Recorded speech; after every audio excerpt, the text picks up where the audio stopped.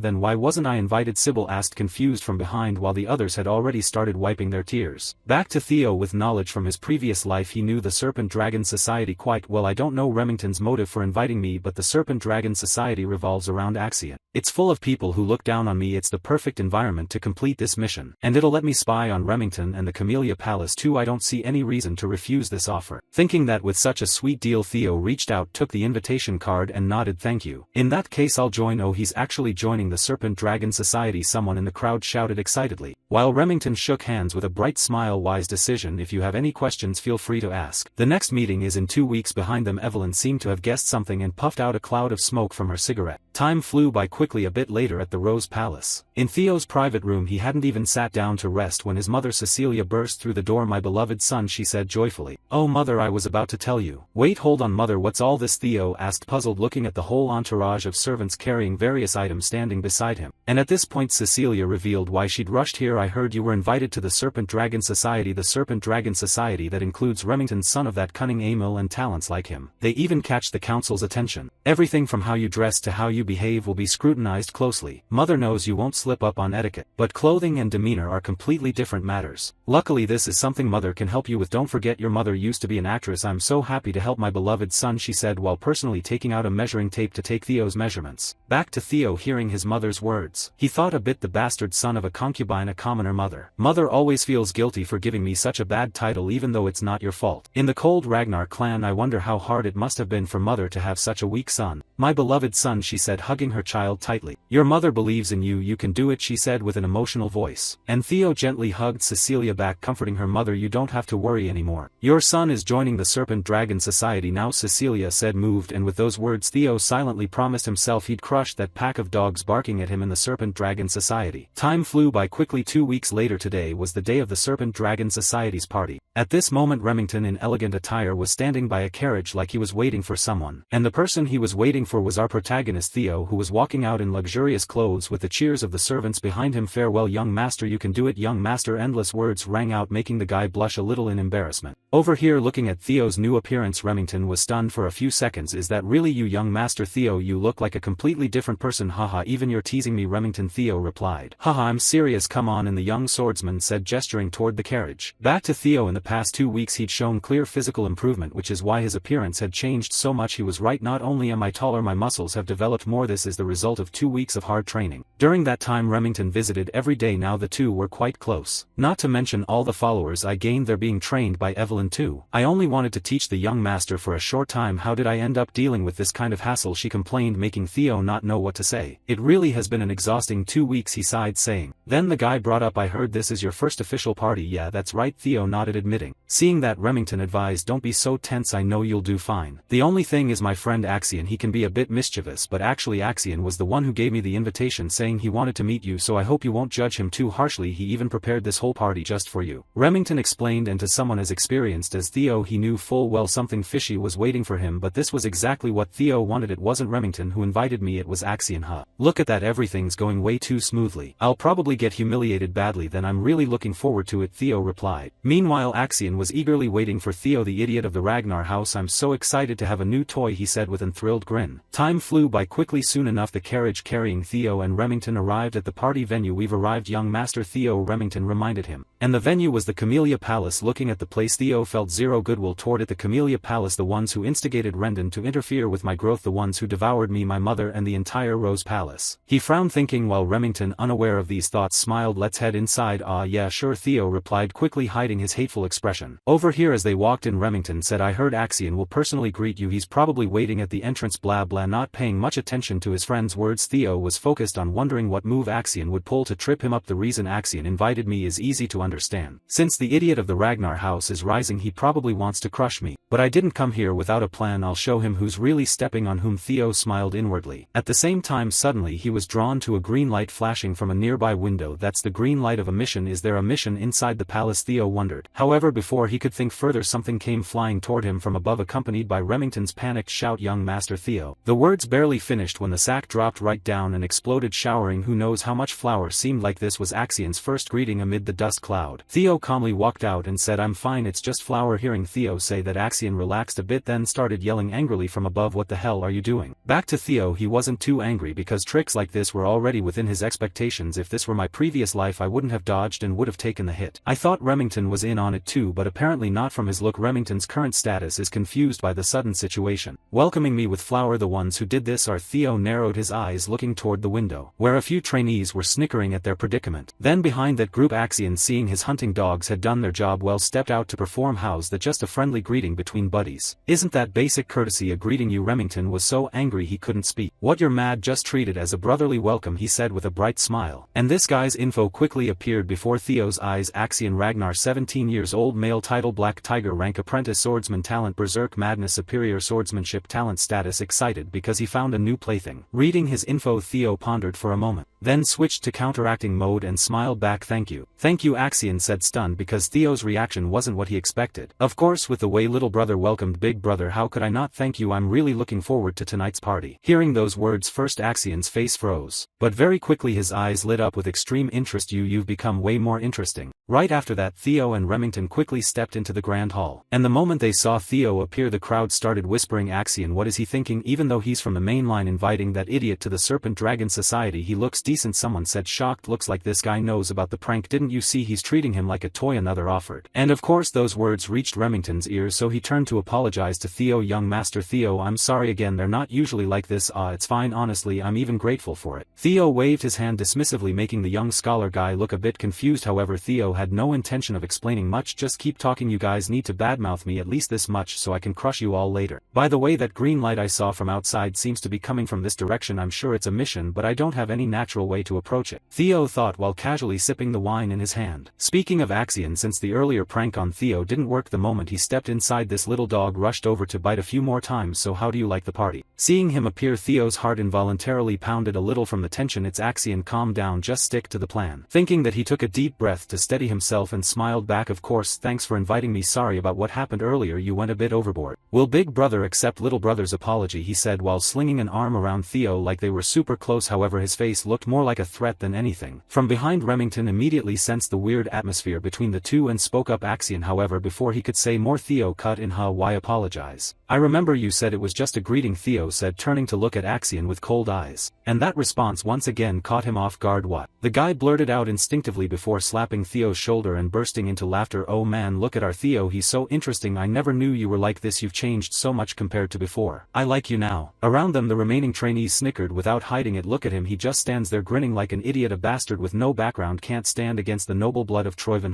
Exactly, even among Ragnar there are different classes, no comparison between Troyven, the noble eastern swordsmanship clan, and some random commoner woman. But why is Remington hanging around that idiot? Actually, if you look closely, Remington's a bastard too. Hey, watch what you say, someone quickly warned, since Remington was still right there. Oh right, that's a forbidden topic, they startled, saying. However, those words couldn't possibly escape Remington's ears. Hearing them, he just lowered his head and stayed silent. Meanwhile, Theo knew those words were aimed at him, but now Remington had been dragged into it too. He couldn't hold back anymore. I was planning to observe a bit more, but this won't do. Thinking that, Theo shrugged off Axion's arm and said, Axion, I should greet my friends properly too, right? Then, under everyone's puzzled gazes, Theo calmly picked up a bottle of wine and walked toward a blonde guy. What did I say something wrong? He sneered. And the reward for that answer came right after Theo smashed the bottle straight over his head, shattering it into pieces, while the blonde guy rolled on the ground screaming, clutching his head. You bastard, how dare you, he threatened. But before he could finish, Theo kicked him hard in the jaw, sending the guy's whole body flying backward. Bastard, I just gave you a little greeting, saying that was a bit much, don't you think? Around them, the sudden brawl immediately drew everyone's attention. What just happened? What's going on? Is Theo really that stupid? Back to Remington, the protagonist's unexpected action made him worry for Theo. Young Master Theo isn't the type to do this. Wait, is it because of me? Remington thought in shock. Back to Theo. His punishment of the blonde guy wasn't over yet. I've greeted him properly now. Should I say goodbye properly too? As he spoke he grabbed the guy's wrist while planting his right foot on his forearm. This was an extremely dangerous position because if Theo applied just a little force the arm would be done for. Wait, the blonde guy yelled, but it was too late. Because right then a sickening crack rang out in the stunned eyes of everyone present. And that action pushed Theo's mission completion progress up to 59%. Done. Theo brushed his hair back confidently. Anyone else want to say hello? At the same time out of nowhere 4 knights rushed in surrounding Theo from all sides and immediately pointed their swords straight at him. The crime of harming a young master must be paid with death. They threatened Theo as if it were only natural, unaware that their action was putting them in danger exactly as planned. This is exactly why I came to the Serpent Dragon Society, a place full of enemies. Theo thought silently and asked aloud, who is this guy? The third young master of the Hanabi clan, young master Ian Hanabi. Oh, one of the 6 clans supporting the Ragnar family, the Hanabi clan. But so what? In his heart he thought, these guys won't just stand by when the idiot they've always looked down on suddenly acts up. The dogs of one of Ragnar's vassal clans dare threaten me. Can you take responsibility for those words, you insolent bunch? Theo glared, saying. With that a massive pressure erupted from Theo's entire body, making the knights' faces turn deathly pale. Only now did they finally realize how stupid their action was. What is this pressure? Is that idiot really a Ragnar? Thinking back, this guy does have the right to inherit the throne. He's direct bloodline of the Ragnar clan. Moreover, Ragnar is the lord of the north and rules over the 6 snow clans. Declaring death to that bloodline is a crime that could lead to the annihilation of an entire clan. This is bad. We thought he was just an uneducated fool, but now it's too late. We'll have to apologize first, they thought silently. However, before they could beg for mercy, Theo said coldly, kill them. The words barely left his mouth when from above several sword shadows shot down at blinding speed, and before the 4 knights could even comprehend what was happening, their heads were already taken care of. So the guys didn't even get to gasp before meeting the Grim Reaper, and the one who acted was none other than Evelyn. Around them the crowd, seeing her appear and instantly deal with the insolent knights, gaped in shock while Theo's mission progress jumped to 70%. Back to her. Done. She turned to ask Theo, when did you notice I was following you? Ah, that's obvious, he shrugged, replying while thinking. I don't know why, but with her following me I can turn the tables without worrying about anything. To explain this, let's go back a bit earlier when Uncle Julius met Evelyn privately popping open a bottle of wine. He said, I thought you said you wouldn't take disciples anymore, so is your new swordsmanship disciple satisfactory? Across from him, Evelyn, seeing the uncle barge into her house uninvited, complained, don't you have anywhere else to go? Before you retired you were always out. Haha, my recent joy in life is making things hard for you, so what's your answer? The uncle said cheerfully while Evelyn's eyes stayed glued to the bottle, reminding him, hey, that one's expensive. Ignoring her complaints, Julius straight up chugged half the bottle. So what's your answer? Seeing the big guy down half the damn thing in one go, Evelyn just sighed and answered, since it seems like if I don't give you an answer you'll camp out here. Fine, whatever. He's far exceeded my expectations. When it comes to attitude and talent he's the best among everyone I've ever taught. Hearing that, Julius's eyes flashed with surprise and he asked, Axion went through your hands too? But this guy's the best. That's right, in terms of potential I mean his potential has surpassed even young Master Axion's. This isn't empty talk, Evelyn said with dead serious tone, and as longtime friends Julius knew Evelyn wasn't joking, because with her 2 eyes she sees everything clearer than me. Then why has he been hiding his strength all this time? A person can't change so suddenly, Julius said, letting out a loud burp, and Evelyn was wondering the same. It does seem that way, but it's strange for someone who's hidden his strength all along to suddenly start showing it. Hasty actions make people stumble, but it seems like he's being chased by something. That's why I'm worried about his participation in this Serpent Dragon Society event. If you're worried it's probably because of that kid Axion, then just follow him, Julius suggested. What? Evelyn asked. Maybe it's different from what you're worried about, but something will happen. When wolves hunting for blood gather together they start establishing their hierarchy. While there maybe tempt Theo a little and make him join the white armored dragon knights. You think you can retire just because you can't ride a dragon anymore? Come back and take responsibility for the one you recommended. I'm off, this wine's really good. With that the uncle left, immediately leaving behind a familiar white armored dragon knight's uniform, and hearing those words Evelyn pondered a bit, muttering, because it's expensive. Back to the story. Looking at the current situation, Evelyn knew she'd been played by Theo. He'd noticed her following and deliberately set up this situation. Maybe he joined the Serpent Dragon Society with this purpose from the start. He's someone I don't need to worry about. But when did he notice my presence? Definitely not an ordinary person. Back to Theo. He'd sensed Evelyn's presence the moment he stepped onto the carriage, because as the owner of the Dragon Heart he could enhance his perception abilities, also called the sixth sense. But anyway, most of the stage has been set now. Then, thinking that, Theo spoke up, Evelyn, almost everyone here has shown disrespect toward an heir. What is the punishment for such a crime? He said while scanning the surroundings. At this point the trainees were sweating bullets, and toward that question Evelyn answered straightforwardly, according to clan law, Immediate execution is possible. Since they're kids who haven't gone through the awakening ceremony, taking one arm from each and ending it there is sufficient. I understand, Evelyn said calmly and immediately charged toward the group to carry out the punishment. Wait a second, the crowd shouted in panic. But Evelyn's movements didn't slow at all. She precisely targeted their arms and severed them clean. The second son of the Piran clan, the eldest son of the Red-White Mercenary Corps, the fourth daughter of the RS Caravan Guild, the third son of the Class clan, the eldest daughter of the Walk clan. She announced each name of those who'd insulted the air while slashing, and at the same time Theo's mission progress kept climbing steadily. Seeing that one trainee dropped to his knees in front of Axion begging, Axion, please save me. Please. In response to that plea, Axion just showed an extremely cold face. Why should I? That's just a greeting after all. What? The guy exclaimed in shock at Axion's blunt refusal, and before he could say another word his arm was sliced clean off. This guy was the eldest son of the Beatnik clan and he was the last one remaining. I didn't expect to meet you like this, Evelyn. Axion greeted. Long time no see, young master. Evelyn nodded back. Then Axion scanned the people writhing in pain on the ground, thinking she only targeted those who'd commented on bloodlines. She made it so even I as a heir candidate couldn't intervene. He frowned, thinking, while Evelyn, after finishing the punishment, turned back to report, I severed the right arms of the 14 people you ordered. Good job. How are they now? Theo nodded, asking, if they get to a priest right now they could reattach them, though whether their lives as swordsmen continue is another matter. Evelyn shared her thoughts. Excellent, Sybil said quietly, seeing those guys' paths to high-tier swordsmen pretty much ended. At the same time Remington, seeing everything wrapped up, rushed over asking, young master Theo, are you alright? From behind, Axion, witnessing the scene, laughed out of sheer rage. Haha, Theo, Ragnar the idiot of the Rose Palace has really changed. I want to trample you, he thought silently. Meanwhile, after teaching the trash here a lesson, Theo left that suffocating area. Let's go, Evelyn. Remington. Then as he passed Axion, Theo lightly brushed against him and smiled, saying, fun party, Axion. And with that lesson taught to the group, Theo completed the fourth guidance mission. Abandon the title Idiot of the Ragnar 100/100%. See you later. His voice carried full mockery. Congratulations, you have completed the fourth guidance mission along with Evelyn. All guidance missions are now complete. No one will call you the Idiot of the Ragnar anymore. The mission is done, but my real revenge is just beginning. Receive the reward, Theo thought silently, and the reward for this mission was experience growth potion. Effect increases level by 5, requirement under level 30. Time flew by quickly. Cutting to the Camellia Palace. At this moment Emil and Ed were hearing reports from their subordinates about what happened at the Serpent Dragon Society. And of course that woman Emil could hardly believe her ears. Say that again. Axion got taken down by that idiot Theo, she said, dazed. Meanwhile Theo along with his followers was celebrating somewhere else. Haha, to celebrate young master Theo's explosive debut at the Serpent Dragon Society. Cheers, Sybil shouted loudly. Looking at the group's excited state, Theo gave a light smile, something he'd never felt in his previous life. Back to the Camellia Palace. After hearing what went down at the Serpent Dragon Society, Emil immediately summoned her useless son Axion and slapped him hard across the face. Not only did you give that idiot an excuse, but you let your own subordinates get their arms chopped off. Yes, mother, Axion answered softly, and that attitude only made Emil angrier. Listen to yourself, mother warned you over and over not to underestimate him. Forget forcing him to submit. You've just handed him a perfect excuse to cause chaos. Mother told you once that bastard Theo Ragnar start standing out. Taking the Rose Palace will become much harder, she said furiously. Mother, don't worry, I'll, Axion promised, but after that action Emil had zero faith left in his words. Mother doesn't want to hear it. Go reflect on what you've done. You nearly ruined our grand plan just chasing shallow thrills. Hearing that, Axion could only accept, yes, I'll remember that. With that he quietly left the room. And once he was gone, Emil spoke to Ed, who was hiding in the shadows. TCH, I don't know who that boy takes after being so impulsive. In response, Ed shrugged. Well, he takes after his younger self, madam. You think that's funny? Emil frowned, saying, don't get so angry, this incident might not be as bad as it seems. Ed smiled, making Emil curious why. At this point Ed calmly explained the Rose Palace originally belongs to the clan head's harem, so seizing it is difficult. Even though the clan head ignores it as a gathering spot for nobodies, it still has his backing. Therefore what we need is an excuse. Luckily he created a huge mess at the Serpent Dragon Society. Theo is gradually becoming the representative of the Rose Palace, so we can use this as grounds. Then crush him legally. Over here, Emil, hearing Ed's words, started scheming rapidly. The reason I worried when seeing Theo get stronger was fear that the Rose Palace's influence would spread if the clan head paid more attention, but by using Theo, who's growing more powerful, if we from the Camellia Palace use proper legal procedures to eliminate them, the Rose Palace will have no choice but to submit to Troyven. We can manipulate them without effort. She smiled inwardly, then folded her fan. So how long to prepare? Emil asked eagerly. We're already fully prepared. Tomorrow morning when you wake up you'll hear wonderful news. So tonight enjoy your bath and sleep well. I even prepared a scented candle from the Southern Argon volcano volcanic region. As he spoke he took out a small wooden box. And in response to that gift came a passionate hug from Emil as expected from my brother. "That's why I can't help but love you," she said in a way that made it feel like Theo's father might have unknowingly grown horns, and whether that Axion even carries the Ragnar name becomes a big question mark. Back to Theo's group party. While everyone was still toasting, Remington quietly sat beside him and said, "Actually I was pretty shocked. I didn't know you cared about me that much, young Master Theo." Beside him, Theo, hearing Remington suddenly ramble like that, was puzzled. "Huh, what are you talking about?" "I'm talking about the Serpent Dragon Society," Remington replied, and hearing that Theo already knew this guy was starting to get drunk even though he'd only been drinking orange juice. Ignoring Theo, Remington continued thoughtfully, "While you endured insults about yourself the moment they started slandering me, a friend, you stood up without hesitation to protect me, young Master Theo. I couldn't do anything. It's embarrassing." Saying that, Remington turned to look at Theo with admiring eyes. "Exactly, the more I look at him the more surprised I am. He endured being looked down on, seen as a useless bastard, but eventually became strong. Moreover, even against opponents he couldn't beat, he had the unbreakable will to win completely against the Camellia Palace where no one dared oppose. He drew his sword without hesitation. All for me." The more he thought the more Remington couldn't hold back his emotions, his eyes starting to well up. At the same time the notification screen popped up reminding the current status of the white-haired young man. Deeply moved, believing Theo cares greatly about him. Looking at that notification, our protagonist broke into a sweat. "Haha, seems like he misunderstood something." He laughed awkwardly inside. Meanwhile, Remington came to an important decision. "The clan ordered me to build a friendly relationship with Axion, but I have different intentions. I thinking that." Remington turned and said loudly, "From now on I want to follow you, young Master Theo." Around them, everyone hearing that proposal cheered wildly. As expected, the strong stick with the strong. "You two are awesome." In response, Theo quickly raised his hand to stop. "No, wait, I think you're misunderstanding something." But before Theo could finish, Evelyn's voice suddenly rang in his head. "Just go along with what he thinks. This misunderstanding isn't necessarily bad. Besides, perhaps everyone just wants to get along with you, young master." Hearing her say that, Theo was a bit surprised. Then he could only sigh. "I'm not special. It's all thanks to this system window, whether returning to the past, gaining the Ragnar clan's talent, or becoming this strong. I wonder what this is. At first I thought it was fragments of regret, but looking at how detailed it is, I don't think so anymore. I have a vague feeling like I've encountered this before, but whatever it is, it's helping me, so it doesn't matter. The Serpent Dragon Society incident ended. My level also increased. Seems like each level up gives points to boost stats, so I think I can freely enhance my abilities. Terrifying. I'm scared of the brilliant future this stronger me will bring." The guy fantasized while giggling, making Evelyn behind him shiver a little. "Alright, first I should prepare for the Camellia Palace's counterattack," Theo reminded himself and spoke. "Remy, by the way, can you help me with something?" "Ah, of course, young Master Theo, just tell me." "Ah, but earlier you called me Remy so intimately," the young swordsman said excitedly. But not wanting to waste time, Theo took out a piece of paper he'd prepared earlier and said seriously, "The battle for the throne between me and Axion will intensify soon. To prepare for that, please help me." The sudden request made Remington drop his carefree attitude. Meanwhile, our protagonist, when making these requests, had already calculated ahead. In the future, Remington will become head of the Nertio clan, and their forces are strong enough to rival the Ragnar clan. I should seize this chance to pull Remington to my side. "Take it, Remington," Theo thought silently back to the young swordsman after about 3 seconds of slight surprise. He happily took the paper and said, "Alright, I've sworn to follow you, young Master Theo. If there's anything I can help with, no matter what, I'll do it." "Thanks," Theo replied softly, "but earlier you called me Remy so intimately," Remington reminded once more. However, before he could finish, suddenly from outside came a loud shout, "Theo, Ragnar!" The shout made everyone turn toward the outside. Then at the main door, several knights in golden armor marched in. They were law swords, paying no mind to those around. The leader immediately locked eyes on Theo and pulled out an arrest warrant. "Theo, Ragnar, you're under arrest for threatening and assault." "What nonsense!" Evelyn exclaimed in shock, seeing the group barge in aggressively. But as if he'd predicted this, Theo turned to everyone. "It's fine, stay calm." Then he carefully examined the warrant, muttering, "Let's see. It's a real arrest warrant. The ink isn't even dry yet. They must have been in a real hurry. Let's go," he said, extending both hands forward after verifying the warrant's authenticity. And the leader quickly slapped cuffs on Theo's wrists and led him away. "Young Master Theo," the group called out worriedly. And in response to their words, Theo just turned back with a smile, making both Remington and Evelyn startle. Then Remington looked at the paper in his hand as if realizing something. At the same moment, back at the Rose Manor, Lady Cecilia had just received the news from the butler that Theo had been taken away. "What?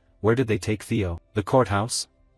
As soon as she said it, her legs gave out completely and she sank to the floor, startling the old butler, who quickly called out in worry, "Madam." "Oh, I'm fine, but what exactly are they accusing the boy of?" Cecilia asked again. "It seems to be related to the Serpent Dragon Society. They're charging him with inciting rebellion." The butler stammered out the words, and this news left Cecilia utterly shocked. "You really think they'll actually bring this to trial?"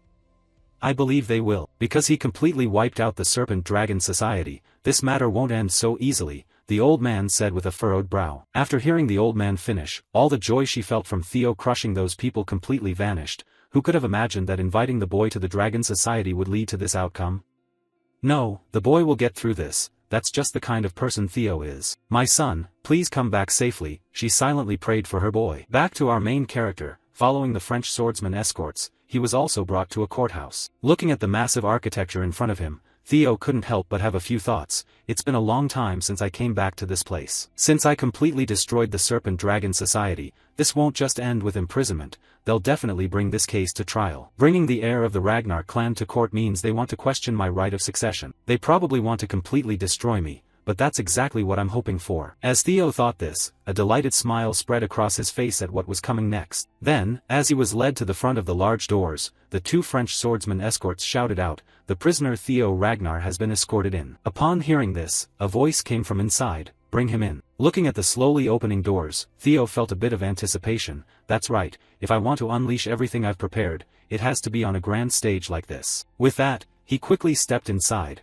and at that moment, up on the high platform there were 9 large chairs representing the 9 dragons, though currently only 4 people were present. Looking at their appearances, Theo felt a certain pressure. Truly, so many talented individuals have gathered here. First was the demon dragon Julius Ragnar, captain of the white armored dragon cavalry. Next was the heavenly dragon Ed Troyvan, head of the Central Intelligence Bureau. This lady is the sword dragon Osa Ragnar, mistress of the Plum Blossom Manor. The old man with glasses and a face like everyone owed him money was elder dragon Wolfgang Ragnar, chairman of the Wolfgang Council of the Ragnar clan. Scanning them all, every single one was a heavyweight, 4 of the 9 dragons protecting the Ragnar family. If this were my previous life, I'd probably be suffocating from the sheer pressure, Theo thought to himself. Then, from above, after seeing him enter, the bespectacled old man Wolfgang spoke up, "Theo Ragnar." "Yes, Chairman, I didn't expect to meet you here," he nodded while a soldier beside him removed his handcuffs. Wolfgang, the chairman who valued bloodline above all, to him a bastard like me must be utterly repulsive. He didn't even bother hiding his disgust, Theo silently assessed, and just as he thought,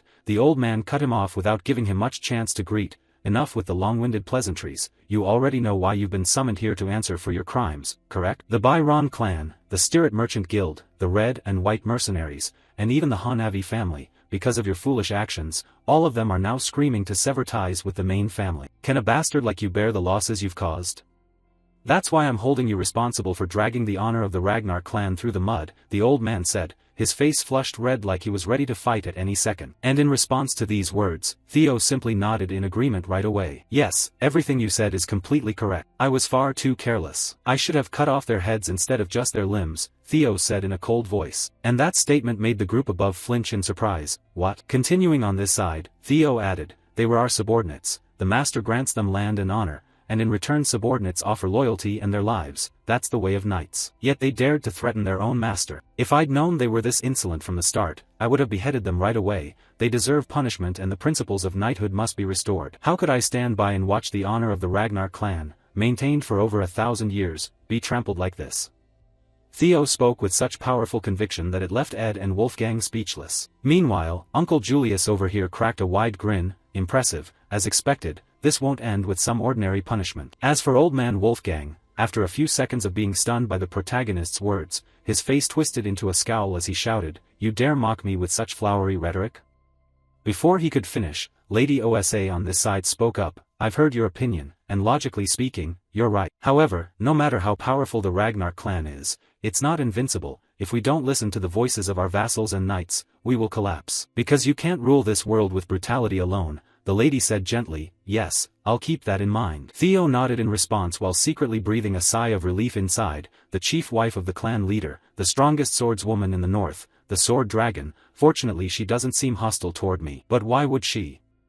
Theo furrowed his brow, thinking back to some future event. Unaware of his thoughts, up above Lady Osa continued, "I hope you understand that the punishment you're about to receive is justified. May I ask what that punishment is?" Theo asked back. And to that question, old man Wolfgang answered, 3 months of house arrest. "But the awakening ceremony is only 2 months away," Theo countered, making the bespectacled old man slam the armrest in fury. "How dare you say that?"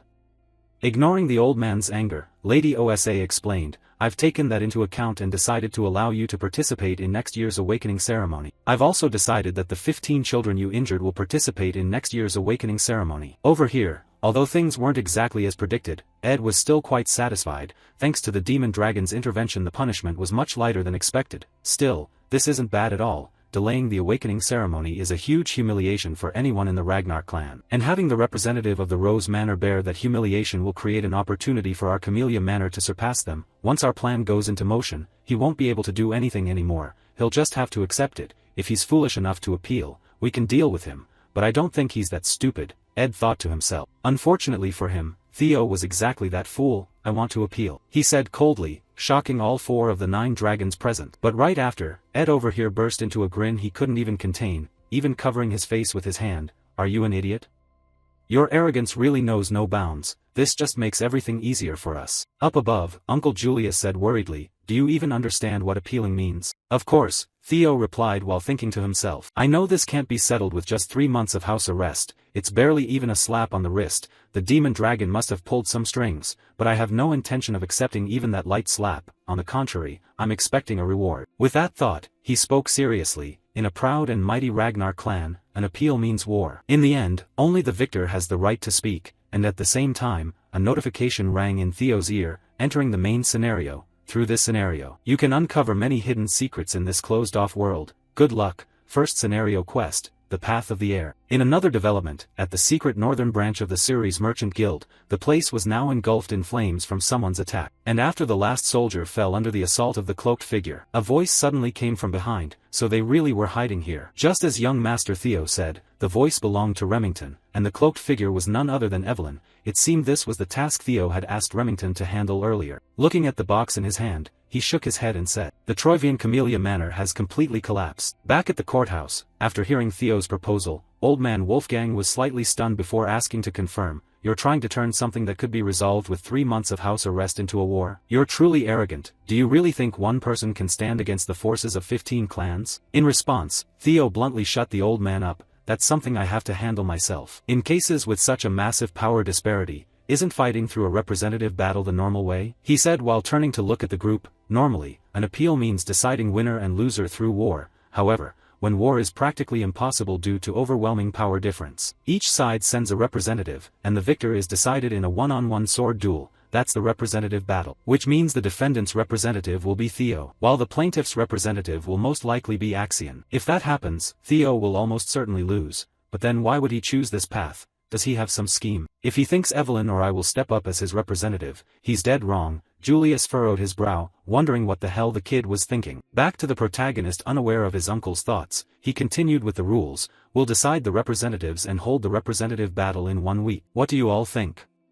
He said while observing their expressions. Meanwhile, Ed over here wasn't worried at all, because he figured Theo was counting on the demon dragon or Evelyn to represent him, but given their personalities, they wouldn't do it. You'll have to fight alone, Theo Ragnar. I'll send Axion and make you understand your place through death. Theo smirked at the thought of the future and agreed, fine then. As for the representative. Before he could finish, a familiar voice suddenly rang out from outside, stunning everyone. I thought you were a quiet kid, but you're really good at scheming. You've changed so much since the last time I saw you, my son. The voice belonged to a burly man with dragon-like eyes stepping into the courthouse. He was the clan leader of the Ragnar family, Kyle Ragnar. At that moment, he spoke up. Stand up, my son. I heard about your situation on the way here, and it seems you're in quite a complicated spot. I hear you want to appeal through a representative battle. Yes, that's correct, Theo answered calmly. Let's see. If that's the case, it'll be very hard for you to participate in that representative battle. Who do you plan to choose as your representative to fight in your place?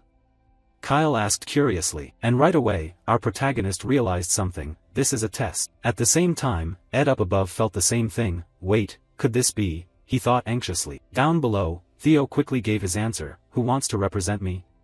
No one like that exists. I was always planning to step up and appeal myself. Then you'll lose, Kyle stated firmly. You won't know until you try, Theo replied. Then he placed his hand on his chest and declared, even if I'm forced to bow, I will never lower myself. Hearing this, clan leader Kyle burst into hearty laughter. Did you all hear that? My son's words. Even if forced, I will not lower myself. No sentence describes the Ragnar clan better than that. Your attitude truly pleases me. Thank you, father, for the praise. Theo quickly bowed his head while secretly rejoicing inside. The representative battle was just bait. I never intended to fight, so it's great that I can tell the truth without having to hide anything. The job I assigned to Evelyn and Remington, the evidence of Camellia Manor's rebellious plot. If I have that, I can win without even needing to fight, he thought to himself. Before Kyle could speak again, he continued, then I will personally give you a chance, as the master of the Ragnar clan. Kyle Ragnar, want to test you with a single strike. Forget the trial, if you can withstand one single blow from me, I will erase all charges against you. Let's go outside right now, he said excitedly as he strode out, while Theo was still stunned by his father's proposal. However, right at that moment, Ed jumped in recklessly. Clan leader, this cannot be allowed. He hurriedly spoke up because he knew that testing with a single strike meant Kyle was acknowledging his opponent. If he survives, he'll become the one accepted by the clan leader. I don't think that damn Theo can withstand it. But just in case he does, no, I have to stop him from gaining the clan leader's favor. Thinking this, Ed quickly tried to dissuade. How dare those vassals and soldiers comment on your son's bloodline? According to the rules we should hold a representative battle. As for Kyle, having his fun interrupted made his face turn cold as he warned Ed, Heavenly Dragon, shut up, if a vassal dares speak like that, you just eliminate him. Seeing Kyle's terrifying demeanor, Ed shrank back and reluctantly accepted, I understand, clan leader. Over here, Kyle noticed something and turned to Julius. Do you have something to say, Demon Dragon? You've been chuckling for a while now. Oh, nothing really, it's just been a long time since you showed this much interest in someone, clan leader. The uncle shook his head and said, what nonsense are you spouting? Kyle grumbled before turning back to Theo, alright, enough chit-chat, so what do you think, son, will you do it? Hearing his words, our protagonist was racking his brain weighing the pros and cons. A single strike from the clan leader, everything had shifted in a direction I couldn't even imagine, my plan has collapsed. But this change isn't bad either, Theo thought to himself and replied. That would be too heavy for me, how could I compare a single strike from father to a representative battle against vassals and soldiers? So you don't dare? He asked back. No, I just mean this exchange isn't fair. Not fair? Kyle said with interest, yes, since the trial has become more severe, shouldn't my compensation also increase? Oh, for example? Kyle asked curiously, and at that moment, Theo turned to look at Ed and stated his price. For example, the Camellia Manor. Hearing Theo's demand, Ed's eyes bulged with rage as he gritted his teeth, that bastard, he muttered involuntarily, while old man Wolfgang broke out in a cold sweat, this is insane, bargaining with the clan leader like that. This kid really doesn't know his place, a deal only works when both sides are equals, that arrogance will get him killed soon enough, he sneered inwardly. But contrary to his thoughts, Theo's old man fully agreed to the request. Fine. If you're aiming for the position of heir, at the very least you need guts like that, Kyle said with satisfaction and turned to Ed, asking, does anyone object, Heavenly Dragon? In response, Ed quickly bowed and said, everything in Ragnar belongs to you, how could I dare comment on your decision? Seeing no nonsense attitude from him, Kyle nodded in approval below, good, then prepare the arena immediately. I will test Theo Ragnar right here, he said as he turned and left. Time passed quickly, shifting to the training arena. At this point both father and son Theo had armed themselves with swords. While the 4-9 dragons watched calmly, only Ed felt irritated that things weren't going according to his calculations. Damn it, the trap I set to catch Theo has turned into a stage to elevate him. He gritted his teeth thinking before reassuring himself, no need to worry. Even if that brat has gotten stronger, there's no way he can withstand a blow from the clan leader, even high-level swordsmen would struggle. Theo will die here, he has to die here, Ed screamed inwardly. Turning to Theo's side, Ed's intentions were written all over his face, making him notice immediately, I guess that's what he's thinking, too bad for him that won't happen. Thanks to the reward from the guidance screen, Theo smiled secretly to himself. As for his old man Kyle, with his keen observation, he quickly noticed something unusual about Theo. Did he take some elixir while I wasn't looking? No, even if he did, such a rapid change would, whatever, I don't really care how the kid got stronger. After all, you're still my blood. Hearing him say that, Theo broke out in a cold sweat, he really trusts me, even the 9 dragons didn't notice. Putting that aside, as if he couldn't hold back from giving his son a proper thrashing, Kyle continued, so are you ready? Yes, sir, Theo said seriously. Normally I'd use the great sword, but since you don't know how to use mana yet, I'll use this rusty sword instead. Any objections? He asked while looking at the sword in his hand, and of course Theo wasn't dumb enough to make it harder on himself. Of course not, father. Alright then, let's begin. As Kyle spoke his entire body erupted with unmatched aura, directed straight at Theo. And only when feeling this aura firsthand did the protagonist realize just how incredible his old man was. Holy crap, releasing pressure like this just with battle intent, he thought shakily to himself. Across from him, Kyle was surprised to see his son still standing after taking his aura. I'm surprised you're still on your feet. Of course, my strength stat has nearly tripled. The reward I got from completing the guidance, the experience boosting elixir, using it leveled me up and I dumped all attribute points into strength. Pushing my strength stat up to 52, this feeling is pure freedom. Leaving the mundane behind and stepping into the extraordinary, with this power, I can block one strike from father, Theo confidently told himself. At the same time, he gripped his sword tightly. Simultaneously, Kyle had closed the distance to Theo, raising his sword high and slashing down with full force. Meanwhile, the protagonist widened his eyes, using every sense to observe Kyle's incoming attack. I see it, I can see it, he murmured. Next, a massive explosion rang out, cracking the entire floor into countless pieces. And after waiting for the dust to settle, Kyle turned to look at Theo and broke into a satisfied smile. It's been a long time since I found a worthy son, the uncle admitted, while Theo's sword had shattered into pieces from that single blow. Then, as per the agreement, Kyle turned to declare to the others, Theo Ragnar has proven his innocence through his will, this trial is concluded. At the same time, as Theo fainted while still clutching the sword hilt, the system notification rang in his head, you have completed the emergency quest, 1 strike from Kyle Ragnar, you have received inventory access as a reward, you have received the green key as a reward. Shifting to some palace, after who knows how long, the protagonist slowly woke from his daze and asked, where am I? Beside him, Lady Camellia heard his voice and quickly grabbed his hand in panic, you're finally awake, my precious son, you passed out. Do you know how terrified I was hearing that you got hit by the clan leader's sword? How's your arm, are you hurt? Try moving your shoulder, do I need to call a healer if it's broken or dislocated? She said with tears welling up, while Theo beside her quickly reassured her seeing her so frantic, I'm fine, mother, please calm down. But where am I exactly? In response, Uncle Julius outside saw him awake and came in to inform, by the clan leader's order, the former mistress of Camellia Manor, Axion, and the intelligence chief have all been expelled. That means... Theo widened his eyes asking, and the uncle smiled brightly, that's right. This is Camellia Manor, scenario updated, first scenario quest, the Path of the Air. Take over Camellia Manor and uncover its secrets, Camellia Manor takeover 1/1, secrets, not 1/1. In another development, at some corner of the palace, that woman Emil had received the news and was being ordered to relocate, but unable to accept the outcome, she started fuming, why should I, the rightful owner of this palace, be forced to leave my own property? As she spoke, Emil stomped her foot in frustration, leaving the guards beside her awkwardly trying to calm her, Lady Emil, please calm down, we beg you to stay calm. From afar, Heavenly Dragon Ed witnessing this scene fell into a slight contemplation, then he turned to remind Axion beside him, Axion. Yes, uncle? Axion replied. You must kill Theo Ragnar, he said coldly. Yes, I was planning to cut off his arm during the awakening ceremony, Axion stated his intention, but that still wasn't enough to satisfy Ed, no. His head, you must take his head, Ed said in an icy voice. It seemed hatred had completely clouded the man's reason. Back at Camellia Manor, while wandering around exploring the palace, Theo reflected on everything that had happened. Things were unfolding completely differently from his original plan, but this outcome was far better. He'd secured Camellia Manor without even needing to play his trump card. On top of that, he now had a second special privilege, the inventory, as he thought to himself. And right away, a simulated inventory screen appeared in front of Theo. He reached into the screen and pulled out an apple. I have no idea how stuff like this even exists, but it's definitely going to be super useful. And there's also this green key, Theo said as he took out a key from the inventory and looked at it with delighted eyes. This is the green key, miscellaneous item, effect, opens the gate to hell, requirements, compatible with the gate to hell. This key has to be connected to this place somehow. As he spoke, the protagonist turned his gaze toward a nearby door, and what was special was that right below the door handle, a glowing lock symbol had appeared. Unable to hold back his curiosity any longer, Theo quickly used the key in his hand to unlock the door, and the moment the door opened, a gust of wind blew straight into Theo's face from inside. But that wasn't the most shocking part.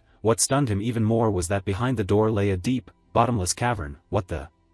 Theo said in astonishment at the sight before him, and as if to explain it to him, right after, the system popped up a few notifications. You have discovered a dungeon. Experience gained inside the dungeon will be doubled as a reward. Reading this, though still a bit puzzled, Theo's eyes lit up with excitement. A cavern inside a room in Camellia Manor. This has to be some kind of special quest. But no matter what it is, I'm going to clear it. I can't pass up the chance to double my experience. Thinking this, Theo quickly stepped into the cavern. However, after just 2 steps, he suddenly stopped as he realized he wasn't prepared at all. Oh right, I shouldn't go in empty-handed, should I? Time flew by. After filling his inventory with countless different swords, Theo was finally ready to conquer this dungeon. Alright, let's check it out, he said excitedly, gripping his sword and shield as he ventured deeper into the cavern. Inside the cavern, every so often a lamp with a green flame was mounted on the walls, lighting the path for conquerors. Back to Theo, not long after entering, he encountered his first opponent and was a bit surprised. Right in front of him stood a white wolf with an extremely bloodthirsty and ferocious appearance. Huh, a wolf? Pretty big one, the size of a beast. He furrowed his brow and said. But before he could wonder too much, in just 1 second,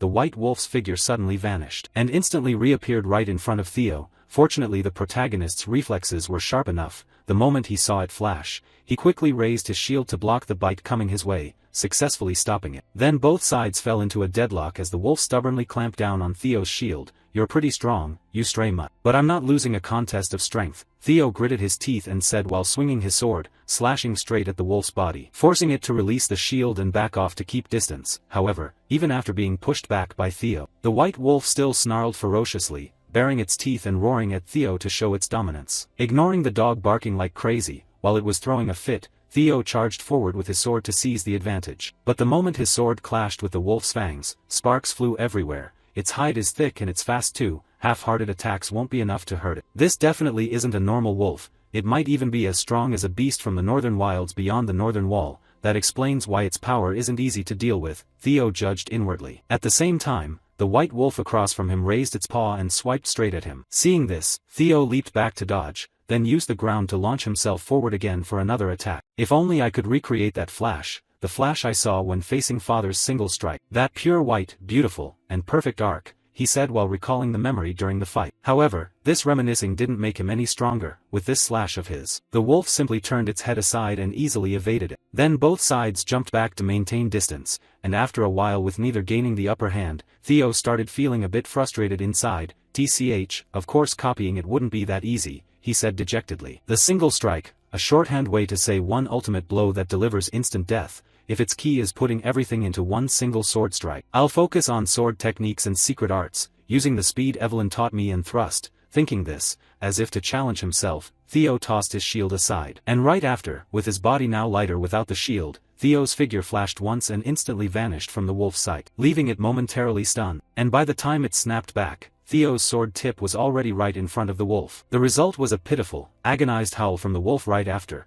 as its left eye was pierced blind by Theo's sword. Seeing this, a smile spread across his lips. "Nice. I can do this." With that said, both sides charged at each other once more. Time passed quickly. 2 months later, at the 4th training ground, just like any other day, Theo's subordinates were training there, but today seemed a bit special when one guy looked around and said, "There are way more people now." In response, Sybil nodded and agreed, "Yeah, at this rate we should switch training grounds." Now the rumor that the clan leader personally taught the young master the single strike has spread, so more and more people keep coming to spar with him. Even though the young master, at this point Sybil felt a bit annoyed as one after another came challenging Theo, and right after he finished speaking, sure enough some arrogant jerk from behind piped up, "Hey, you lot. When is your so-called super elite young master showing up? It's been 2 months, where the hell did he run off to? I thought he never missed a single day of training. I bet that coward ran away after his fake story spread too far. Maybe it's all a lie because he won the trial, but with no witnesses, probably exaggerated. And the news about him defeating the Serpent Dragon Society is the same." The owner of that voice was Henry Modred, an apprentice swordsman from Plum Blossom Manor, and before his mocking words could fully leave his mouth, young Sybil charged forward and landed a punch square in his face, caving it in. Then by momentum, the idiot's body flew out like a sack of trash, making the short black-haired guy beside him turn in panic and question Sybil. "Henry." "Sybil, how dare a lowlife like you," he said furiously. And in response came countless cold stares from Theo's subordinates, silencing him instantly. Next it was Sybil's turn to argue heatedly with them. "You ugly-faced bastards, you're nothing compared to the young master," he shouted, making the brown-haired friend beside him roll his eyes and remind him, "Sybil, you really shouldn't comment on other people's looks." "Whatever, I hate these jerks coming here to stir trouble, but now they're even insulting young Master Theo." "Draw your swords, this is war," Sybil yelled, and at his command the whole group gripped their swords tightly. Meanwhile the guys from Plum Blossom Manor seemed eager for a fight too, so they drew their weapons in response. "These low-born idiots really want to die, huh?" the short black-haired one shouted. However, before the two sides could clash, suddenly a wave of cold air swept over the crowd, instantly freezing the swords on both sides. And somehow, a girl had silently drawn her sword and stood between them, and this cold air had come from her all along. "Ray Ragnar!" they shouted in unison. As this girl was one of the 4 hounds, Ray Ragnar. At the same time, a loud laugh suddenly rang out from behind, drawing everyone's attention. "Huh, how could you leave me out of the fun like this?" The owner of that voice was a burly dark-skinned guy with red hair, wielding a great sword and dressed in a completely wild style. He was also one of the 4 hounds of the north, Black Bear Hulkus Lang. Seeing him appear, the crowd grew even more shocked. "Even Hulkus is here, 2 of the 4 hounds." Back to Hulkus, after scanning the group, he looked a bit surprised and asked, just you guys? Where's the mysterious tiger? Who? The short black-haired guy asked back. You deaf or what? I said the mysterious tiger, the owner of this training ground. I came here to fight Theo Ragnar, Hulkus roared fiercely. Back to our protagonist, at this moment he was still training inside the secret dungeon. You have leveled up, you have leveled up, you have hunted 170 beasts remaining in the dungeon. 171st, at this point under Theo's feet lay the corpses of countless white wolves. And here was his status after 2 months of grinding, Theo Ragnar, 17 years old, male, level 15, stats, strength 91, dexterity 25, magic power 198, luck -6, vitality 20, intelligence 19, attribute points, none, access denied. The protagonist took out a recovery potion from his inventory, and the moment he drank it, his entire body was enveloped in a red glow, rapidly healing his wounds at an astonishing speed. I almost died a few times, but this saved me, he murmured. This is a beginner recovery potion, consumable, effect, restores 10 vitality points and heals wounds. Looking around at the wolf corpses once more, Theo muttered, it was pretty tough at first, but things got easier after a while. Time really flies, 2 whole months already. Now there's only one left, usually that means the boss is about to appear. As he spoke, he looked toward the staircase at the end of the cavern. Then, after resting up, the protagonist decided to head toward that staircase to deal with the final monster. Entering the 5th floor, the system alert sounded, while Theo looked at the broken sword in his hand and tossed it aside. Looks like this one's done for. As he spoke, Theo reached into his inventory, pulling out another sword, and it was his last one. This is all I have left? A ceremonial sword mother gave me for my birthday. In the previous life, there were so many conflicts between me and mother before the awakening ceremony, so I just threw it aside in my room and let it rust. Looking closely now, it's a fine sword forged from white snow steel, he evaluated while gazing at the gleaming blade in front of him, at the same time recalling some past memories. When Lady Cecilia led countless servants carrying all sorts of big and small gifts to meet him. Happy birthday my precious son, mother waited until midnight to give this to you, she said excitedly. But in response to her enthusiasm came a rather harsh reply from her son. Mother, the awakening ceremony is coming up soon, I don't have time to waste on birthday gifts. You should know that better than anyone. Good equipment can't change bloodline. Please leave. The cold words left Lady Cecilia stunned, while the guards behind her looked awkward. Back to Theo, thinking of this, he felt a pang of regret inside and silently promised himself, no matter what, I won't repeat the mistakes from my previous life. With that, he quickly headed toward the end of the cavern, and to keep him from going in unprepared, the system kindly reminded, this is the boss room, a powerful beast will appear. Please be careful. The notification had just ended when Theo spotted his final opponent. It was a massive dragon sleeping ahead. The only thing was it seemed to have no wings. A dragon? Ah no, it's just a low-grade dragon, Theo murmured. But a dragon is still a dragon. He couldn't rush in recklessly without a proper strategy. They say the Ragnar clan are descendants of dragons, and the boss of this strange quest is a dragon. Is this just a coincidence?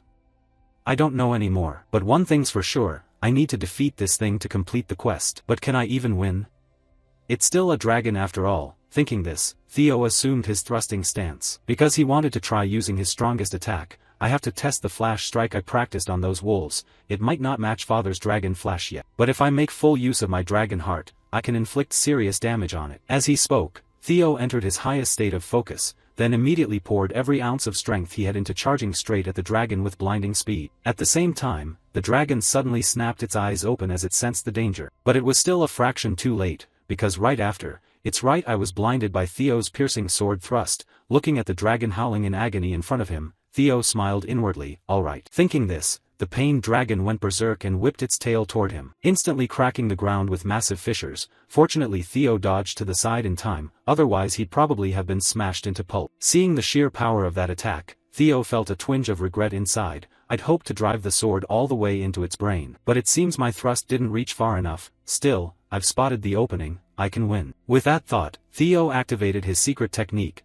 Jester's footwork, turning his body into a streak of light that dashed toward the earth dragon and unleashed countless slashes across its body. While attacking, Theo kept moving around non-stop and thought to himself, if I can distract it first with a normal strike, then go for the weak point. However, this dragon wasn't pushover either. Realizing it was blinded and couldn't easily catch Theo's figure, it reared its head back and let out a deafening roar toward the sky, creating a stacking debuff on Theo's body. Low-grade dragon's fear, battlefield dominance effect, fear status applied, reducing movement speed by 10%. The notification had barely finished when Theo's whole body suddenly felt heavier and less agile, forcing him to grit his teeth. Damn this body of mine. At the same moment, seeing Theo forced to stop by its skill, the dragon seized the chance and swung its massive arms straight at him, leaving Theo no choice but to raise his sword in front of his chest to block. But the difference in weight was overwhelming. The instant they clashed, his small frame was blasted away like a cannonball into the cavern wall, leaving a small crater. After taking that hit, Theo finally understood why this was the final boss,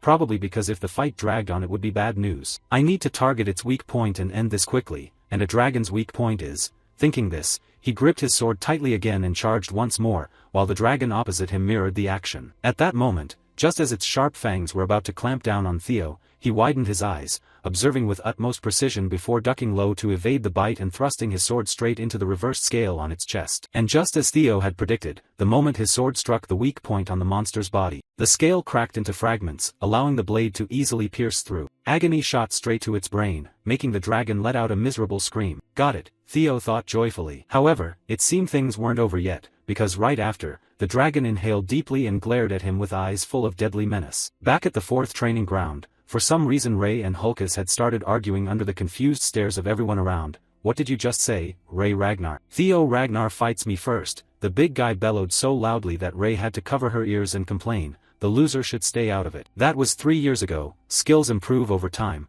and 3 years is plenty to close the gap, Hulkus roared. But Ray just replied coolly, the loser. At this point even a saint couldn't hold back Hulkus's anger anymore. Fine then. Let's settle it one-on-one again. Winner gets first crack at Theo Ragnar. The big guy shouted and swung his massive greatsword in a sweeping arc aimed at Ray's slender frame. Yet with that attack, she lightly deflected it aside with her sword, easily stopping it cold. Then the continuous clang of metal clashing rang out, leaving the Rose Manor and Plum Blossom Manor folk stunned as they watched their duel. What the hell is going on? I don't know, but I'm scared, Henry stammered. And right as the fight was building to its climax, young Remington rushed in to break it up, blocking both their attacks with his drawn sword and scabbard. If you want to fight, do it somewhere else. This is young Master Theo's territory. I won't allow you two to cause trouble while he's away, the Silver Tiger warned. But upon seeing him appear, Sybil's eyes lit up with excitement as he turned toward him. Oh, it's Remington. Perfect timing, I've been wanting to spar with you too. Hey Hulkus, didn't you hear me? Remington grumbled. But right after, all three suddenly froze as they sensed an intense aura heading their way. What is this killing intent? Remington wondered inwardly. Then all three turned toward the source of the pressure, where a dark figure was slowly approaching the group. This pressure, what's going on? Remington said in confusion, while Hulkus broke into the widest grin imaginable. Finally, the man himself has arrived, Theo Ragnar. At this moment Theo was unleashing the low-grade dragon's fear skill to blanket the entire training ground. Back a few minutes earlier, finally, due to the severe wound at the reversed scale, the monster had died with its tongue lolling out. The moment it collapsed, the system's final congratulatory message rang out. Congratulations, you have successfully hunted a low-grade dragon. Over here, seeing it finally down, Theo let out a long sigh of relief. It started thrashing wildly when I hit the reversed scale. I really thought I was done for back then. Luckily over time it wore itself out. After all, the reversed scale is its weak point. As he spoke, he flopped exhausted onto the dragon's body. While the system notifications kept coming, you have obtained low-grade dragon fang, you have obtained low-grade dragon claw. Low-grade dragon fang, material type, effect, reinforcement material for forging weapons, increases durability. Low-grade dragon claw, material type, effect, reinforcement material for forging weapons, increases sharpness. As the notifications played, 2 items appeared before Theo, making him jump up to inspect them. Forging materials, huh? I should use these to repair my sword. After all, it was a gift from mother. Hunting that dragon really wore it down a lot. As he spoke, Theo looked at the birthday gift from his mother. But now it was chipped and battered from all the abuse. However, it wasn't over yet. After the dragon died, it gifted Theo a few more rewards. You have obtained the skill Low-Grade Dragon Sphere. Low-Grade Dragon Sphere skill, D+ rank, mastery 1%, effect, emits the characteristic killing intent of a low-grade dragon, overwhelms nearby targets, inflicts fear on targets weaker than the user. Reading this, Theo's eyes widened in disbelief. What, a skill? Dragon's killing intent, but I heard only the chosen ones can use that. I never thought I'd get a chance to try it. As he spoke, Theo tossed all his gear back into the inventory, then shook his head. Wait though, even so I'm not sure if it'll be useful in Ragnar. After all, that place is full of experts, he muttered as he quickly left the dungeon. Camellia Manor dungeon cleared. Closing the dungeon door behind him, Theo let out another relieved breath. Anyway, with this I've completed the quest. Main quest 1, the Path of the Air. Take over Camellia Manor and uncover its secrets. Camellia Manor Takeover 1/1, Secrets 1/1. Congratulations, you have completed the first main quest. For completing the quest, you will receive rewards. The notification had just ended when a gem resembling the eye of some creature appeared before Theo. It was the Nest Compass, multi-purpose item, effect, guides the holder toward the nest. Looking at the description, Theo's eyes filled with curiosity as he brought it closer to examine. Nest Compass, what is this? Could it be related to the next quest? Well, I'll just keep it for now. As he spoke, he casually tossed the reward into his inventory, then staggered toward his room. I should head back and rest. I'm dead tired, he said while breathing like he was on his last legs. But before he could take more than a few steps, a maid rushed up from behind. Young Master Theo, I finally found you. There's an urgent situation. Hearing the call, though Theo felt utterly exasperated inside, he still turned back to see what she wanted. Seeing his bloodied state, the maid froze in shock. My God, look at you, where have you been?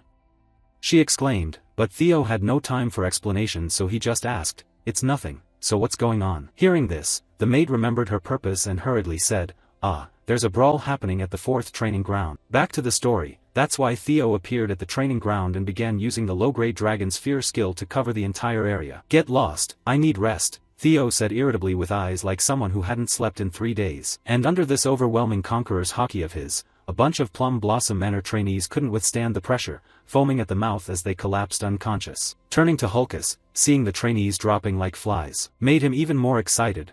Such overwhelming killing intent, I knew it, I had a feeling you'd be interesting. You're mine, Theo Ragnar, let's see how strong you really are. As he spoke, the big guy gripped his broad greatsword and charged at Theo with full force. One might think this strike would at least give our protagonist some trouble, but in reality it was the complete opposite. The moment Hulkus lunged and swung, Theo casually swung his own sword at the same time and instantly sent the giant body flying. In the stunned eyes of everyone present, my attack got blocked so easily? Not just him, even Theo himself was shocked. I blocked it. Across from him, after being sent flying in one hit, Hulkus felt his pride wounded, and went full berserk mode, charging again. No way, I'm backing down. Black Bear Hulkus Lank. He's always considered the weakest among the 4 hounds of the north because he lacks skill variety and isn't the smartest, but as a member of the Lank clan, he's never been bested in raw power. That was what Hulkus prided himself on before meeting Theo. At this moment the big guy charged with his sword raised for an overhead cleave. Try blocking this, Theo Ragnar, he roared, and facing the attack, Theo's eyes turned serious. Instead of blocking head-on, Theo used his sword to redirect Hulkus's blade, letting it slide along his own as he parried it aside. Then, while Hulkus was still recovering his sword to defend, Theo didn't hesitate and unleashed a lethal slash straight across the young man's stomach. I blocked it, and even countered. All that leveling really paid off, Theo smiled inwardly. Seeing his efforts bearing fruit, while on Hulkus's side, after taking a critical hit to the gut he rolled over and passed out. Looking at the bloodied state of the Black Bear youth, Theo let out a heavy breath. I swung with full power without realizing. Luckily Hulkus is known for his durability, so he only fainted. Around them, Sybil's group stared blankly for a few seconds after seeing Hulkus go down before Theo. Then they erupted in cheers. Wow, young Master Theo defeated the Black Bear. He took down one of the 4 hounds with a single strike. Over here, seeing them making such a fuss, Theo quickly said, hold on, Hulkus is still alive. The words had barely left his mouth when his sword suddenly let out a cracking sound. And right after, in the delighted eyes of the crowd, the blade snapped clean in two. Wait, the sword mother gave me, Theo said in shock, while the people around who didn't understand just saw their young master break his sword and cheered even louder. Wow, as expected of young Master Theo, he even snapped his sword in one strike. Hey, why are you all so happy about this? Theo shouted in frustration. Meanwhile Ray behind him watching the crowd cheer for Theo fell into quiet thought, recalling some distant memory from the past, when a little boy asked her, who are you, why are you wandering around here, aren't you cold? Let me put this on you. You're still cold? This won't do, better come to my house first. When the snow stops, I'll take you back. As she spoke the little girl wrapped her scarf around Ray and led her by the hand home. Remembering that memory, Ray unconsciously broke into a faint smile and turned to leave. In that fleeting moment, it seemed Remington caught that smile and froze. Did she just smile? Ray Ragnar smiled? The silver-haired guy thought in astonishment, feeling like he might be seeing things. Right after, that evening at Camellia Manor, a celebration banquet for Theo was held. Congratulations Mysterious Tiger, young master, congratulations, you did great. You've trained incredibly hard this whole time. Now just keep up the momentum until the awakening ceremony, you can do it, the servants said joyfully seeing their young master achieve such results. And the happiest of all was none other than Lady Cecilia. To celebrate her son she brought out a whole basin of abalone. Placing it in front of Theo and feeding him like a machine, my son, try this abalone, these are limited catch abalones from the sea, slow roasted with butter we only get from farms around the Fu-Ha mountains. We gradually increase the temperature to, try this too. This is chicken raised solely on western Lazerian desert dates. These chickens are carefully slaughtered at just the right age, then stewed with ginseng imported from a far eastern country called Juesian. As she spoke her arm never stopped for a second, forcing Theo to swallow before he could even chew properly. Mother, please stop, he thought desperately inside. But thinking back to some sad moments from his previous life, Theo widened his eyes, swallowed hard, and said, "It's delicious, mother." Time passed quickly. After his stomach was bloated like a drum, he finally brought out the broken sword and confessed to his mother, "My son, what happened to this?" She exclaimed, seeing the birthday gift she'd given Theo snapped in half. "It broke during training. I'm sorry, it was the precious sword you gave me for my birthday, but now," he said sadly. But before he could finish, Lady Cecilia exploded in anger, "That damn old hag." She swore up and down that this sword was made from white snow steel and moon steel wood so it would never break. Beside her, Theo's eyes widened in surprise as he asked, "Moon steel wood from the southern thorn forest?" "Yes," she said. "She used only the rarest and most precious materials, but as you can see, that was a complete lie. If what she said was true it wouldn't have broken so easily," Cecilia growled, still fuming. Back to Theo, hearing it was made from those materials, he started marveling inside. Moon steel wood is a special tree that grows by absorbing iron. It's considered rare because it keeps the flexibility of wood while being as tough as steel. I knew it was a good sword but I didn't realize it was that valuable. Where did mother even get this sword from?" he wondered inwardly. Meanwhile Lady Cecilia seemed to have made up her mind and shouted, "This won't do, mother is going to confront her and get answers. This time she'll make a perfect sword for you, my son." Seeing his young mother's fiery determination, Theo looked bewildered. "I'm fine really, I can use another sword." Hearing this, Lady Cecilia shook her head to correct her son. "No way, people are finally recognizing your true worth. We need to prepare more carefully than ever, especially now. And besides, the awakening ceremony is less than a week away, right?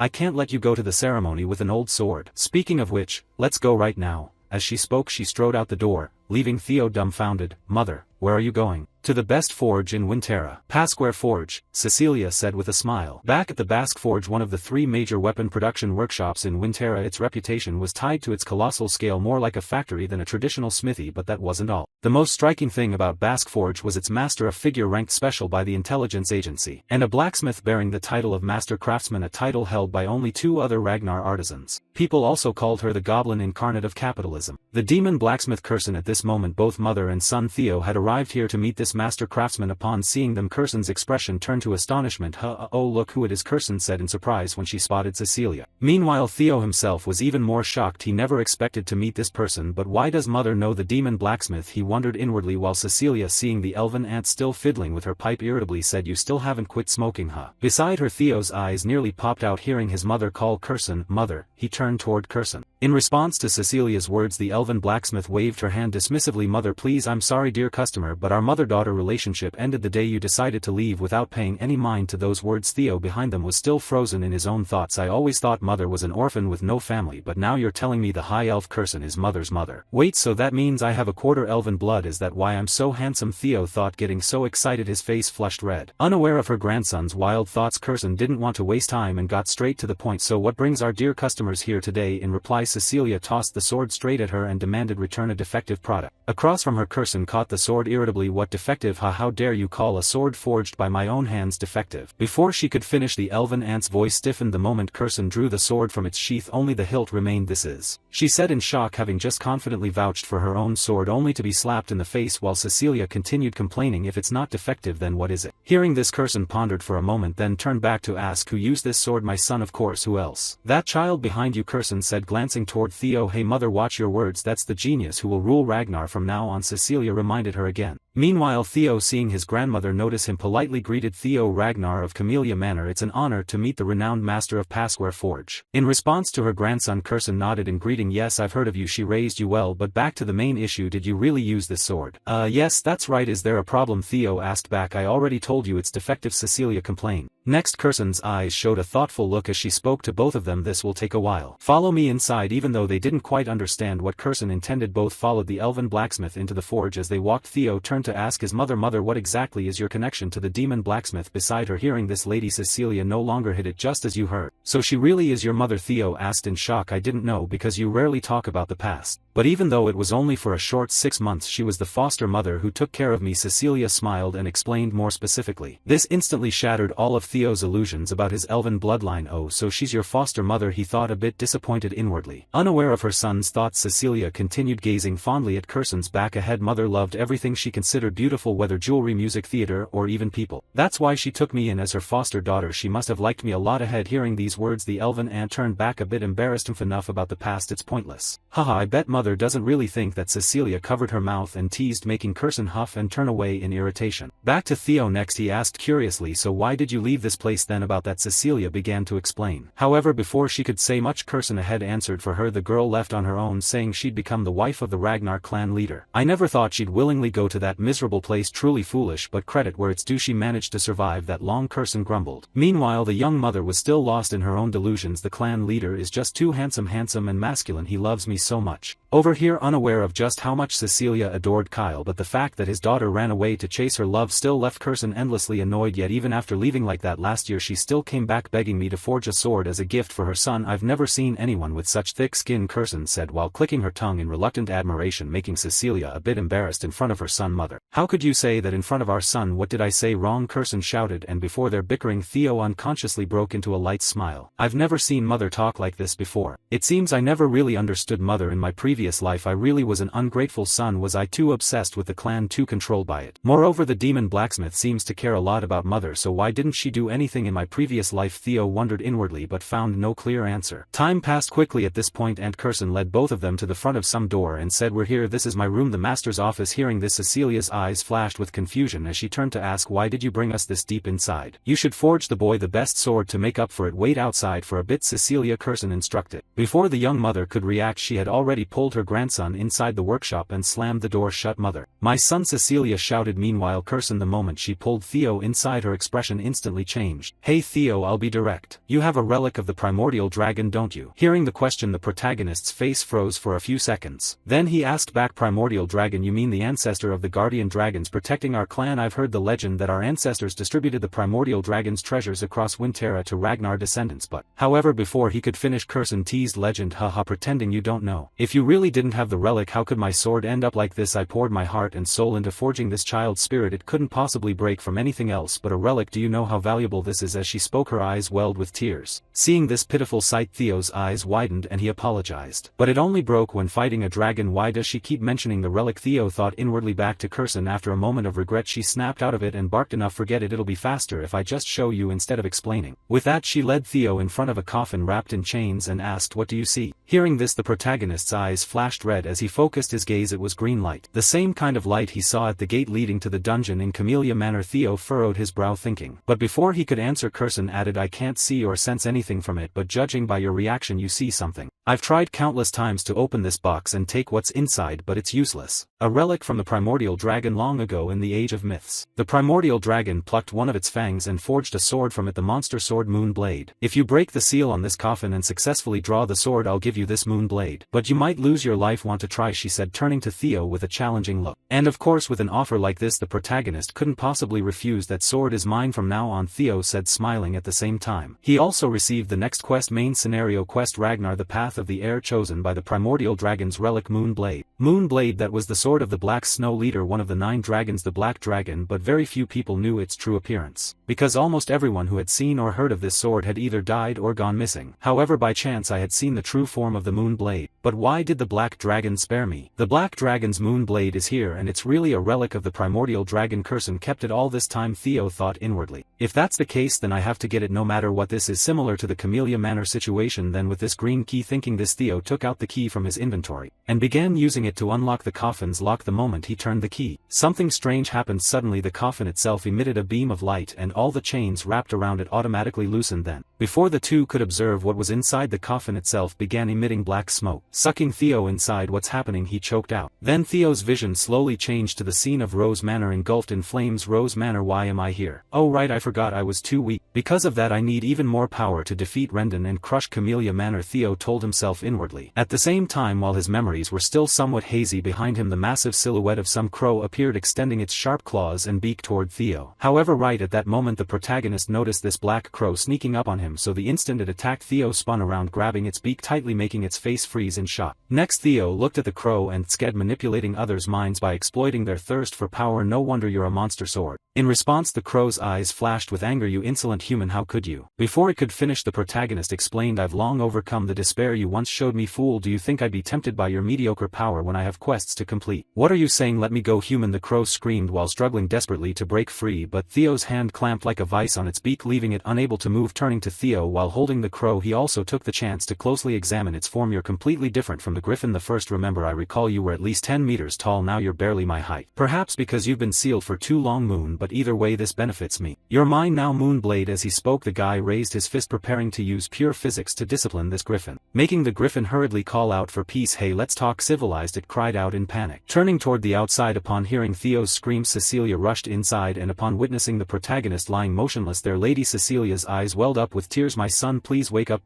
she said while shaking Theo's body, but it had no effect whatsoever. With no other choice, Cecilia turned to look at Curson and asked, Mother, what is this? Why is my son like this? I told you to forge a sword for him. I never asked you to do something like this to the boy, she shouted while Curson's eyes also showed worry. The monster energy has linked with his meridians. I've never seen anything like this before. Since he possessed a relic, I thought everything would be fine. If anything terrible happens to my son, I will never forgive you, Cecilia said in an extremely furious voice. But fortunately for both of them, at that moment Theo's hand began to move and tightly gripped the sword in his hand. Then suddenly countless black energy bands like whirlwinds appeared around him, slowly converging at Theo's chest and slipping straight into his body. Once this was over, Cecilia anxiously called out once more. Theo, hearing his mother's call, the protagonist slowly opened his eyes, making her overjoyed as she hugged her son tightly. My son, Cecilia said while shedding tears. Meanwhile Aunt Curson, seeing Theo safely awake, also breathed a sigh of relief inwardly. Looks like I worried you a lot. I'm fine, no need to panic, Theo reassured her. At the same time the system's final congratulatory notification rang out. Congratulations, by hunting a griffin you have successfully completed the second scenario quest, reward obtained, Moonblade. Hearing this, Theo finally paid attention to the sword in his hand and thought, I'm really lucky the griffin was easily defeated because it had just been unsealed, and also because its psychological attack no longer works on me. The guy sighed at his negative luck stat, but it still helped him this much. However, the rewards weren't over yet, because right after Theo heard even better news. By absorbing monster energy from the Moonblade, your mana has increased significantly. Plus 30 mana. Your mana has exceeded 200. Your mana has begun to possess divine power. Divine type special ability effect, body enhancement, mana recovery 1.5 per second. The notification had just ended when Theo immediately felt an explosive surge of power gushing within his body. His mana had risen to the level of a high-rank swordsman. It's a shame I can't fully utilize this mana right away. I have to hold back until the awakening ceremony. Back to Curson. After the mother and son had their emotional moment, the elven blacksmith puffed on her pipe and said, You really surprised me. Congratulations, you truly succeeded. Hearing this, Theo smiled and turned to ask, You'll keep your promise, right? Don't you know elves can't lie? Curson grumbled. Next, suddenly the sword in Theo's hand began shaking violently, making him a bit puzzled, and with her experience Curson explained, For her grandson it's resisting. Hearing her explanation, Theo's eyes fixed on the sword in his hand as he growled, So you're saying you still haven't acknowledged me as your master, huh? From behind, Curson also explained on behalf of the sword, Not exactly. Perhaps it's feeling resentful after being sealed for hundreds of years. Now that it's out, it wants to vent all the pent-up frustration. Why don't you try swinging the sword at that wall over there with all your strength? As she spoke, Curson glanced toward a metal wall not far from the group. It seemed to be a sword-testing wall with a few marks left by swords on its surface. However, upon hearing the request, Theo felt a bit worried and turned to ask, Is this okay? In response to her grandson, Curson smirked contemptuously, worrying for nothing, even if it's the Moonblade. A swing from a kid who hasn't gone through the awakening ceremony won't damage the Basque Forge. Hearing that was really irritating, Theo grumbled inwardly, seeing his grandmother not quite believing in his strength.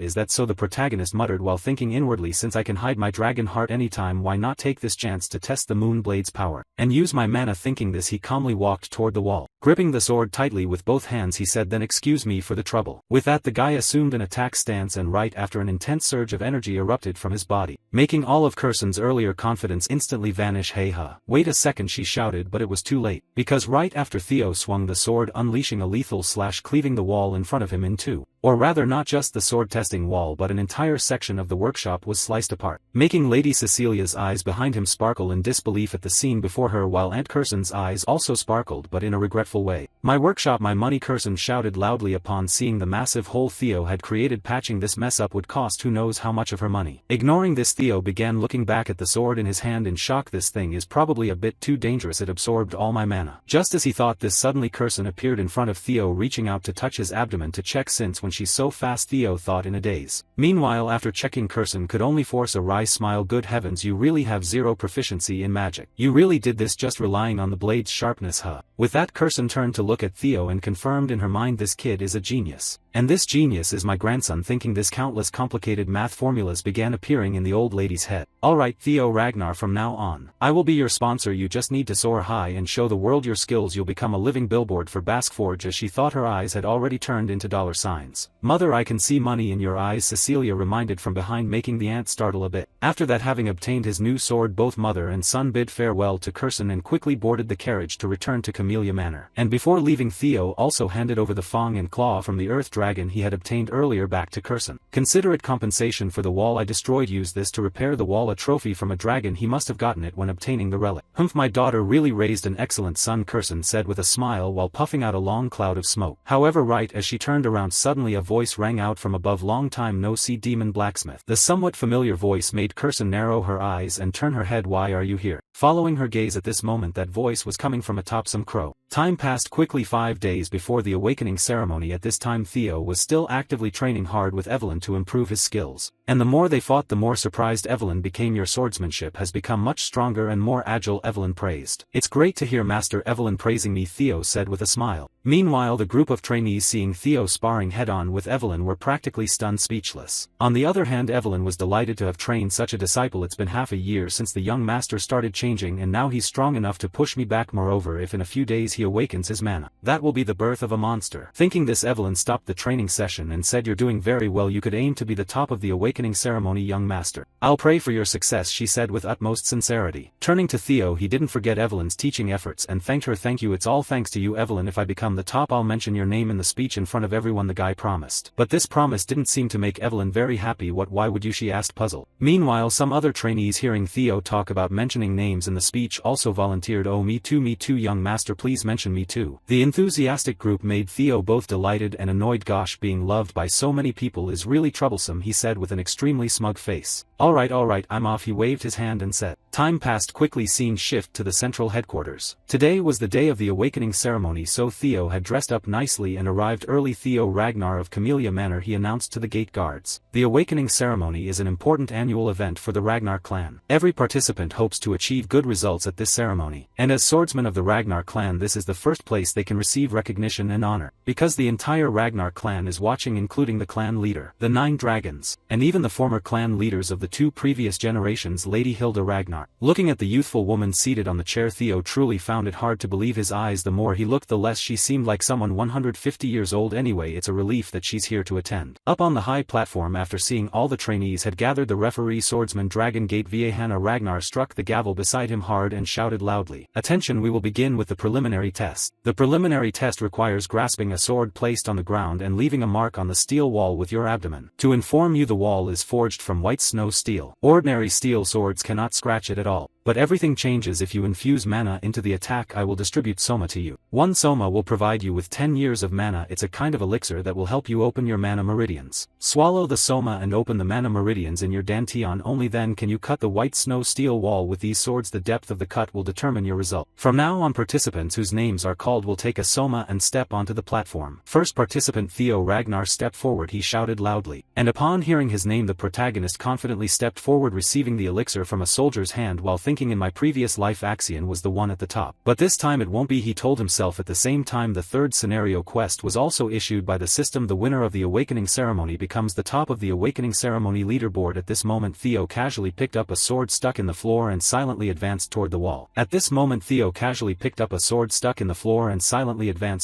Meanwhile, former clan leader Hilda, seeing him step up, curiously said, "Oh, so that's the boy Kyle, the one you mentioned before." Hearing this, Kyle nodded and turned to reply, "The boy must have caught your interest." first. Of course I became curious after you said you were keeping an eye on him. Then let's watch and see just how talented this kid really is, Hilda said with a smile full of interest. Back to Theo. Although he had gone through this once in his previous life, doing it again he still couldn't hide his nervousness. Phew, the awakening ceremony, I'm a bit anxious since it's been so long since I last did this, he said with a sigh. Meanwhile, to make sure Theo didn't forget, referee Va Hannah also reminded, now swallow that elixir. Yes, I understand. Theo nodded, and quickly tossed the elixir into his mouth. In my previous life I swallowed soma but couldn't control the mana, causing severe damage to my dantian. But this time that won't happen, Theo smiled, thinking, and right after swallowing the elixir his entire body erupted with intense mana, making Va Hannah behind him a bit worried about him. That idiot causing such a huge mana wave, he can't control it properly. When swallowing soma you need to be extremely careful to stabilize the mana pathways in the dantian. But Ragnar clan members have more talent than mana, to the point that if not careful they can become crippled. He'll probably end up the same. The uncle frowned, thinking worriedly for Theo. However, his worry was unnecessary because very quickly afterward the violent mana inside Theo's body began to be controlled by him, forming an energy membrane enveloping his body. He withstood it, Va Hannah said aloud in shock. Back to Theo, looking at the energy source he had suppressed. The guy couldn't help but smile smugly. Finally, I have both the dragon heart and a mana reservoir. This makes me feel a bit disappointed. It's not like my previous life. This time I succeeded way too easily. Anyway, from now on I can officially use mana now. With this massive amount of mana, I just need to unleash it to my heart's content. Thinking this, he began gathering mana into the sword in his hand, then directly swung it forward toward the sword testing wall. In that instant it seemed everyone saw the phantom of a roaring dragon in the sky. The pressure he created was so strong it made the three Remingtons feel dizzy. Then in their eyes the dragon head phantom charged straight toward the wall, creating a massive cut on it. This is the ultimate technique, shadow severing slash. Behind him the arrogant Axion, witnessing this scene, frowned in displeasure. The result was, after the shockwave completely dissipated, Theo left a huge slash nearly spanning the full height of the wall, making referee Va Hannah stunned for several seconds before declaring the result. Theo,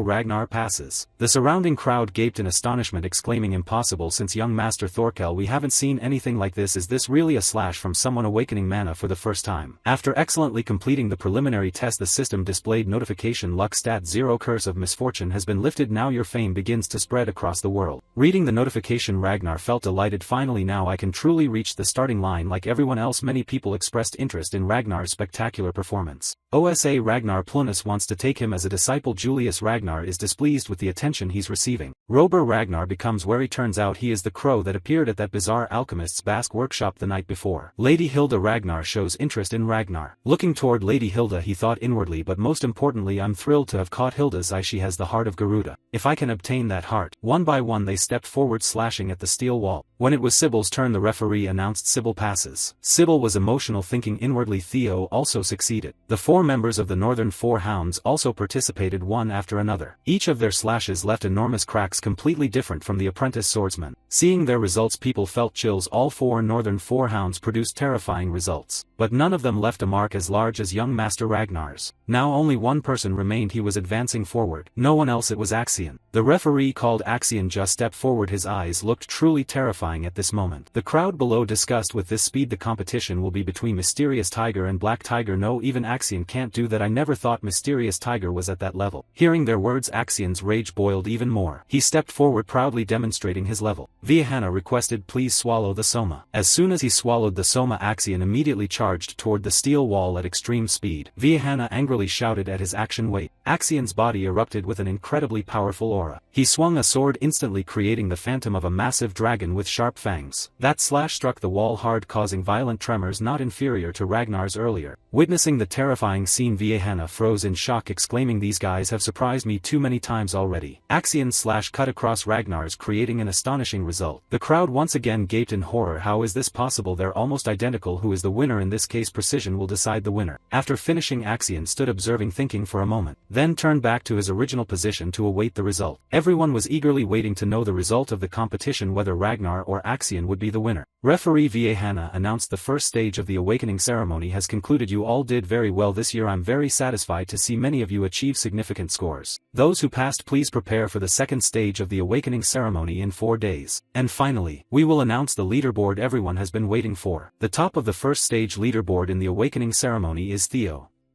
In the first awakening ceremony, the person ranked first is Theo Ragnar.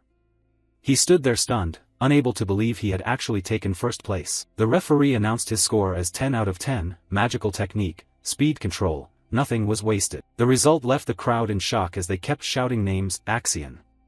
Axion isn't first.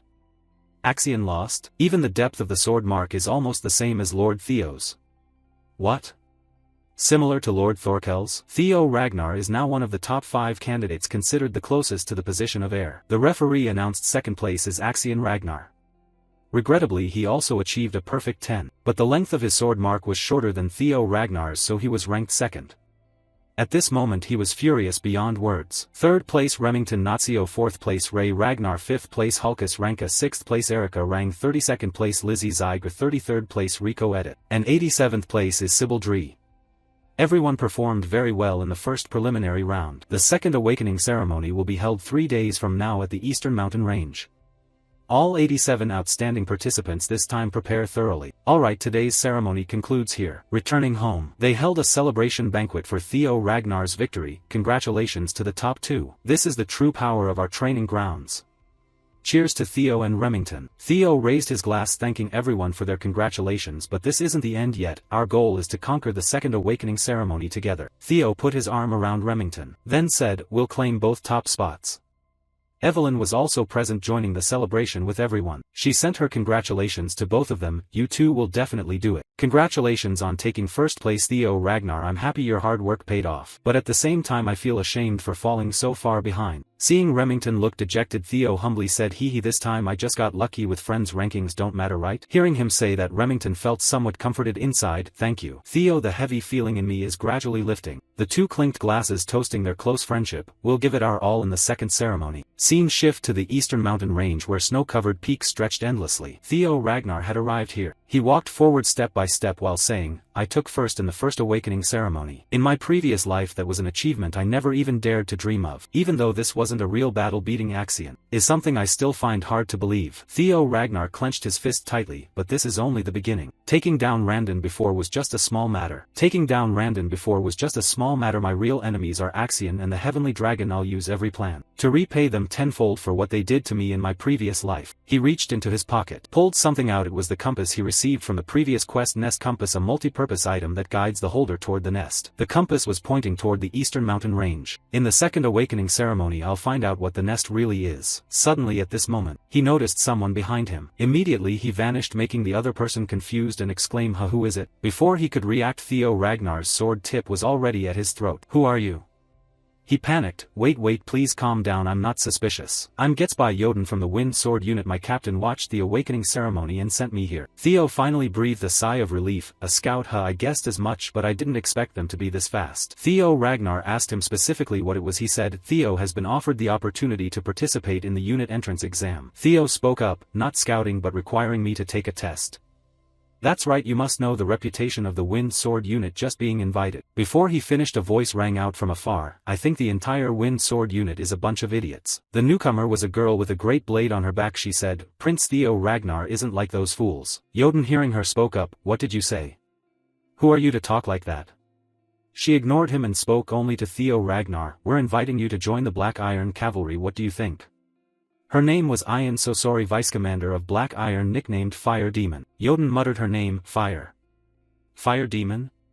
She replied, "Yes, now you've recognized me. Get out of my way." Suddenly a group of people rushed past her at extreme speed, heading straight for Theo Ragnar. They spoke up, "Honored to meet you. I'm from the Black Sword Unit. We guarantee you'll have a captain position within 3 years. This is the legal bureau. The captain personally came. The security bureau is here. If you agree, we'll provide full support. The numbers are quite large." They overwhelmed Sosori, leaving her breathless. She grew angry, shouting loudly, "Hey, line up, don't crowd. What line? You're the one who should stand back. Whoever drags him back first wins. Got it?" Theo was dumbfounded, thinking inwardly, "This is ridiculous. Best to leave before things get more annoying." At this moment another person arrived looking for Theo. He was surprised by the sudden appearance of that person. She approached Theo Ragnar and said, "I know this might seem ambitious, but to obtain such talent, do I really have to stoop to that level?" She was the mistress of Plum Blossom Manor, Sword Dragon Osa Ragnar Prunus. Those around looked at her in shock. The mistress of Plum Blossom Manor? She personally came here. She looked at Theo and said, I'm the same as you all. I came to meet Theo Ragnar to take a stroll and see that child. Scene shift to training ground number 4. Axion had slaughtered everyone here. Not a single survivor. He sensed someone approaching from behind. Immediately swung his sword, continuing to attack with full force, launching his sword like a bullet. With just 3 fingers the person caught his sword successfully. The newcomer was Heavenly Dragon Troyden. He spoke, truly pathetic. Venting anger in the wrong place won't change anything, will it? Axion now recognized his uncle. He threw his sword to the ground, turned his back and said while walking, in a moment like this you need to stay calm and plan. Axion, follow me. The second awakening ceremony. I'll show you how to turn it into Theo Ragnar's grave. He walked away with eyes full of killing intent. Back to the scene. Sword Dragon OSA Ragnar Prunus approached Theo. Those around were extremely surprised by her appearance, saying, the mistress of Plum Blossom Manor personally here? This makes our side look too weak. Fire Demon Ian so sorry shouted loudly, mistress please wait. Before she finished, a sphere of power enveloped the two of them. Inside, impossible, the space has been disconnected. Could she be planning to personally teach him? The sphere gradually vanished into space. Theo Ragnar had now stepped into the Sword Dragon spatial imprint. The two looked at each other. He thought inwardly, I've entered the imprint of Plum Blossom Manor's mistress, a space completely isolated from the outside. I never thought I'd witness something I've only heard about. It seems my reputation has truly taken shape now. Sword Dragon spoke at this moment. The Dragon Lord will surely be furious, but who can stop me when I want to give someone a gift? Theo asked, puzzled. A gift? She drew her sword and said, the Dragon Lord's sword is very strong, like dragon breath falling from the sky, burning everything to ashes. The space immediately transformed into a poetic flower-filled forest. But I'm different from him. I infuse my sword with countless transformations. Theo watched her in a daze. The dragon I pursue is one that contains every possible transformation. As soon as she finished, Plum Blossom Manor's mistress unleashed her techniques continuously, teaching Theo Ragnar. Theo Ragnar watched her every move intently, trying to absorb everything into his mind, all within a single breath. I call this Plum Blossom swordsmanship, the first rain of heavenly flowers. Theo Ragnar, hearing her speak, his hands and feet trembled as he thought inwardly, unbelievable, 120 steps and sword techniques all in a single breath. Could the Dragon Lord really have to retreat before her swordsmanship? If I can combine what I've just seen into a single slash and unleash it all at once. Theo Ragnar looked at her and said, I don't know if I'm allowed to accept it. Sword Dragon nodded and said, if you've seen enough, then that's plenty. Right after she finished speaking, the space shifted and warped, and the two of them were back in the original area they started in. She told him, if you want to see more, come find me anytime after the second blooming ceremony. The people around them stared in confusion at the pair, still completely clueless about what had just happened. Theo, I hope you'll become a fresh new wind in this place. As soon as she said that, she vanished, leaving behind a shower of cherry blossoms drifting down to the ground. Theo thought to himself, this really is an incredibly huge gift. Whether I accept it or not, I still feel like I don't deserve it. But becoming a disciple of the Plum Blossom Lady and a member of the White Armored Dragon Cavalry at the same time, isn't that way too much? I'll think it over carefully after the second blooming ceremony. 3 days later, the scene shifts near the northern Great Wall, in the mountain range where the second blooming ceremony is taking place. This winter mountain range is a vast stretch of land that runs from our winter stronghold all the way to the Demon Sea. And we, the Ragnar family, have protected humanity from that cursed land, the Demon Sea, where endless hordes of monsters lurk on the other side of the wall for more than 1,000 years. All of you will one day have this duty to carry on. That's exactly why this place was chosen as the stage for the second blooming ceremony. The one speaking was the overseer of the second blooming ceremony, Senior Swordmaster Jackie Ragnar. However, as apprentice swordsmen, none of you are allowed to step into the Demon Sea. The trial area is strictly limited to inside the Great Wall. Be careful. Don't cross the boundary into the Demon Sea. The test is very straightforward. Over the next 15 days, hunt beasts from the Winter Mountains and collect the bells tied around their necks. The bells come in 7 colors: red, orange, yellow, green, blue, indigo, and violet. The higher the color in the spectrum, the higher the points and the stronger the beast. In particular, the beast carrying a violet bell is at a level none of you can possibly defeat, but taking it down would give you an absolutely staggering amount of points. You're free to use any method you want during the test, as long as you bring the bells back before time runs out. Theo Ragnar thought to himself, no restrictions on methods, that means it's allowed to steal prey or bells from others. He's openly encouraging conflict, but that's just the survival rule of our world. Finally, Jackie Ragnar said, we've set up supply outposts at various spots to keep monsters from breaking through. Supplies are hidden in those safe zones, so use them wisely. Now, the test begins. Everyone scattered after hearing the overseer's command. He thought to himself, since the test lasts 15 days, securing supplies is top priority. We need to stock up first and make sure we support young Master Theo. The black bear charged forward excitedly, shouting, this is gonna be fun, really fun. Axion recalled the instructions his uncle had given him. Stick to the plan, Axion, and that place will sooner or later become Theo Ragnar's grave. Sword Dragon followed behind Axion, keeping a close eye on his actions. Theo Ragnar started moving, with someone trailing behind him. The person called out, "Young Master Theo." It turned out to be Remington. He looked at Theo and said, "You once said we're friends, right?" Theo asked, "What's up?" Remington replied, "After thinking it over for the past 3 days, I realized I see you as both a friend and a rival. So I've gotten ambitious. I really want to surpass you, young Master Theo." Hearing that, Theo Ragnar gave a small smile. "I get that feeling. I see Remington as a friend and a rival too." Remington burst out laughing. "Huh, that's such a relief. I was worried I was the only one thinking that way. That's why I can't hold back in this second blooming ceremony. That's what I wanted to say." Theo Ragnar wished him well, then good luck to you. Right after Theo spoke, Remington left the spot. Theo thought to himself, the fact that Remington set me as his target, could anything be more exciting? My heart's racing. I've gotten a lot stronger now. Anyway, let's put the emotions aside for now. First things first, find the dragon's nest. With that, Theo pulled out the dragon compass and held it in his hand.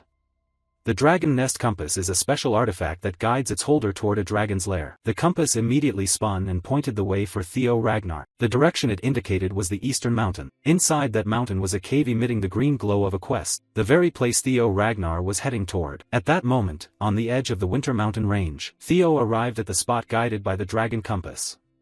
He said, "It's definitely around here somewhere. I didn't expect it to be hidden under all this snow. Wait. Do I really have to dig through this whole pile? Yeah, I probably should have brought a shovel. Using my sword to dig feels kinda weird." Theo drew his sword and muttered, "Well, if you don't have teeth, chew with your gums." As soon as he finished speaking, Theo swung his sword, sending electric sparks flying and blasting the snow pile in every direction, revealing a clearing with just trees and a cave entrance. Theo lowered his weapon and said, "Alright, you guys can come out now." One of them stepped forward, chuckling, "When did you notice us? We thought we were tailing you perfectly in secret."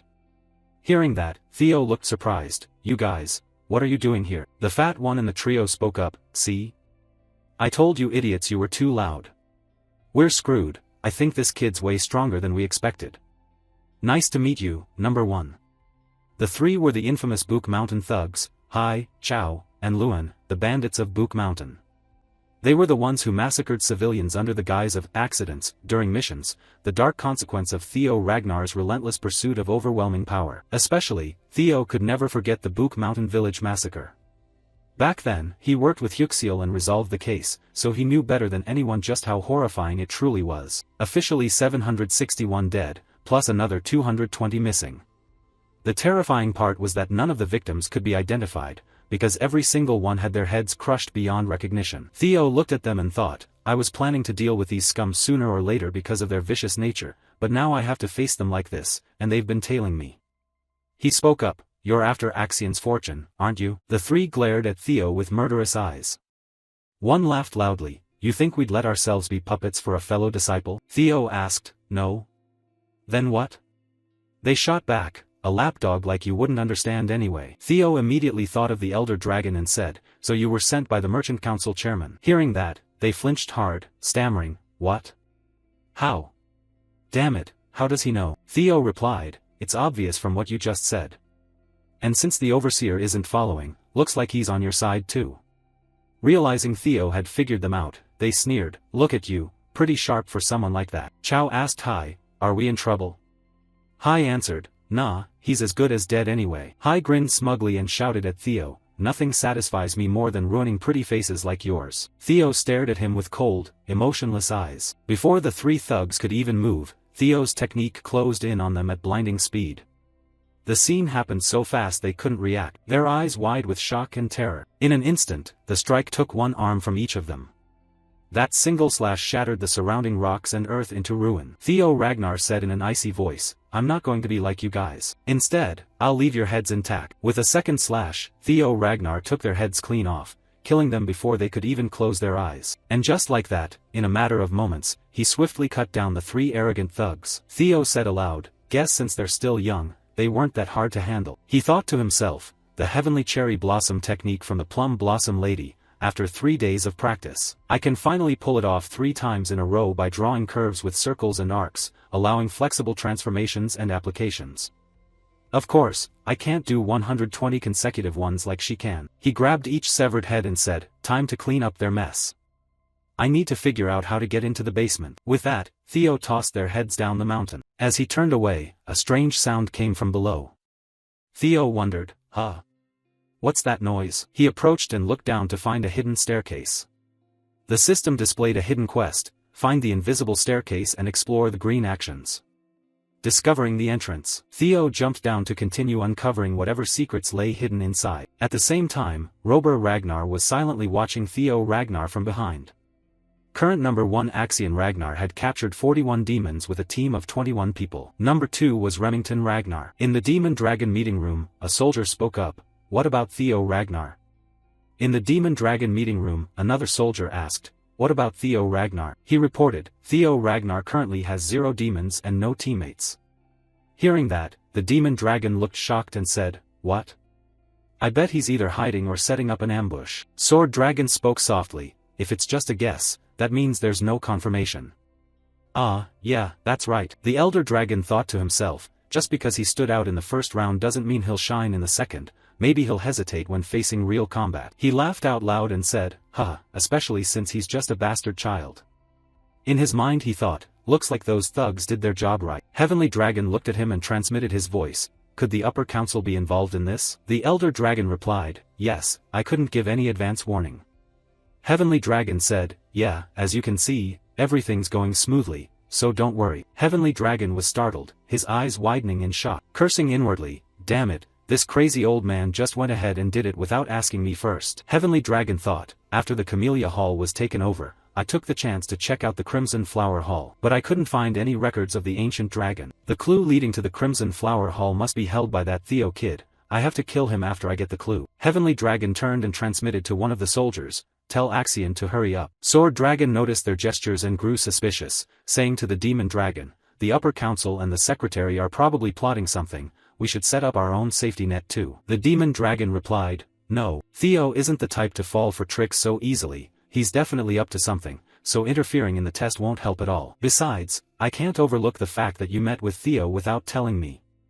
Sword Dragon chuckled and said to him, when it comes to that matter, isn't Theo's feelings the most important thing? Back with Theo Ragnar, he was gradually venturing deeper into the mysterious cave. In front of Theo were piles of eerie, dried-up skeletons. Theo walked past each one and said, these have incredibly strong mental attack traps, ordinary people would lose their minds completely. After passing the Blue Moon Sword's trial, this is nothing to me. I didn't expect the compass to lead me here. Theo placed his hand on the cave wall, and instantly his vision expanded thanks to his divine power. Divine power is a special ability that alters physical capabilities, using mana to extend the senses. Before Theo now was a cave entrance glowing with a mysterious golden light. That's right, that's the direction. Theo looked ahead and smiled, this place is the lair of a young dragon. In 3 more years, this is where Huxiel will hunt the young dragon and find the legendary item. I feel bad toward Huxiel, but I have to take it first. By now Theo was standing in front of the gate, and inside was a young dragon. Theo Ragnar stared in bewilderment at the scene before him. No way, this isn't the lair of a young dragon, it's the lair of an ancient dragon. The entire view was piled high with gold, and atop that mountain of gold lay a dragon. A dragon deep in slumber, completely unaware of Theo Ragnar's presence. Theo's face paled as he thought, this is bad, if I have to fight a dragon, forget about getting Axion's relic, I'm definitely going to die here. Why is this dragon here instead of a young one? Did Huxiel spread false info, or is it because I came 3 years early? Either way, this is way too unexpected, I have to retreat this time. With that thought, Theo turned to leave. What a shame, but I need to get back before Huxiel arrives. While he was thinking, the dragon suddenly awoke, its fierce eyes locking onto Theo Ragnar. Theo jerked around in surprise, and looked back to find the ancient dragon already standing right in front of him without him noticing. It gazed at Theo and said, you are the first chosen one after a very long time. Its name is the ancient dragon Roadbroke. I am Roadbroke. Its eyes brimmed with killing intent, its form truly terrifying. The one your Ragnar lineage calls the guardian dragon god.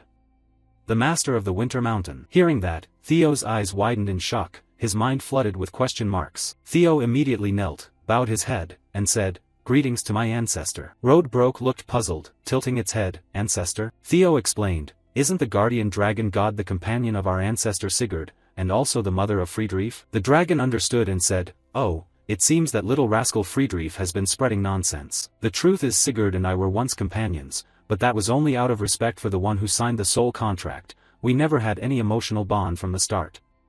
How could a human possibly be a life partner to a dragon? Theo stood up, looked at it, and asked, so the rumor that our family lineage carries dragon blood is just propaganda? Rodbrok replied, yes, exactly.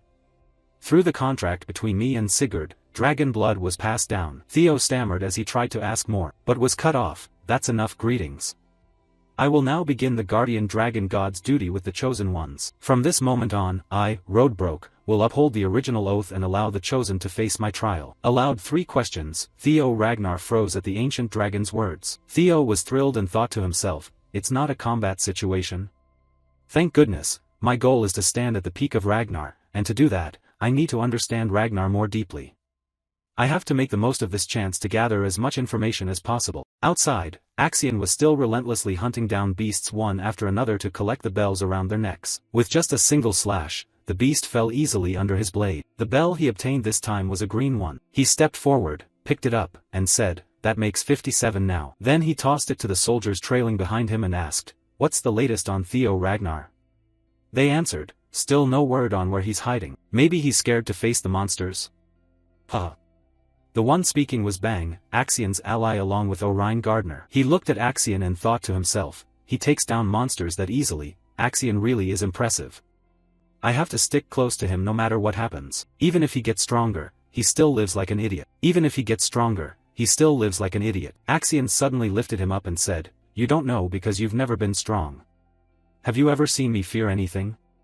With power, you fear nothing at all. His eyes filled with murderous intent, he growled. What are you scheming? Axion's fury terrified him, and he screamed, no, I'm sorry. One of the soldiers approached and said, pardon me, Lord Axion, there's a message from above, urging you to carry out the plan quickly. Only then did Axion release him, dropping him, and replied, got it.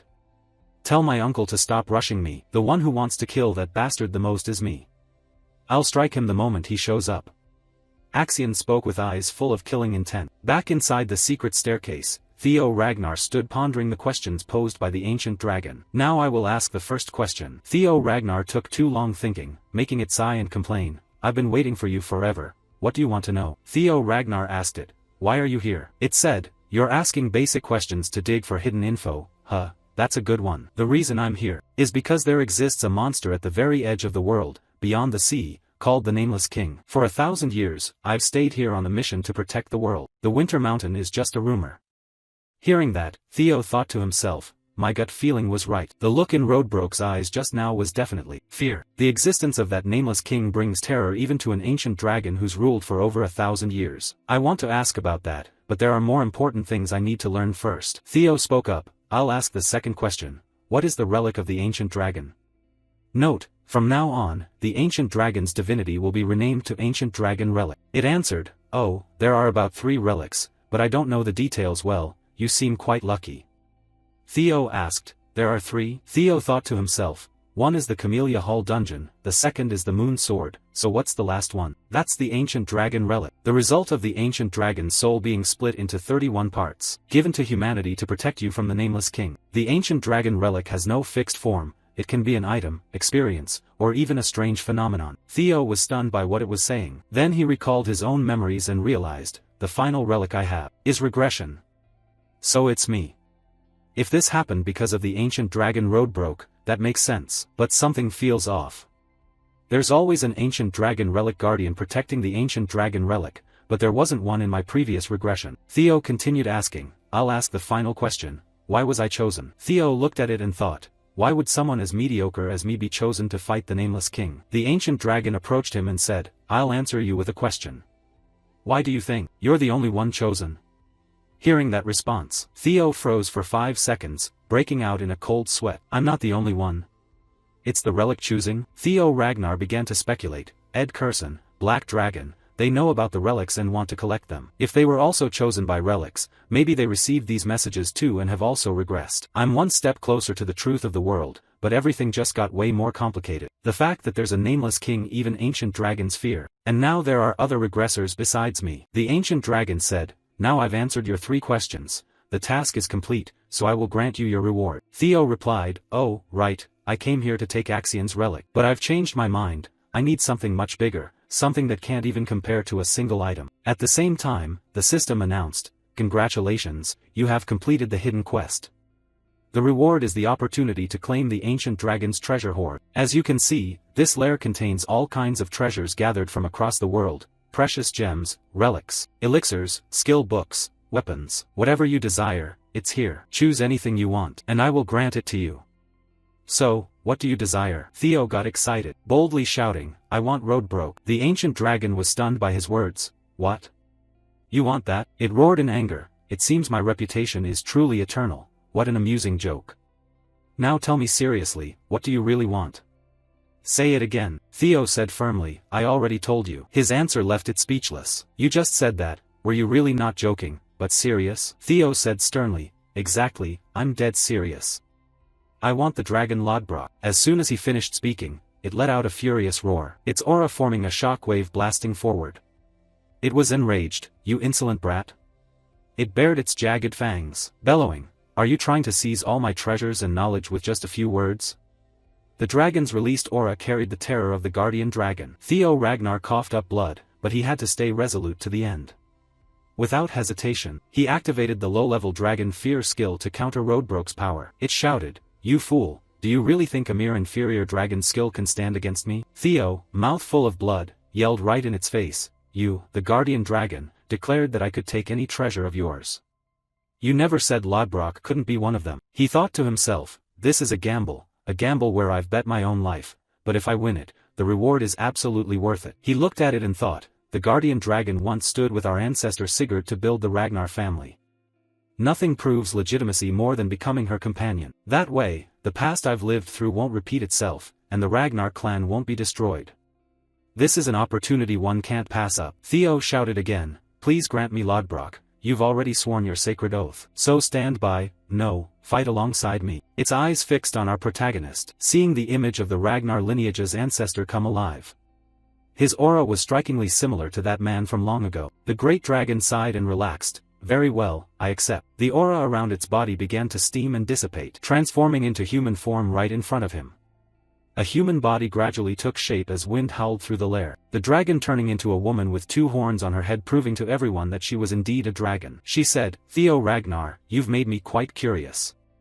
I will give you a chance. She slowly walked toward him, her figure graceful, alluring, and mysteriously captivating in a way hard to see through. Theo Ragnar stared at her in a daze. She confidently said, have you been captivated by my beauty already? After all, I'm over 2,000 years old, oh great guardian dragon. Theo noticed, not her beauty, but the massive hole right in the middle of her chest. He blurted out, wait, you mean this wound? She replied, to be honest, my heart was lost 50 years ago, and since then I've patiently waited for death. At best, I only have 3 more years to live. That's also why I couldn't leave my lair. In other words, even if I follow you, I can't help you directly. She asked again, alright, now that you've seen it, I'll ask you once more. Do you still want to choose me as your reward? Theo looked at her and smiled. Of course, my answer will never change. I want to choose Lodbrok as my reward. At that moment, the system displayed, you have selected the Ragnar guardian dragon, Lodbrok, as your reward. She laughed and said, you really are a fool, but perhaps that's exactly what makes the chosen one special. The system announced again, the title, Companion of the Guardian Dragon, has been created. The title, Descendant of the Ancestor, has been created. He looked at the guardian dragon and declared, I will become stronger than anyone else, and I will claim even more ancient dragon relics. A soul link with Lodbrok was established. Through it, Theo also gained a massive amount of experience. Theo looked at her and said, I'll find it for you, something that can replace your lost heart. Among the relics of the ancient gods, there's bound to be one that can do it. Theo Ragnar leveled up, thinking, I think I at least need to do that much to be worthy of the title Companion of the Guardian Dragon. She heard that and smiled happily, please take care of me, my new companion. But as I explained earlier, I can't leave this place until you find something to replace my heart. I'll hibernate here and wait. Besides, I have one more task for you to complete so we can truly establish the soul link. Take this book, read it, and awaken your mind gate. You can do it within a month. There's simple food around my lair, use your time wisely. Theo Ragnar opened the book, it was an additional reward. The system congratulated, you have received the grimoire of Axion. This is Axion's book, a hidden being. It contains the magical principles related to echoing sounds from the dawn of creation. Sacred sound holds the entire truth of the universe. He thought to himself, it's amazing that I could get this book. Theo replied, that's right, the second phase of the awakening trial is ongoing, but the whole test only lasts 15 days. I've got less than half a month left. She looked sharply at Theo Ragnar, thinking, even so, that might be possible, but I won't allow it. Theo exclaimed in surprise. What? She said, it simply wouldn't be interesting if I let you go now. Awaken your mind gate before the second phase of the trial ends. And of course, I won't let you leave until then. The time remaining until the second phase concludes is only about 13 days and a few hours. Flashing back to before the second phase intelligence report, that person said, as you all know, the reason the ancestral pillars could create safe zones against demons is thanks to the demon summoning gems sealed inside them. By amplifying the sealed demon energy in the gems, it kept other demons from approaching. But if we destroy those gems, you can summon demons whenever you want. Right after that, shadows appeared beneath his feet. Demons emerged, just looking at them made it clear they weren't ordinary. His dragon bit one of the demons to death. He continued, you already know, the second goal of this test is to hunt demonic beasts and collect points. So that Theo has no choice but to go out hunting demons. One person replied, I understand, you want me to use that gem to lure Theo here. He nodded, exactly, but that alone isn't enough. You can't just lure him in and kill him outright. If you do that, we might fail to retrieve the clue to the Crimson Flower Hall relic. Another asked, then why not torture him before killing him? He'd probably spill everything. He answered, you already know why that won't work. The power gap between you and Theo isn't that huge. Could you even capture and torture him? However, he's very emotional. Use his subordinates as hostages, the group that got eliminated and is gathered at training ground number 4. Capturing them as hostages will be much easier, then force him to reveal the relic information. The other nodded, got it. He clenched his fist, trembling with rage. This is because Theo is no longer as weak as before, that's the plan we set. But unexpectedly, instead of hunting demons, he never showed up until the very last minutes of the test. At this point, only 12 hours remained. Axion was in first place with 860 points. Someone said, what a waste, we even carefully planted your people among the overseers. Up to now, that Theo still hasn't appeared, young master. Maybe those 3 worthless council bastards already caught him. Otherwise there's no reason he hasn't shown up yet. This was Phillips, a disciple of the Plum Blossom Hall, a second-stage swordsman, currently ranked 7th with 446 points. He sat pondering, then glared at the other. You're supposed to be one of Plum Blossom Hall's brightest talents, yet your vision is this poor? Now I understand why the Plum Blossom Hall master pays more attention to Theo than to you. Philip scowled in irritation. What did you just say? Damn it, I'm out here helping him catch that Theo guy, and he still mocks me, this bastard. He was furious. At that moment, Axion spoke up, enough already, I didn't expect much from you anyway. That damn Theo Ragnar, if you won't show yourself, I'll force you out. His face twisted into a vicious grin. The Dragon Scale Society people and the Plum Blossom Hall people are all here. Everyone, follow me. It's time to go hunting. We'll wipe out every last one of those eliminated losers at training ground number 4, kill them one by one and see if he shows up. This scene was accidentally witnessed from afar by someone. That person was Ray Ragnar, a second-stage swordsman, currently ranked 3rd with 561 points. Somewhere else, a group was taking down demonic beasts. One of them was a low-grade ice lizard god. These were the subordinates following young Master Theo Ragnar. One said, we finally took it down, finally got a demonic beast and snagged a golden demon bell. Another chimed in, see? I told you if we teamed up we'd pull it off. I've gotta brag about this to Lord Theo. These were all people Theo cherished. But one looked worried, guys, there's only 12 hours left until the second phase ends. No idea where young Master Theo is. He hasn't shown up since the test started. Another comforted him, we've gathered a ton of supplies for him already, so don't worry. He's probably aiming for something way bigger. He must be doing something more important than just hunting beasts like this. Let's keep collecting stuff and hand it over when we see him. One nodded, yeah, probably, since just surviving gets you through the second phase, rankings don't matter that much, right? Someone else said, sure, but I still really want to see young Master Theo take first again. He promised he'd mention me too. Another laughed, yeah, he said the same to me. While the two were chatting, a sharp sword suddenly pierced straight through Sybil's heart. Ha ha ha, you guys are killing me. The attacker was Orion Gardner, ranked 14th with 173 points. The others shouted, Sybil. That's the Dragon Scale Society, what the hell is this? Orion laughed, what do you think it is? You're just sacrificial lambs meant to summon out that precious young master you all worship. We're dying to meet that damn young master of yours too, so don't blame us for playing dirty. At the same time, back in Lodbrok's lair, she said, this is quite a surprise. You actually managed to open your mind gate in less than half a month. The system also popped up, you have partially grasped the magical principles within the grimoire of Axion and created a new skill. Theo thought to himself, good thing the info I heard in my previous life was correct. The most important factor in learning this magic is the quantity and quality of mana. Since I have mana capacity and a dragon heart, it makes sense that I learn twice as fast as normal people. The system announced again, your current state is too low, a low-level skill has been revealed. C-rank skill, minor dragon synchronization, freely manipulate and read residual thoughts from objects through spiritual contact. Theo thought, what a weird name for a skill, minor dragon synchronization, like syncing with a hatchling or something. Lodbrok spoke, I figured you'd at least reach this level before you could be called my companion. With this, you've mastered the basics, the rest you'll only improve through real combat. Once you reach a higher level, you might even hear my voice from anywhere, and you could even borrow my power, a power like our ancestors. Theo Ragnar was thrilled, and she continued, of course, to do that, my recovery has to come first. Don't forget, I only have 3 years left. Theo replied, don't worry, I'll finish it before the 3 years are up.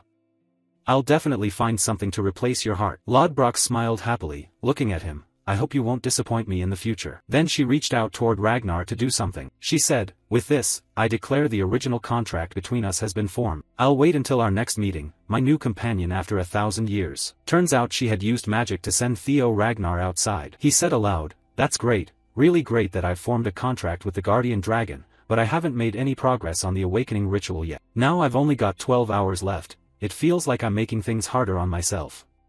Starting to earn points after everyone else has had over 10 days is brutal. If I just hunt demons the normal way, there's no way I can hit first place in 12 hours. In that case, there's only one strategy, robbery.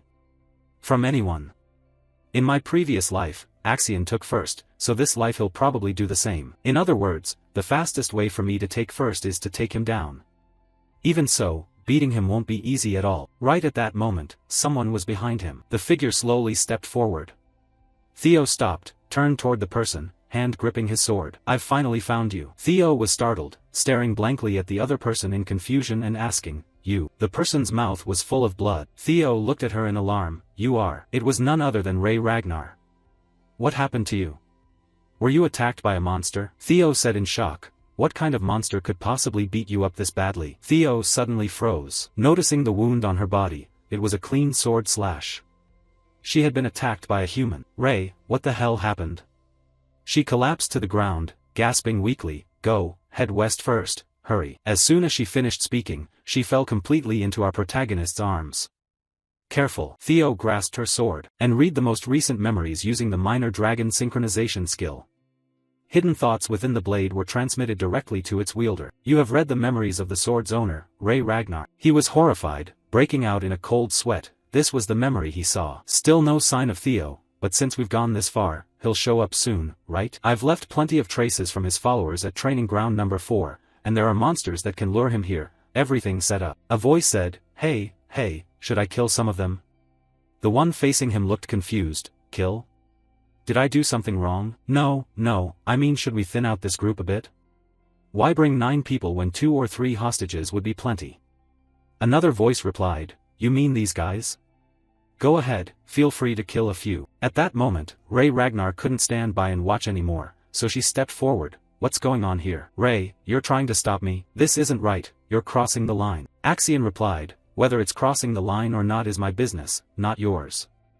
I don't want things getting more complicated. Go your own way and stay out of mine. Everyone here is Theo's friend, let them go. She drew her weapon. Axion sneered coldly, so that's how it is? His eyes turned icy, you're actually siding with that guy. Right after Axion spoke, Ray charged at him with her sword. He stood his ground, slowly drawing his own blade as a deep crimson killing aura radiated from him. Clang, one clash, the light from the impact lit up the sky. Somehow, no one could be seen anymore. Ray Ragnar was knocked back, coughing up blood. Clearly no match for him. Notification, due to insufficient status, some thoughts could not be read. Seeing the scene, Theo Ragnar felt horrified. What the hell is going on? Why is Axion holding 4 of my teammates hostage? Ray Ragnar was stunned. How do you know that? Theo grabbed her shoulders and shouted, tell me right now, what happened while I was gone? Ray gritted her teeth and said, from the moment the test started, Axion has been doing everything to capture you. But since he couldn't find you all this time, he went after your teammates to force you out. Theo was shocked. What? Ray continued, I wasn't looking for you just to tell you that. Theo Ragnar roared in fury, all of you, even now you won't leave me alone, but you'll pay for this. I'm no longer the weakling you could push around. Ray, where are they right now? Where's Axion? Tell me quickly. Not long after, a voice rang out, that's Theo. Theo's appeared. He's shown himself. Another said, young Master Axion, he's here. He suddenly appeared at the northern cliff edge. Axion asked, you sure? Positive, right now he's talking to Ray. I think he'll head this way soon. Axion grinned wickedly, Theo Ragnar, I'll prove to you that someone like you will never surpass me. Right after he spoke, a voice transmitted from afar behind the tall trees, don't forget, young Master Axion, you don't need to face him directly. Just get the relic information through the hostages. As for Theo Ragnar, we'll handle him carefully and thoroughly. While we're dealing with him, use the summoning orb to distract the overseers around here.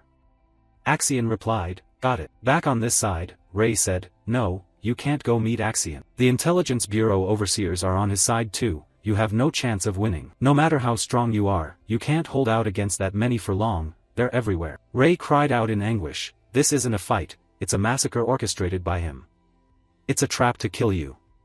You can't go alone, that's suicide.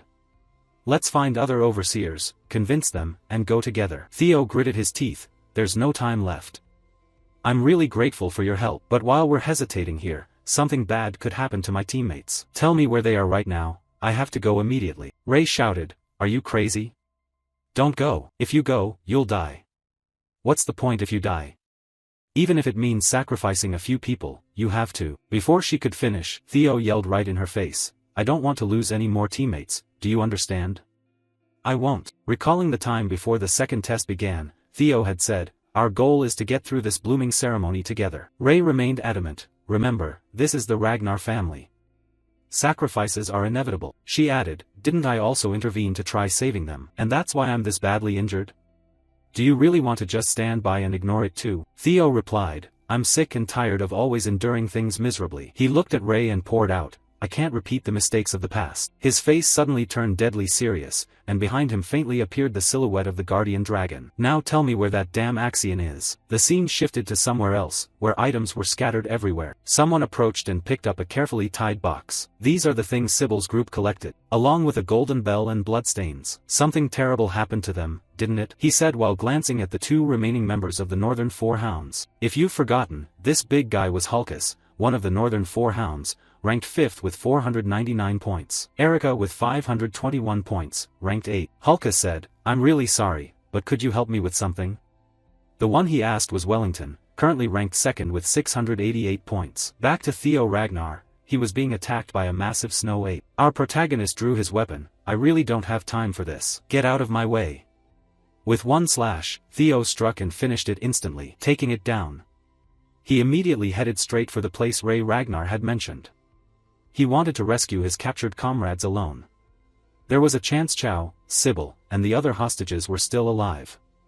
Ed was the one guiding Axion, so he probably arranged everything to kill him cleanly without causing chaos. Since this was during the test, the path to Axion was blocked by many large snow apes, he couldn't take a detour, as that would waste too much time.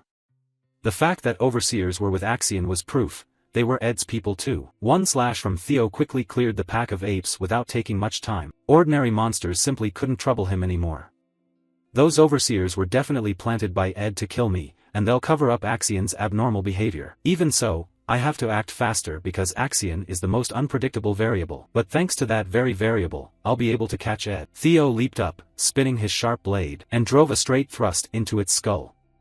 No matter how big and tough, one hit like this was game over. Ray Ragnar, he said, yes, Theo, from childhood you were always like this. Let's head home first. She stood up, recalling memories of their childhood together. Then she tried to run after him. When we were kids, you saved me from freezing to death. This time I'll help you. Wherever she went, blood trailed behind, her wound still hadn't stopped bleeding. Back with the people captured by Axion, they were being brutally beaten by him. Then Axion stomped hard on Sybil's head, pressing it firmly into the ground. I already told you, if you don't shut up, I'll kill you. Didn't you hear me, or are you not afraid of death? At that moment, the overseers transmitted from afar, young Master Axion, don't forget the Intelligence Bureau Chief's advice, you can't change the plan on your own. Humph, Axion was annoyed but complied. He sheathed his sword, then sat down right on top of Sybil. He sat there, staring ahead, where the overseers were watching. 4 prosecutors have been sent to kill that Theo. Does that mean my uncle doesn't believe I can beat that useless Theo? He thought angrily to himself, how could that idiot be so highly regarded by my uncle? He trembled with rage. Right then, a foot stepped forward, and seeing who it was made these guys panic in shock. Axion immediately changed his attitude right after that. You finally showed up, Theo Ragnar. The one who arrived was our protagonist, his body covered in bloodstains that sent chills down anyone's spine just looking at them. His gaze shot out, locking intensely on his teammates, seeing them in such a pitiful state, clearly having been brutally beaten. Theo shifted his eyes to the right, where Axion's followers stood, having massacred so many people, including those who wanted to kill him. Theo just gave a light smile, his eyes ice-cold, radiating killing intent. In front of him was an entire gang. Axion spoke up, you kept me waiting way too long. Theo looked toward Sybil lying unconscious, his anger making his hands and feet tremble. Axion stood up, hand resting on his katana, just about to charge when the overseers reminded him. He stopped. You must already know the situation before coming here, right, Theo Ragnar? So I'll get straight to the point. If you want to save your friends, then you have to. Before he could finish, Theo cut in. Are you scared of me? Axion was stunned. What did you say? Theo continued. Are you afraid of losing to me? Theo put on a provoking attitude, and his words successfully struck a nerve. Axion yelled, what nonsense are you spouting? Theo replied, it's not wrong, if you weren't afraid of losing to me, there'd be no reason for you to do all this. You gathered a whole crowd, all staring at me with eyes full of resentment, and you even pulled off this utterly shameful and humiliating hostage-taking stunt. Isn't all of this just because you're scared of losing to me? That strongest in the north title of yours must just be empty hype. Hearing that, Axion gritted his teeth in rage. You bastard, humph. If not, how about you duel me right now? Fight like a true Ragnar, a proper sword duel to the finish. Of course, only if you still have even a shred of pride left. Axion was furious, his demeanor shifting. A decisive duel. If I lose, I'll give you everything you want, including my life. But if I win, then you. Before he could finish, Theo interrupted. Haha, a sword duel? The foolish Ragnar heir wants to duel me with swords now. Theo Ragnar, don't you realize your arrogance has reached the skies already? Do you really think I'm scared of you? As he spoke, he unleashed a deadly aura, thick with murderous intent. The overseers transmitted reminders again. Young Master Axion, he's just provoking you, don't respond, don't fall for his trap. Stick to the original plan. Axion shouted, shut up, all of you, don't you trust me? Fine, Theo Ragnar, let's fight. Theo had successfully provoked him, and he smiled. Over at the overseer's side, one said, things are getting complicated now, what do we do? Another replied, it's fine, still within our expectations, just a bit more work. If the young master goes too far, we just follow the plan. Back with them, Axion declared, this is a proud Ragnar decisive duel, no one interferes until it's over. You don't touch the hostages either, because they're part of my bet with him. As soon as Axion finished speaking, Theo Ragnar accelerated and charged straight at him. Clang, a single spark flew. Though a bit surprised, Axion still easily blocked that one strike from our protagonist. The collision created a trail of sparks etched right onto the blade. Theo said, thanks, but stop wasting time already, come at me. Theo spun his body, built momentum, and swung his sword in a powerful reverse slash from behind. Axion closed the distance in a flash, and the two swords clashed again, grinding and screeching against each other. Axion spoke up, just as expected from some lowly move made by the son of a concubine. The force from both of them radiated outward, sparks flying far with every colliding strike. Axion shouted, you damned bastard, I'll show you what the true power of the Ragnar bloodline really looks like. With one swing from Axion came the roaring form of a red dragon charging forward with its jaws wide open. Facing it head-on, Theo felt a surge of shock. How the hell was he supposed to deal with something like this? But with the power our protagonist had recently gained, he didn't hesitate and unleashed a strike of his own, meeting force with force. His sword erupted with blue light, slicing straight into the dragon, and the dragon gradually shattered apart. This left Axion with nothing but question marks in his head. Theo stood there staring at him with a mocking smirk. Gripping the precious sword he'd obtained last time in his hand, Do you even have what it takes to lecture me? Orion Gardner, witnessing the scene, was utterly stunned. He was the president of the Dragon Scale Guild after all. Back in the early stages I still had my doubts about him, but is Theo really this skilled? That last strike he landed carved 3 deep claw marks. This is getting way too complicated. Axion might actually lose here. Should I betray him and switch to Theo Ragnar's side? That arrogant prick Axion has always been so damn insufferable. He sank deep into his thoughts. No, the Imperial Intelligence Bureau's judges are right here, they'll definitely handle everything. All I need to do is focus on distracting the other judges. Right after that, he turned and shouted loudly, Dragon Scale Guild, scatter from this place. We don't want to get dragged into this mess, we'll move out individually and leave. Let Axion deal with it here. The scene cuts back to when Axion was still a small child. An adult said, Axion, you absolutely must seize the Ragnar throne, for your mother and your uncle, for the prosperity of the Troivan family. The name Ragnar is just a shell for you. You are truly a Troivan, do you understand? At that moment, Axion gritted his teeth, looking truly shocked. He leaped up, shouting loudly, Theo Ragnar. He unleashed a powerful downward slash. Theo raised his sword to block. Clang, sparks flew. Axion ground his teeth furiously, while Theo just kept smiling like there was nothing difficult about it at all. Thanks for acting exactly the way I expected. A report came in, Theo Ragnar has finally shown himself, he's facing off directly against Axion. Huh, it's over. You finally made your move, Theo Ragnar. I knew you were still safe and sound. Another voice, what? That guy wasn't taken care of by the others, so he's still alive, thank the heavens. I really don't know what he's been up to all this time, but my plan can finally get started now. Once Axion gets the performance data, the elite swordsman I've selected will personally chop his head off. At that moment, another update arrived. Theo Ragnar and Axion are currently locked in a one-on-one duel. Hearing this caught him completely off guard, his eyes shifting as his plan went completely off track. What the hell? Over here, the battle between the two of them was incredibly fierce. More than 50 exchanges and still no clear winner. Every sword strike they unleashed was ferocious, aimed straight at the other. He's too strong. He's improved at an insane speed. But there's no way he can be this fast. Axion had already taken a wound across his face, his eyes locked on Theo Ragnar with pure killing intent. He watched every single movement Theo Ragnar made. I've already read all the moves of this trash. He hurled his sword forward with full power, sending it flying straight toward Theo, who was now in grave danger. It was the sword-throwing technique. Theo suddenly recalled his own death in his previous life, and that move looked exactly like the technique Axion was using right now. Axion sneered, you should know that using a secret technique with predictable motions only lets your opponent read your next move. After he finished speaking, he was stunned. Blood already flowing, dripping from the tip of the sword onto the snow. Theo had blocked it, he'd caught it directly with his bare hand. So it was you? You're the one who killed me in my previous life. The person Theo Ragnar has been investigating all this time is Axion. He's the one who ended Theo Ragnar's life. You're the bastard who did that? Theo's eyes glazed over with murderous rage, a twisted, delighted grin spreading across his face. The moment I died, I was destined to die without ever knowing who burned down the Crimson Flower Hall, because back then I had no power. Luckily, that scum just revealed his face to me. So now I know who he is. Thanks to Evelyn's investigation, I discovered the deep connection to the Camellia Hall. So the most logical conclusion is that the ones who killed me back then were people from the Troivan clan. And among those Troivans, there was one who used a rare technique, the sword-throwing technique. And that was Axion Ragnar. Only someone insanely arrogant would dare use a move that so easily leaves you without a weapon. Before this, I wasn't 100% sure it was you, but now that I've seen it with my own eyes again, this time I'm 100% certain. Theo Ragnar, furious, crushed the sword in his grip. Back then and even now, why the hell do all of you bastards want to kill me so badly? Axion froze at the sight, he just crushed the sword barehanded. What? This isn't anything like my previous life. This time, I'll save myself and all my comrades.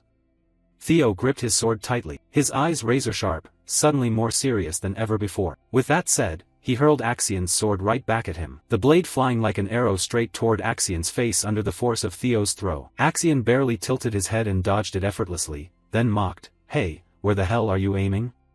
What kind of half-assed imitation is this?" Theo glared at him with eyes that looked ready to tear apart the man who destroyed House Ragnar in his past life, the one who plunged the Crimson Flower Hall into flames. Rage boiled over, his killing intent erupting in a terrifying wave. Even though Axion was quite far away, he instinctively took several steps back. What the hell is this? This killing intent is no joke at all. Power surged within swirling rings of murderous aura, the faint silhouette of a ferocious beast, a guardian dragon, flickering in and out. Axion broke out in a cold sweat, don't tell me this guy was hiding his talent during the first selection round. With one strike came a resounding boom. And at that moment Theo closed in on him at extreme speed, almost like teleportation. Axion was caught completely off guard, unable to react in time. Boom boom, a massive explosion blasted chunks of ice and snow dozens of meters into the air. Axion managed to block the slash, but Theo's sheer power forced him to stagger back dozens of meters. Without letting up, Theo immediately followed with a second strike. Theo Ragnar gripped the hilt with both hands and thrust straight forward. Axion wasn't weak either. He quickly dodged the direct stab aimed at his face. "Hey, Axion, when are you finally gonna show me your real strength?" Constantly provoked by Theo, he snapped in rage. "You damn bastard." Axion grabbed Theo's thrusting arm tightly with his left hand, yanked him in close, and swung his right hand to point the sword tip straight at our protagonist's face. Theo was in extreme danger. How the hell was he going to handle this move? In less than 1/100th of a second, he tilted his head to the side, the blade just grazing his neck and cheek, leaving a thin cut. Right after, Theo reversed his sword in an upward slash, then leaped back to create distance. Both of them were unleashing incredibly lethal attacks in a fight so fast that the other rookies couldn't even follow their speed. Theo stopped and took up a defensive stance while Axion watched his every tiny movement. Suddenly, he vanished right in front of Axion. What kind of technique is this with such terrifying speed? Like a bolt of lightning, Theo Ragnar closed in on Axion with sword in hand, and with one strike he directly disarmed him, knocking the weapon away. In a cold voice, he said, "Axion, do you know what it feels like? The feeling of getting stabbed right through the gut?" The word sent chills down the spine, his killing intent thick and heavy. Theo held his sword, aimed straight at Axion's body, and thrust downward with full force. Switching over to the other side, after examining the traces on the ground, Remington gave his assessment. "These aren't claw marks from a beast attack, this is evidence someone dragged them away. The only person with enough guts to pull this off is Axion." Hearing that, the big guy Hulkus asked curiously, "Axion? But he's ranked first, why would he do that? Is he trying to recruit more followers or something?" Remington shook his head slightly. "No, from what I can tell, he probably captured Theo's teammates to force him to show up.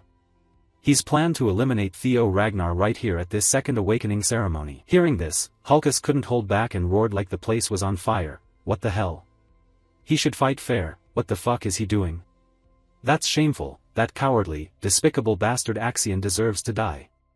In contrast to Hulkus's burning anger, Erika beside him stayed completely calm. "So what? This is the Ragnar clan's awakening ceremony. Situations like this are totally normal." Wellington looked at them thoughtfully. "This is exactly why I can't stand the Ragnar family. No matter how much they glorify strength, I can't accept things like this." At his words, Erika's expression slowly shifted as she warned him. Hey, you're talking dangerous stuff here. If someone overhears, it won't end well." "Are you being serious right now?" Wellington nodded. "Yes, so I have to save my teammates. That's exactly what Theo would do too. If you join me, that'd be great." For Hulkus, as long as there was fighting involved he was instantly thrilled and agreed. "Sure, I'll do it, I'm in with you." "You coming too, sis?" Erika sighed. "Ugh, what a pain. I'm not going, I don't care. I only tagged along with you guys hoping I'd run into Theo Ragnar, but there's no sign of him anywhere.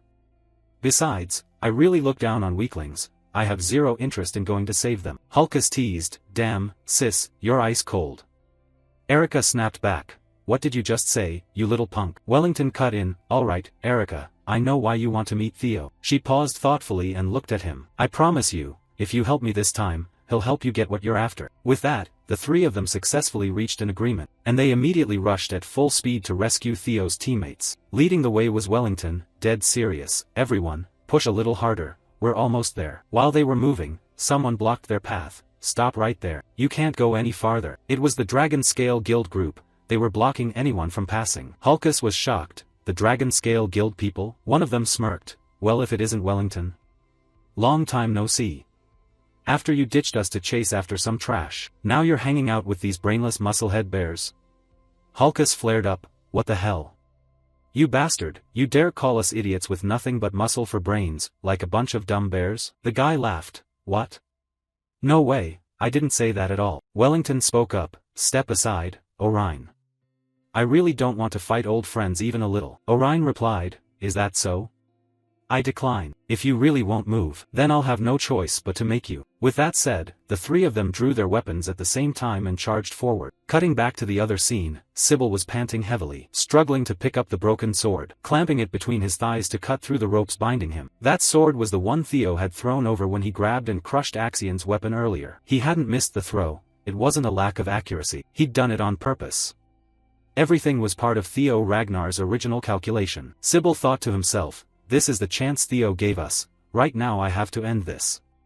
He started putting all his strength into sawing through the ropes. From a distance, it was clear that the downward thrust Theo had made was blocked by someone. We could see that now there were 3 people involved. What kind of new variable was this? While Axion was in danger, a stranger appeared, intercepting that sword strike. He was probably one of the overseers Ed Troyven had planted. He said, "You've finally shown up." Theo thought to himself, "I'm sorry, young Master Axion. I'll take my punishment after the awakening ceremony ends." This guy was the high-rank swordsman overseer, Liam Troyven. He swung his sword and sent Theo Ragnar flying backward, then shouted loudly, "Everyone, escort the young master, now." Right after, he charged forward, attacking relentlessly. "My lord, young Master Axion, you fought enough, leave the rest to us to clean up. We picked up the sword you dropped." Axion took his katana, gripping the hilt tightly. Axion looked toward the two who were clashing. That guy was a high-rank swordsman with real power, launching ferocious, deadly strikes at Theo. One clean hit and it was over. Theo Ragnar was basically completely outmatched, overwhelmed to the point where he could only desperately defend. In a split second, he spotted an opening, his eyes shifted instantly, and he swung his sword.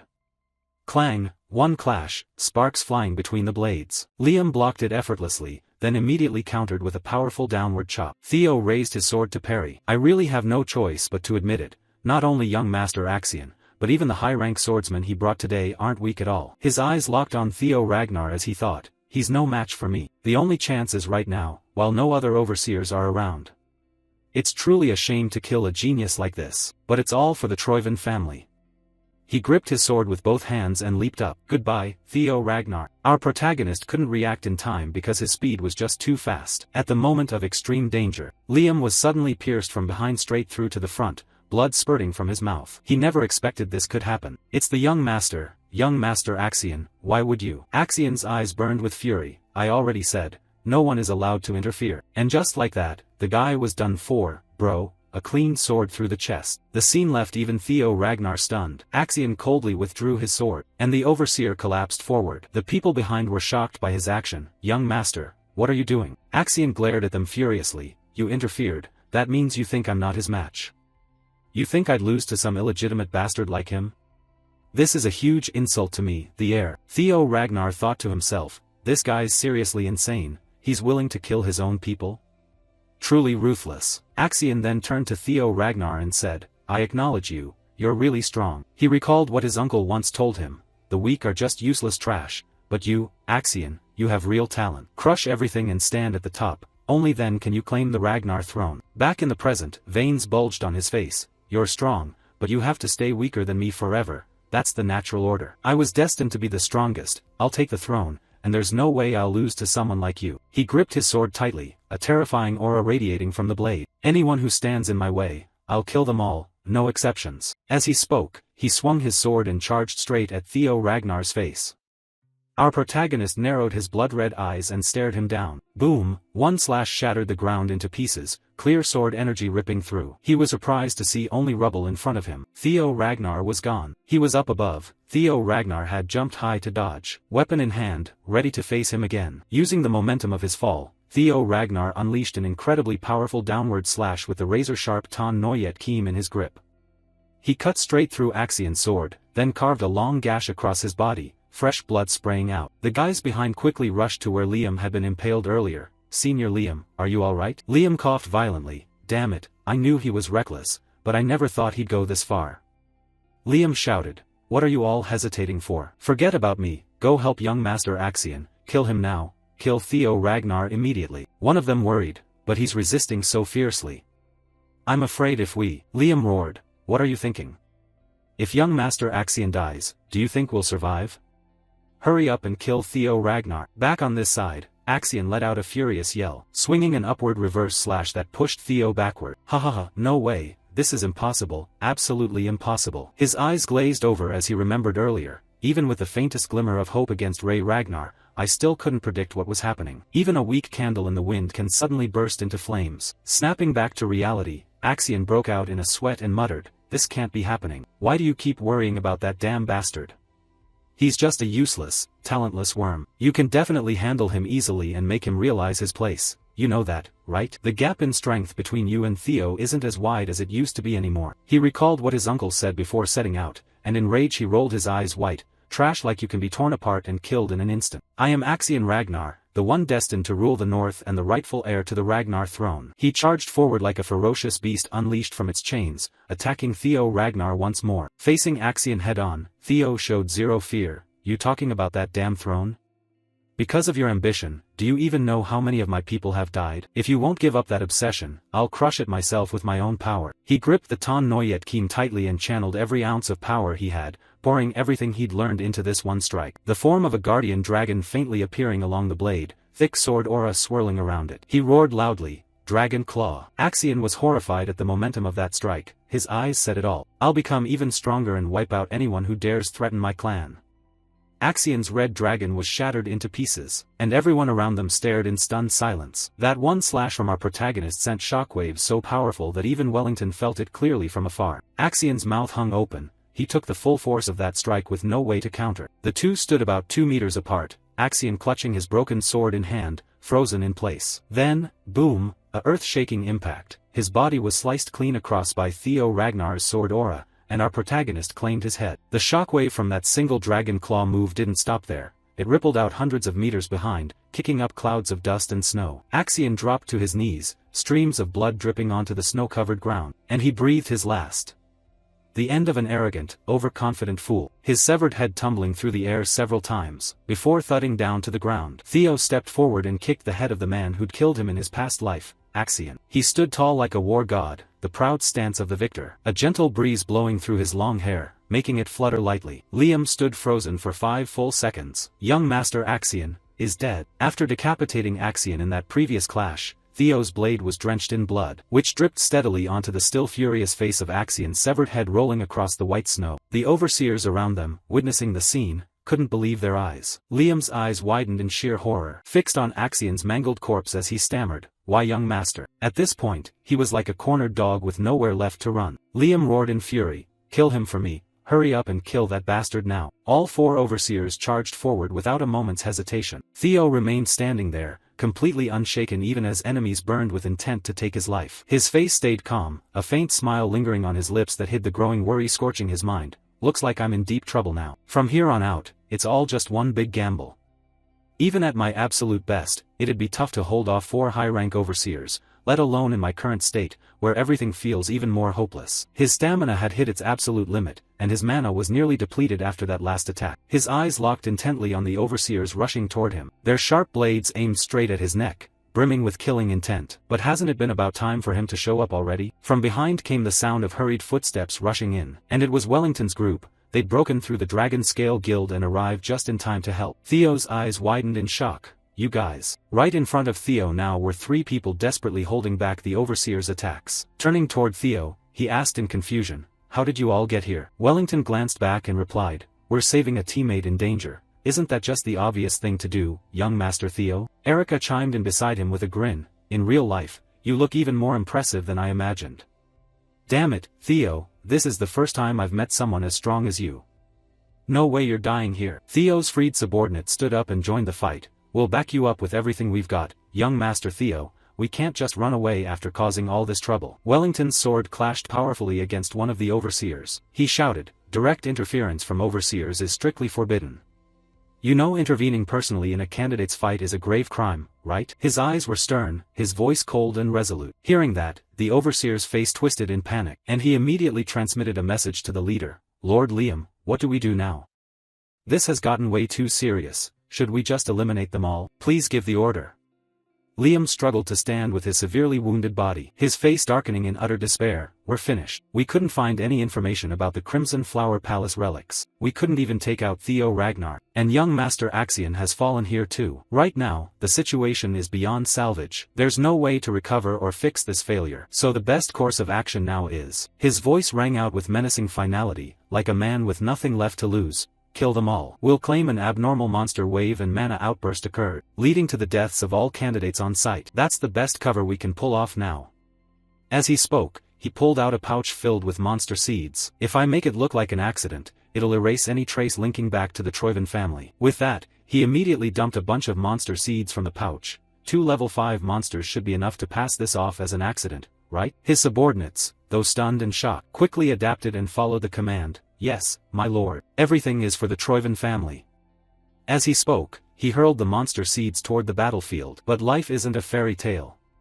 From behind, a fatal stab came flying in, piercing Liam's body once more and making him cough up blood. Getting stabbed in the back like this must sting like hell. With a cold expression and overwhelming presence, the attacker barked, "Liam, what the hell are you doing here?"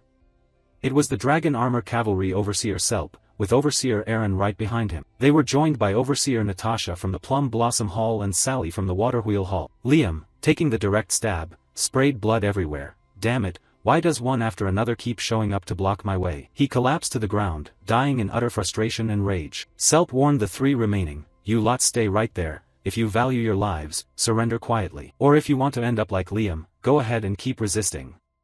They all glared at Theo with seething hatred, but at this point, none of them could touch him anymore. After seeing the overseers arrive, Theo fainted from exhaustion, but Ray caught him just in time. "Wow, you really know how to time your entrances, huh?" Theo thanked her for stepping in to protect them, but Ray shot back, "Theo, that was way too reckless.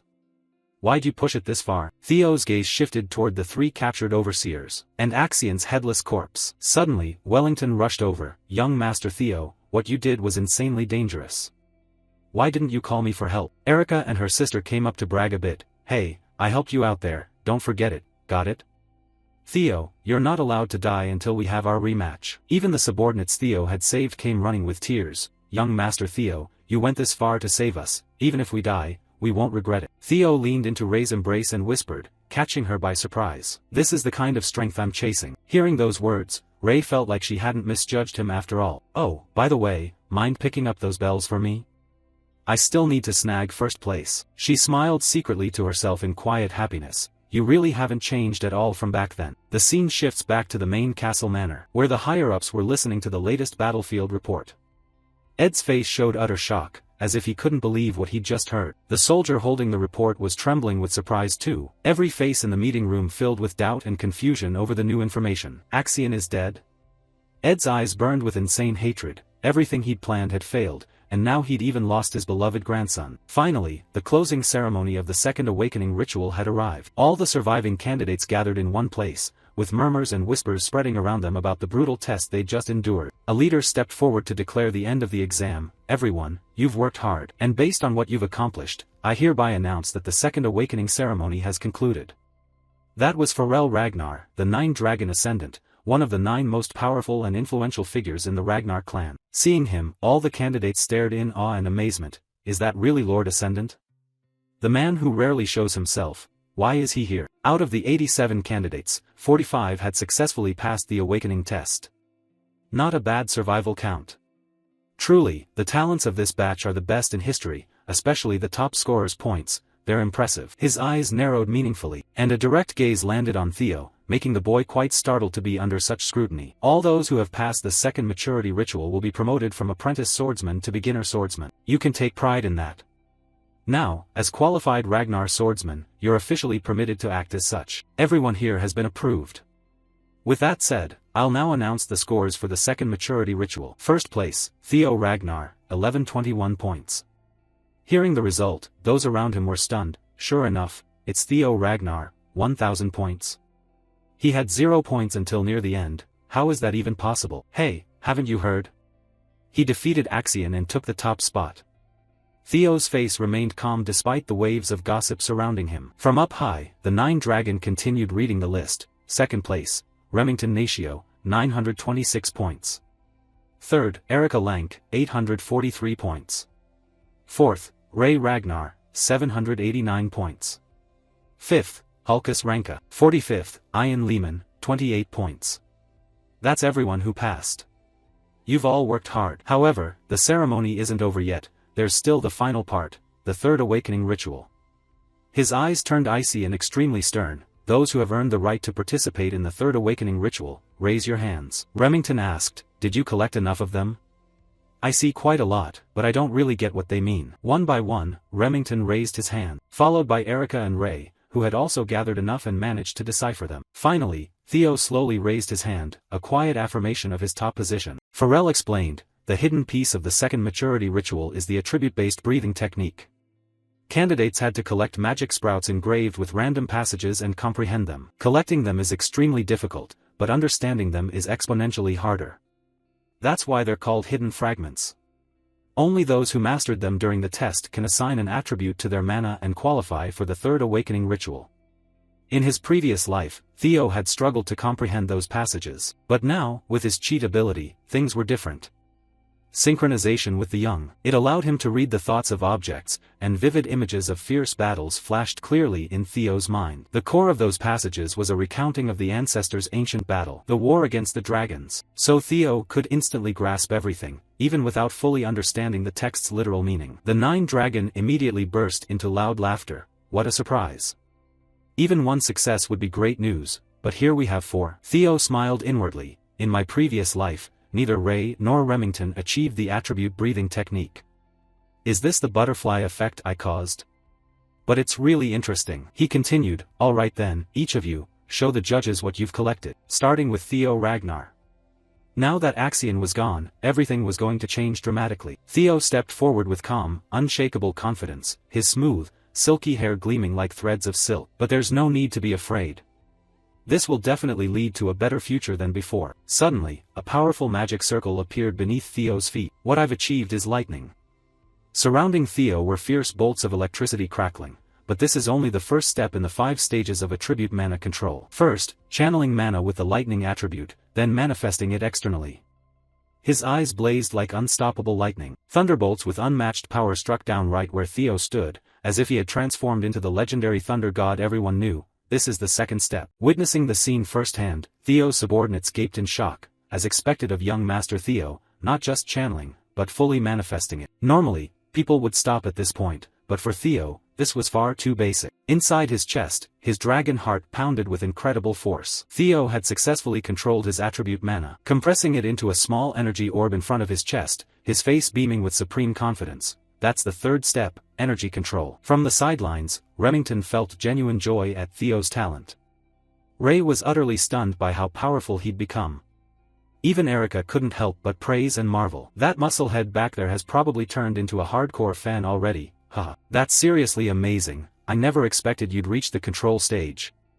Just like the rumors said. But before she could finish, Theo continued, leaving even the 9-dragon wide-eyed once more. His heart beat even more powerfully than before, radiating fierce energy all around. The entire area was enveloped in light from the energy he released, looking incredibly intense. Theo's eyes widened with murderous intent, like a dragon staring at its prey. Attribute breathing technique, thunder light. With that, Theo instantly drew his sword, unleashing a single strike packed with full power, aimed straight ahead. Its name is Thunder Dragon. A dragon born of lightning swept away everything in its path, charging straight toward the judges. Shocked gasps rang out again. He's daring to attack the overseers? Facing the unrelenting Thunder Dragon charging at him, the 9-dragon's face remained perfectly calm. Haha, interesting, you've already reached the expansion stage. His hand slowly rose toward the incoming attack. Attribute breathing technique, water pressure cross. A effortless counter-strike sliced the dragon into 4 equal parts without breaking a sweat. You've made me far more interested now, Theo Ragnar.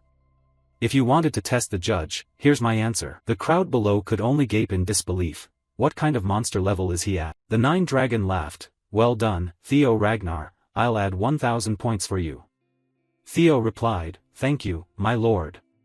The crowd murmured, as expected from the Ascendant, he's always generous with bold candidates. The scoreboard now showed a massive gap, with Theo ahead of second place by 1,000 points. 2,100 points. That's total domination. At this level, is he really on par with the ancestral bones? Could it be? Pharrell continued, alright, you 3, show me what you've got. Right after, came the performances from Remington, Ray, and Erica in turn. Remington Natio earned 500 bonus points for his water attribute control display. Ray Ragnar received 300 points for her ice crystal mastery. Erica got 300 points for her blazing flames. Holding the updated scores, the Ascendant couldn't help but marvel. Ha ha ha, what an outstanding batch. Usually exceeding 1,000 points already makes you the undisputed leader, but here we have 4 top scorers, truly worth looking forward to. Final tally: Theo Ragnar, 2,121 points, Remington, 1,426 points, Erica, 1,143 points, and finally Ray with 1,089 points. You've all worked hard. Except for those participating in the Third Awakening ritual, everyone else may leave.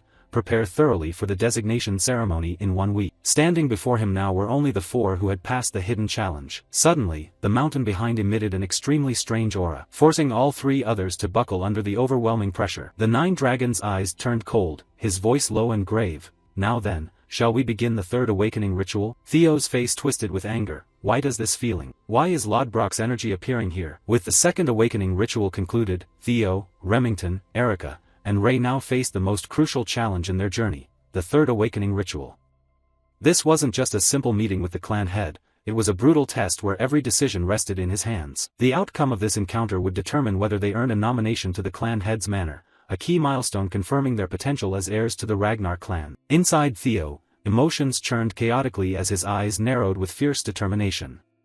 The one waiting for him was the Ragnar clan head himself, and he whispered, "Why? Why am I sensing Lodbrok's energy here? That's impossible." But if you've taken Lodbrok's heart and you're the clan head, cold sweat beaded on Theo's forehead, his face paling, eyes flashing with red fury and bulging veins. "No, this is something I have to verify myself." Right at that moment, a cold, authoritative voice rang out, "Now, overcome the dragon's might and greet the clan head." The 9 dragons' voice boomed like thunder, shattering the silence. Instantly, a terrifying pressure enveloped all 4 candidates. They felt crushed under an invisible mountain, forced to their knees, breaths growing labored. "Damn it!" Erica gritted her teeth, eyes blazing with rage. "How the hell are we supposed to climb that mountain in this condition?" Theo stayed silent, regulating his breathing while feeling the pressure crushing every muscle. "I think I know how to overcome this trial." He spoke calmly, breaking the tense atmosphere. "Everyone needs to sync with the mana wavelengths if you want to go any farther." Hearing that, Erica's face went blank, brows furrowing. "Wavelengths? What are you talking about?" Beside her, Remington didn't hesitate and quickly explained, "He means we need to create counterphase waves to interfere with and cancel out the pressure, right?" Theo nodded, eyes sharp. "Exactly. You're always so sharp, Remington, but theory is one thing, actually doing it is another. This is how they select those truly worthy. Anyone who can't control their magical power has no right to meet the clan head." Remington nodded thoughtfully. "You're absolutely right." Meanwhile, Erica sat there dazed, still not quite getting it. Counterphase, waves, interference? What ancient language are you two speaking? She bit her lip, face full of confusion. Remington just shook his head with a helpless smile, patiently elaborating, "Listen, magical power is a form of wave too. These waves vibrate similarly to sound or water waves. The clan head's aura creates specific mana wavelengths. To overcome the pressure, we generate an opposing magical wave to neutralize it. Got it?" After the simplified explanation, Erica's eyes lit up. "So you're saying I just need to create a magical force that counters this pressure, right?" Remington nodded. "Pretty much." But instead of thanks, Erica yelled in frustration, "You muscle-brained rule-obsessed idiot. Why didn't you explain it simply like that from the start?"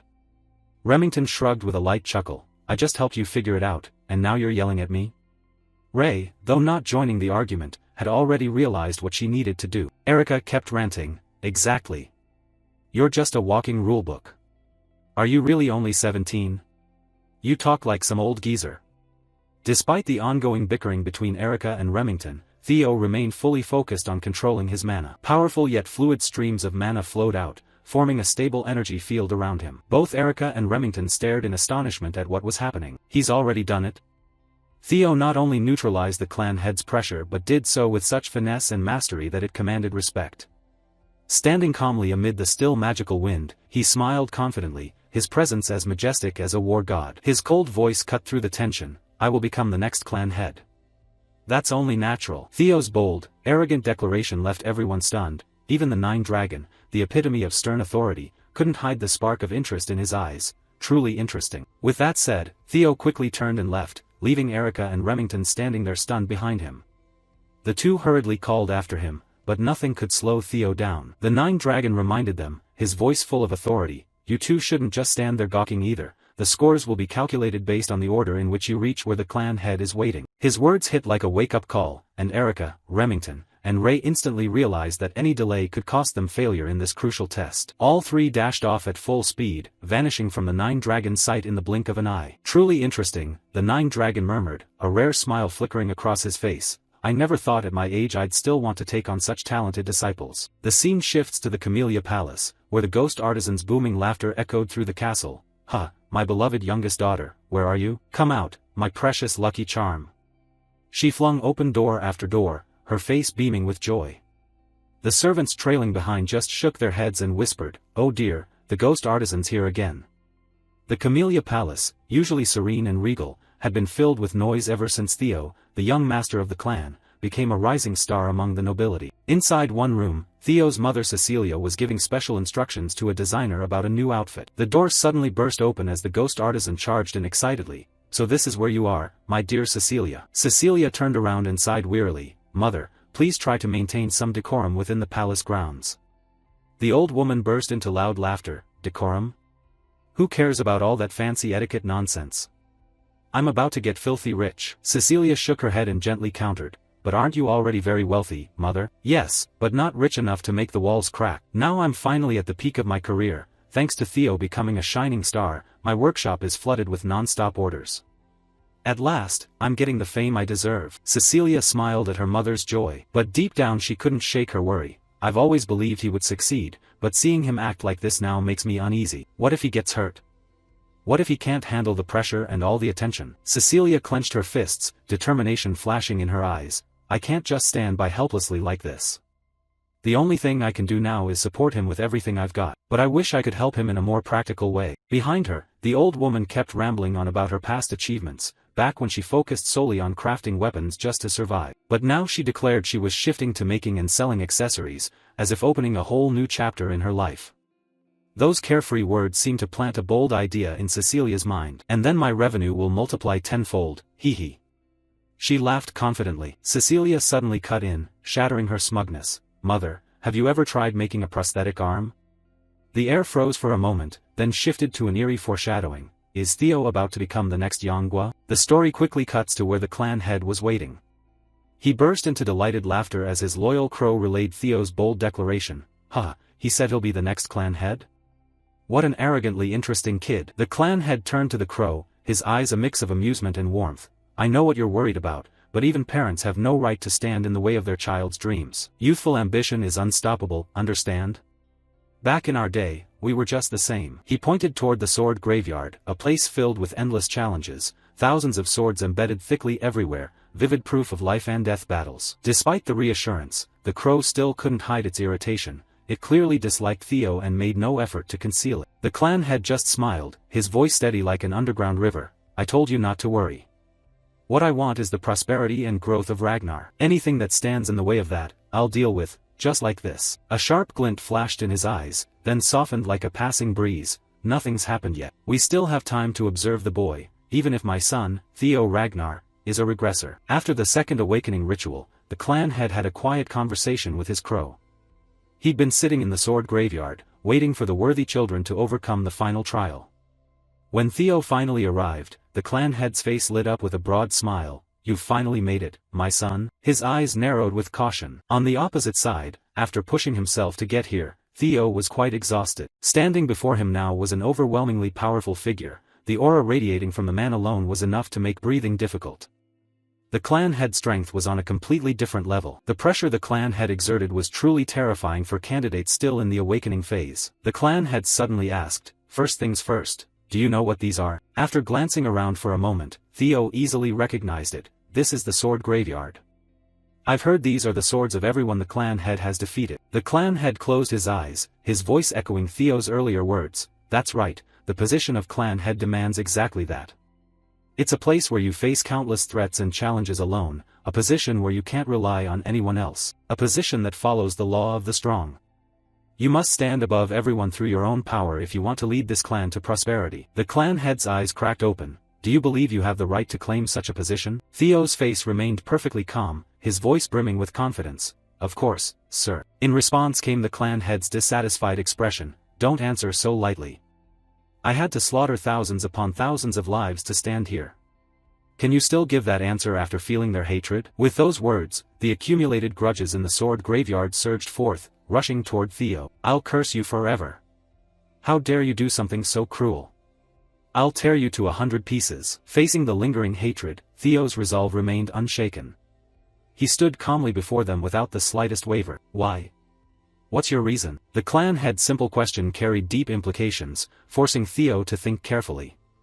A flood of thoughts raced through his mind: to avenge his past life, to become clan head and end this cursed fight for the throne. Theo was ready to overcome any trial to fulfill his mission. Slowly, he drew his sword, though right now he wasn't sure if this was the answer the clan head wanted. If that's the case, then there's only one way. He gripped the sword tightly with fierce determination, pointing it straight ahead. I'll answer with my sword. The word struck right at the clan head's soft spot. He smiled broadly, utterly satisfied, his cold gaze enough to send chills down anyone's spine. Excellent. From now on, I won't treat you as my son, but as an arrogant challenger. Let's see what you've learned from her teachings. Hearing that, Theo's face instantly filled with shock. Did the clan head just say, her? Just as he suspected, the clan head was the one who had taken. Before he could finish the thought, a single slash effortlessly cut Theo's body in half. Even the sword in his hand split like an ordinary piece of firewood. Theo's eyes widened in disbelief. Had he been taken down without even realizing it? The clan head remarked, a single ordinary slash was more than enough to fell this immature child, truly overambitious. Theo's final thoughts swirled in his mind. Am I dead now? His consciousness gradually grew hazy and indistinct. This is the heart sword, a realm only absolute masters can create. For an awakening trial, this is more than sufficient. Even so, the crow kept objecting. Humph. Are you worried our little protagonist might actually die? Exactly. It's a brutal test for an immature child still awakening.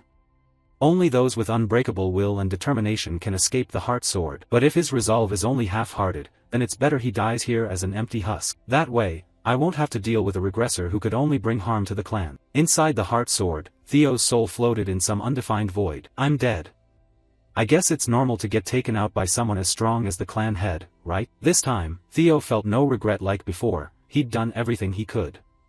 He'd secured the Camellia Palace, avenged Randon and Axion, the ones who'd betrayed him in his past life. Everything had just been a stroke of fate's luck, but at least this life had been far happier than the last. Maybe this is the end of the journey. Hands clung to Theo's drifting soul, trying to drag him down and extinguish all hope. Time to rest now, huh? Pieces of his soul faded into nothingness, leaving nothing behind. Suddenly, a bird appeared from somewhere and spoke. Hey, kid, that's enough, get up already. If you're going to collapse over something like this, then you might as well have let me swallow you back then. Those words acted like a stimulant, snapping Theo awake. His determined eyes returned. You're right. Thanks. Once again, his hands gripped the sword, but everything felt different this time. Theo couldn't let this be the end. After struggling so hard to reach this point, how could he give up now? He'd promised himself, even if this body shattered, even if this soul was crushed, his unbreakable will would never vanish. This second chance at life was for revenge. A single slash infused with all his power and unyielding faith, built across 2 lifetimes, was unleashed straight ahead. It acted like a key, guiding him out of the darkness. The heart sword's barrier officially shattered, and Theo returned to the world he desired. The sword in his hand swung down, proving the path he'd chosen, one full of thorns and hardship. On the opposite side, the clan had slowly approached his son. Satisfaction clear on his face, eyes filled with expectation for the future. Well done. You've passed. Those words marked the conclusion of this grueling awakening ritual. The scene shifts to the day of the nomination ceremony at the clan headquarters. After resting, Theo arrived here with his sister and said, "It feels so crowded here, it's making me a little nervous." Beside him, Erica quickly teased, "What? You're all grown up and still acting shy like a kid?" He shot back angrily, "I'm not being shy, it's just that there are way too many powerhouses here. Unit commanders, the 9 Dragon, the former clan head, and even the current one." Hearing that, Erica shrugged casually, "Yep, total kid. Relax, no one's gonna be interested in someone who didn't even achieve attribute breathing like you." Huh? What did you just say? He gritted his teeth in frustration but couldn't do anything to this fiery woman. "Can't you just tell me? What exactly did you get from the clan head in the 3rd awakening ritual?" Her response was still that indifferent face. "That's a secret. You don't need to know. You're so stingy. If it were my Theo, he'd have shared it already." Hearing that, Erica felt a twinge. "My Theo? Are you delusional or something? What the hell are you talking about? You know a soldier's life means becoming a sword for the Ragnar clan. We have to bet our lives on Ragnar. In that case, I want to serve a cool, strong lord with all the power, personality, and ambition. Only Theo Ragnar fits that perfectly. I'm betting my life on him, so that's why I call him my Theo. Huh. So he already agreed to that? Hulkus replied with a deadpan face, he has to agree. So? I'm planning to join the same unit as him. I don't know why, but the clan head said he won't bring Theo to the clan head's manor, so I can follow him into some unit instead. From the stands above, a drum sounded, signaling the start of the ceremony. Attention, everyone, the nomination ceremony will now commence. The top performer of the awakening ceremony, Theo Ragnar, please step forward. Around Theo now were cheers and shouts of encouragement from all directions. He'd successfully won over the crowd. Standing in the vast plaza under a clear blue sky, a place his past life self wouldn't have dared dream of. Theo's face radiated joy, his eyes filled with belief in a bright future awaiting him. This time, I won't let things end in regret. Up in the stands, Evelyn looked overjoyed. Everyone's watching you, young Master Theo. Where will you choose to go? She'd be thrilled if he chose to join the White Dragon Cavalry, but Evelyn knew that was just a selfish dream. Congratulations on achieving the highest overall rank, Theo Ragnar. Your extraordinary abilities across all fields are something for other candidates to aspire to. Now, your choice is. Before the words could finish, Ed Troyven stood up, shocking the announcer. He was one of the Heavenly Dragons, the director of the Central Intelligence Bureau. Ed Troyven's sudden move left the candidates below stunned. What's he doing? Is he trying to avenge Axion?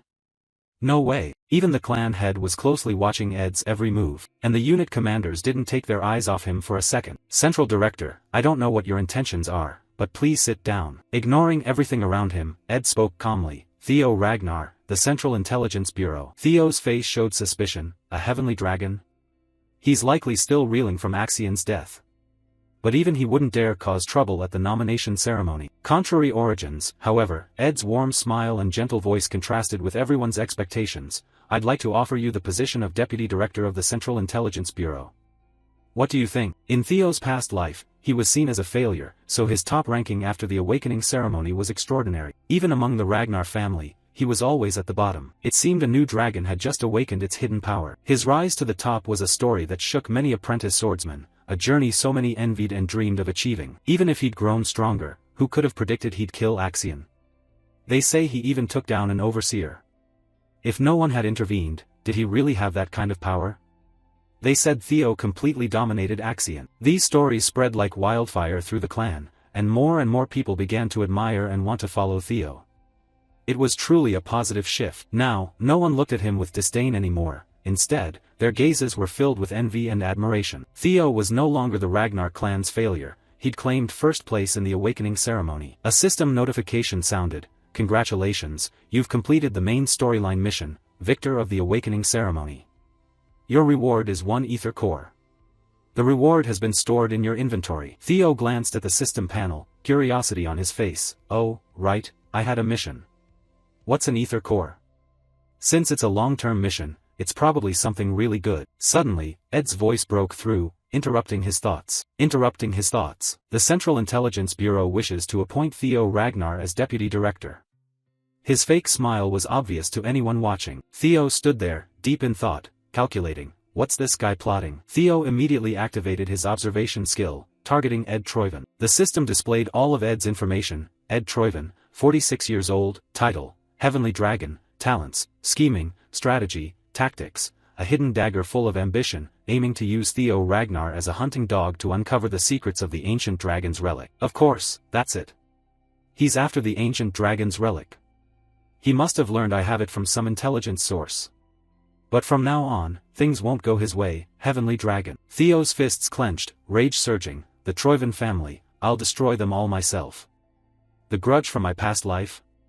This time, I'll repay it tenfold. Just wait and see. Nearby, the ghost dragon immediately objected. What's that supposed to mean, Central Intelligence Director? I'm just recruiting talent per the nomination ceremony's process. Is there a problem? His voice grew sharper, clearly irritated. Do you think everyone here is an idiot? Even a 3-year-old could tell you're trying to avenge your grandson's death. Ed's face remained calm. Haha, understandable. But you're mistaken, Ghost Dragon.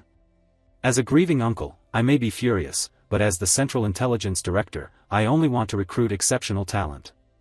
What's wrong with that? Hearing this, the Ghost Dragon gritted his teeth in anger. This venomous snake, he's only out for his own gain, even after his grandson's death. Both paused as the judge below spoke up. I understand your desire to recruit outstanding talent, but please wait until the process officially begins. He turned back down and addressed Theo. Now, Theo, have you made your decision? Actually, I haven't fully decided yet, so I'd like to hear the reasons from everyone first. Does anyone here have an offer for me? A sly smile spread across Theo's face, his eyes full of calculation as they drifted toward the 9 dragon. From the high, noble seats, a woman's hand rose, kicking off a series of enticing offers. It was Osa Ragnar Prunus, who spoke. Theo, I want you to become my disciple, and I promise you the position of young lord of the Plum Blossom Palace. Hearing this, the crowd below erupted in excitement. Young lord of Plum Blossom? The palace head has no children. Does that mean they'll adopt Theo Ragnar? If that happens, he'll become the heir to the sword dragon, one of the most powerful sword techniques, among the very top. Even Remington couldn't hide his amazement. 2 of the 9 dragons have made recruitment offers. That's seriously impressive, young Master Theo. Erica added, with this, other team captains and leaders won't dare speak up. Suddenly, a giant bird silhouette appeared in the sky, its voice booming. I'd like to join in on this too. Immediately after, a landing shook the ground, shattering it and kicking up clouds of dust. A man wrapped in black bandages slowly emerged. None other than the Black Dragon, leader of Black Snow, Robur Ragnar. The Black Dragon? Even the Black Dragon is joining the recruitment? His voice was soft but resolute. I've been watching you throughout the awakening ceremony. It seems the clan head was right. You have many qualities that draw people in. Join Black Snow. I promise you a spot in Snowless. That was an incredibly tempting offer. Snowless was the highest rank in Black Snow's covert intelligence organization, where Theo could operate openly and gain prestige. In his past life, Theo had been in Black Snow, and only 8 people ever reached Snowless. No matter how hard he tried, he could never touch that rank, but now, it was being offered so easily. Right after, the next to speak was the Ascendant Dragon, Master of the Ascendant Dragon Hall, Pharrell Ragnar. His voice was calm and gentle. Theo, your performance in the 3rd awakening ceremony was truly impressive. Don't forget that the Ascendant Dragon Hall is always open to you. Witnessing this, the other candidates couldn't contain their shock. What? Even the Ascendant Dragon Hall is stepping in? That makes 4 9 dragons offering recruitment. It's not over yet, you're forgetting one more. That was the Ghost Dragon, captain of the White Armor Dragon unit, Julius Ragnar. Despite the incredibly tempting offers from other units, the Ghost Dragon's face remained cold and stern. The White Armor Dragon unit offers Theo Ragnar a position, no special privileges. Huh? Why is he so stubborn about this? As expected of the captain, he believes proving yourself is the true honor, not meaningless privileges. I genuinely want to recruit you into the White Armor Dragon unit, but I won't offer any special treatment. That'd be unfair to other members. The only thing I can give you is my full support to develop your strength and make you the strongest, worthy of a Dragon Knight's honor and pride. That's all I can offer. After hearing all the offers from the units, Theo flashed a satisfied smile. I understand. In that case, my choice will be. Before he could finish, a mysterious figure's smile from the stand seemed to snuff out his thought. You're a regressor, aren't you? The words jolted Theo's instincts. What? He immediately turned his gaze toward the voice echoing in his mind. Waves of majestic power radiated, all emanating from one person in the stands. None other than the former clan head, Hilda Ragnar. Though shaken and anxious, Theo tried to act unfazed. I don't know what you're talking about. The former clan head smile persisted. This kid, I don't know how you lived in your last loop, but your acting skills aren't half bad. Theo's eyes widened in shock. Loop? What does that mean? Could there really be multiple regression cycles? Suddenly, the judge's voice snapped him back. Theo, is something wrong? You seem anxious. Could I have a moment to organize my thoughts? Of course. It's a big decision, but don't take too long. Back to the conversation, the former clan head continued via mind transmission. No need to hide it, I'm a regressor too, but my designated loops are over. A chaotic flurry of thoughts raced through Theo's mind. So she's regressed multiple times before? How's that possible? If so, how many regressors are there? My opponent now is a former clan head. It's better to answer honestly and ask the questions I have. Theo's first question to Hilda, does a loop mean you can regress multiple times? Humph, you don't know anything, do you? So the clan head didn't tell you? Well, that makes sense, he despises regressors. It's surprising he's even let you live. What? Could those brutal trials I went through be because he hates regressors? The former clan head's face remained calm, her smile smug. Looks like you've got a lot of questions, but we don't have much time now. If you want to know the secrets of this world and the clan, come find me after the ceremony, we'll settle everything then. Theo stood there, deep in thought, silent, not saying a word. During the third awakening ceremony, the clan head hadn't provided any answers, only showing him the heart sword. He was someone who hated regressors. If so, the aura Theo felt from him back then and the stolen heart of Lodbrok led to one final explanation. The clan head was the one who took Lodbrok's heart, because she was an ancient dragon who accepted ordinary regressors. No human could ever defeat an ancient dragon. That was simply impossible, but the clan head was truly an extraordinary existence. He was the only one capable of such an unimaginable feat. The reason his name resounded across the world, earning him the title of demigod, was his overwhelming strength and unassailable authority. Theo forced a wry smile. If that's the case, there's no other way to uncover the clan's secrets about regressors. Theo Ragnar, have you decided where you'll go? Theo replied, yes, I've made my decision. I will join. After taking time to think and weigh the benefits each of the 9 dragons offered, Theo finally decided where he belonged. His voice rang out strong and resolute. I will join. The scene cuts to a moment later, with the author still holding back the reveal of Theo's choice. Damn, that's frustrating. We get to hear the wish of the second-place finisher, Remington. I will join the Ascendant Dragon Hall. Hearing that, Pharrell's face lit up with genuine pleasure. Finally, someone talented enough to earn his full recognition and interest. From this moment, Remington officially became the disciple of one of the 9 dragons. The reason he chose that place was probably because they shared the same water attribute. It's pretty straightforward. In his previous life, Remington didn't stay with the Ragnar clan. Instead, he returned to his own Narshio family to build his strength. After achieving everything he wanted and gaining considerable power, he led his soldiers in rebellion against the Troivan family. Though the uprising failed, Remington's name spread far and wide as a formidable swordsman who could not be underestimated. But this time, he chose to remain with the Ragnar clan. This is undoubtedly the butterfly effect caused by Theo's presence. The two stepped forward and exchanged a farewell handshake. Looks like we won't see each other for a while. Do your absolute best and let's meet again when we're both even stronger. Of course, young Master Theo. I look forward to that day. Remington's eyes burned with determination, a happy smile spreading across his face. Across from him, Theo bid farewell to his friend with the same expression. Both had goals they needed to strive for and achieve. Next came Ray's turn to choose, and just as Theo had predicted, she returned to the Daffodil Palace, where her mother, the Ice Dragon, resided. Honestly, Theo had already guessed it 8 or 9 times over before she even spoke. There was no place more suitable for her than the Daffodil Palace. There, she could maximize her potential. Back to Theo and the group in the training hall. Everyone wanted to follow him no matter what, but unfortunately, their scores weren't high enough to qualify. Even Theo felt regret at parting with his loyal subordinates, but it was fine. As long as they remained within the Ragnar clan, they'd meet again somewhere down the line. That wrapped up the main content of this year's nomination ceremony. The event came to an end. Everyone, you've worked hard. Return to the units you've chosen. From this moment forward, give everything you've got for the dreams you pursue and for a brighter future. While Theo was still lost in thought, a familiar voice suddenly called out, snapping him to attention. Hey, Theo, I didn't expect we'd end up in the same unit. It was Hulkus and Erica. Both had joined the same unit as Theo. It really wasn't a coincidence at all. Hulkus walked over with an awkward grin, while Erica beside him just sighed at her foolish little brother. Well, at least Theo's got some new friends now. Theo stepped forward, his face bright with excitement and joy. Great to see you both, Hulkus, Erica. I'm truly grateful for your help in the second round. You guys really came through for me big time. Yeah, don't forget that. Erica said, blushing slightly. For her, strong people were incredibly attractive. I really like you too, young Master Theo. Hulkus quickly jumped in. And you like strong people too. Both burst into loud laughter at Theo's bewildered expression. These siblings are so weird. But why are they suddenly so into me? Just then, a soldier in the unit shouted, attention, everyone, the captain is coming. No matter what, if given another chance, Theo would still make the same choice. He was certain this was the most honorable unit in Ragnar, and the perfect place to take his first step toward becoming clan head. No other place was more perfect than the White Dragon Corps. From afar, the ghost dragon approached slowly, his voice brimming with enthusiasm. Welcome to the White Armor Dragon.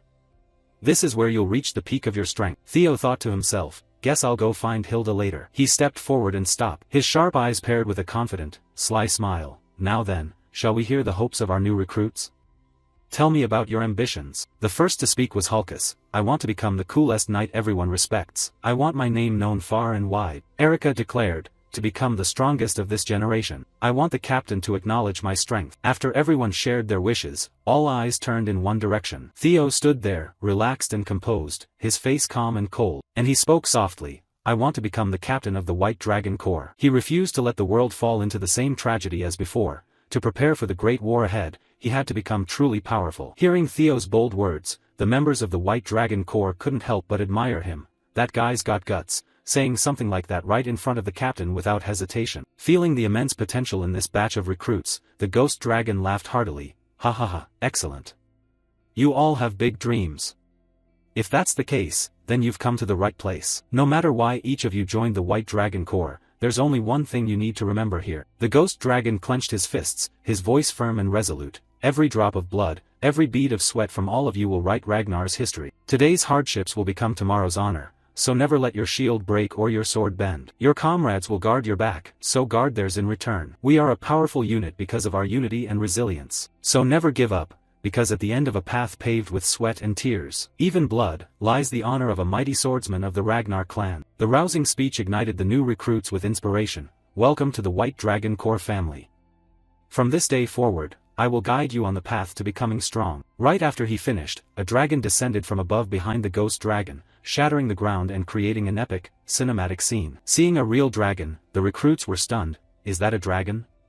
The captain's partner? The Ghost Dragon's voice rang out with joy and excitement. This is my partner, Gullah, the leader dragon of the White Dragon Corps. In the sky above, more dragons slowly approached. They were the other members of the White Dragon team, ready to greet the new recruits. One by one, they landed with tremendous force. Now, climb onto the backs of your seniors' dragons. Hearing that, the recruits' faces went blank. We're riding dragons right now? With that, the Ghost Dragon leaped onto Gullah's back. The official initiation ceremony begins now. It's time for you to find your own partners.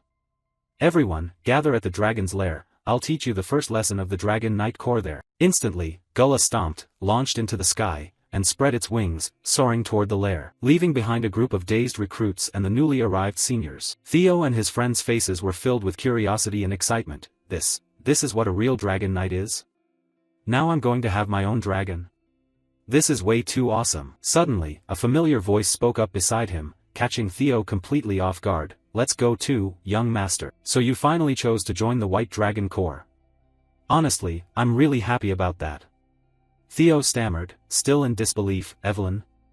Why, you're back in the White Dragon Corps? Evelyn smiled warmly, her voice gentle. Yes, that's right. Theo's eyes widened as he noticed something he hadn't seen before. Evelyn, your arm, it's healed. Before him stood Evelyn with a perfectly crafted prosthetic arm, likely the gift Theo's mother had given her for taking care of her son. Let's flash back a few days to the meeting between Theo's mother and Evelyn. Hello, I came to express my gratitude for everything you've done. Hearing that, Evelyn was shocked. The Lady of Camellia Palace?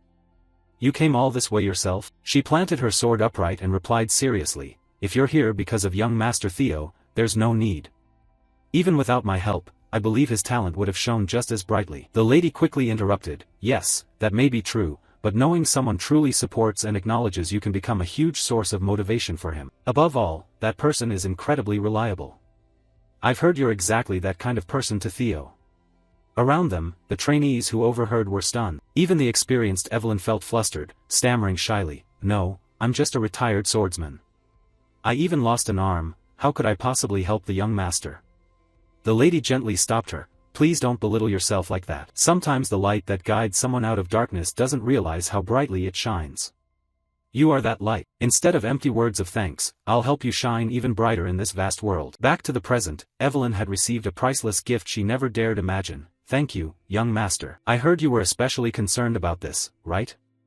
Thanks to your help, I was able to return to the White Dragon Corps. Truly, I'm so grateful. Hearing that, Theo looked confused, still piecing it together. I should have handled this sooner. Looks like Mom took all the credit for herself. She really hasn't changed from my past life. Thanks, Mom. I, Evelyn, swordsman of the White Dragon Corps, swear eternal loyalty to you, young Master Theo. I will be your sword forever. Theo's face lit up with happiness, a wide smile spreading across his lips. Thank you, Evelyn, it's nothing. Please guide me well. Right after, the two headed straight toward the mountain range, the dragon's lair of the White Dragon, to find their partners. All around, the area was shrouded in floating clouds and flocks of dragons flying from afar. This was the lair of the White Dragon, home to the wyverns. As you know, the White Dragon Corps carries out missions alongside wyverns, so the initiation ceremony is held here. Theo gazed at the vast space, his heart racing with excitement. If I can't find a partner here, that means I can't join the White Dragon Corps, right? Yes, that's correct. Though it's rare, there have been a few cases like that. A flood of thoughts ran through Theo's mind. In that case, will Erika and Hulkus be okay? I don't think this suits their abilities. But whatever, they'll figure it out. Evelyn pointed ahead, her voice soft. You can observe around first. Usually, you'll sense right away which wyvern will be your partner. The two walked around together, searching for a suitable dragon. The first they encountered was the Audemon Optrex species, storm-hunting predators with gigantic size, up to 15 meters, and brown scales. Next came the venomous Aviali, dragons that spewed deadly purple mist, snake-like bodies with a venomous stinger tail as a lethal weapon. Then the Sigia sword dragon, a gentle herbivorous earth dragon that hides underground and launches surprise attacks from below when it senses threats. Finally, the high-speed velociraptor dragons, small but agile pack hunters with high intelligence and fire-breathing ability. The two had to run for their lives after accidentally entering the nest of these dragons. We almost got roasted. Those are the wyverns currently managed by the White Dragon Corps, mainly divided into those 4 types. So, have you sensed anything with any of them yet? Theo looked puzzled. Sensed? Not yet. Theo had his eye on one particular dragon before coming here, but he couldn't find it. Recalling memories from his past life, after the cataclysmic dragon war, a mutated wyvern had invaded the White Dragon Corps' lair. Alone, it massacred hundreds of carefully raised wyverns. Its name was Shadow Black Dragon. That day, 8 villages were burned to ashes and dozens of swordsmen slaughtered. No one could take it down quickly. The entire Ragnar clan classified Shadow Black Dragon as a second-tier disaster and ordered its immediate extermination. In the end, it was defeated only after the Black Dragon and Sword Dragon arrived in time. Its death was a great loss, but there was no other choice. The name Shadow Black Dragon was its nickname, earned from its extraordinary ability to hide in darkness. If I could have a partner like that, it would be incredible. The traits I saw in that dragon back then are beyond question. Suddenly, Theo's eyes widened in shock. Found it. Far off in the distance, there are 4 or 5 dragons gathered doing something. That must be the one I'm aiming for. The scene shifts to a certain cliffside where the ghost dragon and his partner were still casually sitting, observing the recruits searching for their own dragons. Abruptly, a shadowy figure appeared and spoke. You look awfully pleased with yourself, Captain of the White Dragon Corps. The ghost dragon turned to the woman with a smug grin. If I didn't look happy, I wouldn't have a single dragon under my command, one that everyone desires. That's good then. I was just about to talk to you about that very thing. It was the lady of the Plum Blossom Palace, approaching slowly with a gentle voice. Captain of the White Dragon Corps, you're planning to make Theo Ragnar the future center of the unit, aren't you? The ghost dragon narrowed his eyes suspiciously. As I thought, you're very careful with your words, my lady. Of course. Words are the root of all trouble. If I'm not cautious, things get complicated fast. It seems you're aiming for a much bigger picture, aren't you? In response, the ghost dragon answered coldly. I don't recall saying anything like that. The Plum Blossom Palace lady stepped closer. Don't worry, I came here to make an offer for that boy. Humph. What exactly are you scheming? Theo Ragnar has already chosen the White Dragon Corps. That kid won't be going to the Plum Blossom Palace. What kind of offer could you possibly have in mind? Ignoring the ghost dragon's suspicion, the Plum Blossom Palace lady continued. Let him come with me. What do you think of that proposal, ghost dragon? His eyes widened in astonishment. What the hell is she talking about? Back at the cliff with the dragon flock, 4 dragons were now circling a white one in the center. Both Evelyn and Theo rushed over to intervene. It's starting again. Humph, do you know about that wyvern? Yes, it's been isolated for a long time. I've tried to do something to improve the situation, but it was useless. It's not originally a wyvern, so the others probably reject it. Huh? It's not a wyvern? That's right. It was born from a female wyvern and a male biffer. Hearing that, Theo was stunned, his eyes widening. Isn't a biffer a first-tier sea-bottom monster? How could? Evelyn turned and explained, that's the mystery. It shouldn't be possible at all. First-tier monsters have power on par with natural disasters like storms or tsunamis. Even one breaking through human defenses would cause massive damage. Biffers are powerful, shadowy creatures that live hidden in the depths of forests. They rarely appear, but their strength is not to be underestimated. If everything is as suspected, the abilities of Shadow Black Dragon must have been inherited from its father, a biffer. When it was born, it became a huge problem for the White Dragon Corps. At first, we planned to observe it after letting it stay in the lair, but the other wyverns refused to accept the little one and isolated it from the herd. Still, that wasn't a good solution, so we've been very worried. Feeling a shared sense of fate with the dragon before him, Theo felt a pang of sympathy. It's being rejected just for being different from the others? What's the little one's name? Ah, Its name is Umbra. In an ancient language, that name means shadow. Theo's smile shone brighter than ever, giving him even more reason to choose this little one as his partner. Shadow, huh? That's a really cool name. Theo spun around, ready to leap straight down, startling Evelyn. Young master, what are you doing? Looks like I found my partner. With that, he jumped decisively, ignoring her protests. What? What do you mean? I'm going ahead. Theo plunged straight down without hesitation. He had already made up his mind. From above, Evelyn still didn't fully understand and called out, "Young Master Theo." As he fell, Theo thought to himself, "This time, I'll give you a different life, Umbra. A different life, just like the one I have now." A massive explosion rang out as Theo crashed straight into the cliff, dramatically rescuing his future partner in an epic display. He reached into his inventory to pull something out. Immediately, Theo hurled several short swords forward. His eyes widened as he activated his synchronization skill. You can use psychokinesis to move designated targets. The short swords he threw were instantly enveloped in powerful energy sources. Theo stomped the air to propel himself forward like a master cultivator, resembling sword flight. Every movement was incredibly fluid and agile, his strides long and graceful through the air like a true master. Each step wasn't just precise but carried terrifying power. At his age, few could achieve such feats. From behind, Evelyn, witnessing everything, was utterly shocked. My God, when did he learn psychokinesis? The way he uses it, I've never seen anything like it. His growth speed is unbelievable. On the cliff, Umbra was still surrounded and threatened by the 4 dragons. It roared furiously, as if shouting at them, "Get lost." The scene before him stirred memories of Theo's own past. In his previous life, he was constantly mocked and belittled. Is he really a Ragnar? Huh, so pathetic. Truly the son of some ordinary woman. Those contemptuous words echoed endlessly in Theo's mind, reminding him never to repeat the same mistakes. Theo quickly gathered his swords, lightning characteristic of his power crackling from them. His eyes widened, breath ragged as he activated his strength, breath of the thunder dragon. The swords transformed into powerful lightning bolts. They shot toward the enemies at blinding speed, unstoppable. When the swords converged, their power multiplied exponentially, forming a dragon seal, strong enough to drive away the entire group of dragons. After all 4 flew off, the swords embedded in the ground still crackled with residual lightning even though the attack had ended. There, Theo's feet slowly touched down, his voice calm and gentle. TCH, they ran off after just a little scare.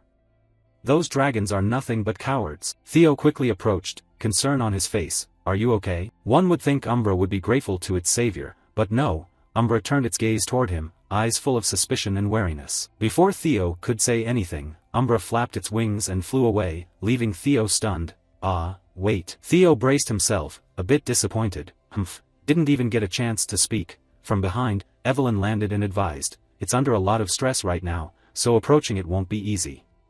Maybe wait a bit and try again." Theo turned back and countered, "No, this is the perfect moment." Why do you think it keeps lingering near the nest even after being ostracized? The answer is simple, it's lonely. Mental wounds hurt far more than physical ones. It's definitely hurt and can't go far. Help me chase after it.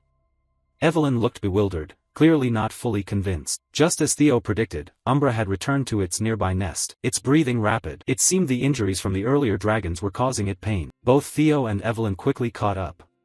She warned, many knights have tried to tame it, but none succeeded. Umbra is extremely cautious around others, and its current state makes things even worse. Theo turned away, ignoring the warning. Can you get me some food? While you do that, I'll try to understand it.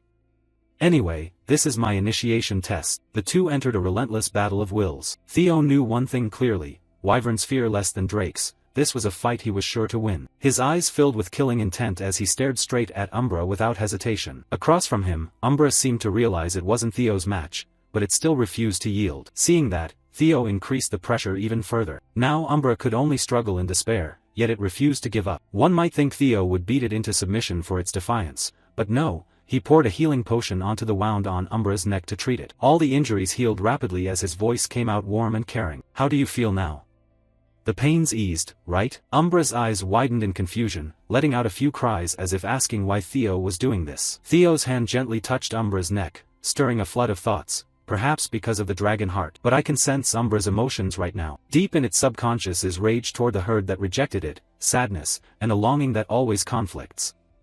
It still wants to belong to the pack, persistent, painful loneliness. Its feelings toward me right now are conflicted too. It's suspicious of me, this sudden person offering warmth and care. But at the same time, Umbra doesn't want me to leave at all. Theo gently stroked its head. It's okay. I won't betray or abandon you, so don't worry. Also, there's this. As he spoke, Theo reached into his inventory and pulled out a dazzling gem. I know you like shiny, glamorous things like this, right? Umbra's eyes widened with delight. Theo had hit the bullseye. He brought the gem closer, teasing, do you want it? Though it clearly loved it, Umbra shyly turned its head away, pretending to refuse the irresistible gift. But when it opened its eyes again, something it never expected was right there. Theo had already fastened the sparkling gem around Umbra's neck, leaving it stunned and bewildered. This is just a little gift from me. If you come with me, there'll be even more shiny things. So, what do you say? Will you agree? Standing before such an incredibly tempting offer, Umbra became flustered, unsure how to respond. Not letting the opportunity slip away, Theo continued using his signature bribery technique. I heard you don't like wearing reins or saddles, right? But I can make something different for you, studded all over with gems like this. It'll definitely shine super bright and look stunning. Hearing that, Umbra couldn't stop fantasizing about how magnificent it would look wearing them. Meanwhile, Theo was thinking to himself, how am I going to steal some gems from Grandma? What a filial grandson I am. At the crafting workshop, the ghost artisan seemed to sense it too, her whole body trembled violently. Are you alright, ma'am? You don't look so good. I don't know why, but I feel like I'm about to lose another fortune. What sharp instincts. Umbra suddenly stood up, its posture majestic and powerful. It let out a mighty roar, as if officially acknowledging Theo as its master. You have been recognized by the flying dragon Umbra as its master. You have acquired a new skill. Dragon Taming, Grade C, Proficiency 1%. Higher proficiency will increase the trust of tamed dragons. While mounted, both rider and dragon gain a 10% boost to strength. After Theo successfully tamed Umbra, Evelyn returned with her spoils in tow, each hand dragging a wild boar, looking effortless. Meanwhile, her own partner was panting heavily behind her. When she arrived, Evelyn realized she had missed the most exciting part. Right now in front of her was the sight of Theo and Umbra cuddling up incredibly close and affectionate. Evelyn was overwhelmed, speechless. How did you manage that? That little one has never opened up to anyone before. Theo turned toward her with an incredibly happy smile. Oh, you're back, Evelyn. The two had a short conversation afterward. Seeing Umbra eating heartily, Theo said, it really likes that. Thanks for bringing those two boars, Evelyn. Still in shock, she asked urgently and seriously, how on earth did you tame Umbra? It was simple really. I just took care of its psychological wounds. Once Umbra's heart wavered, the gift sealed the deal. As long as the wounds are healed, anything can happen. Hearing that, Evelyn still couldn't fully comprehend it. She was so astonished by the person in front of her that she couldn't speak. You want me to eat that? It's fine, I've eaten enough. Eat as much as you want, no need to save any for me. Evelyn closed her eyes, a smile spreading across her lips. As expected of young Master Theo, not only can he win over people's hearts, but even wyverns fall for him. You always manage to surprise me, young master. She clapped in congratulations for Theo. Umbra has acknowledged you as its partner. When a flying dragon willingly lowers its head for you to ride, that's the ultimate sign of trust. Suddenly, Evelyn's voice turned urgent. Wait, no. What are you doing all of a sudden? Across from her, Theo replied calmly, Umbra told me to climb on. No way. Even though it's accepted you as its partner, you haven't trained in flying yet. Plus, riding a dragon without reins or a saddle is extremely dangerous.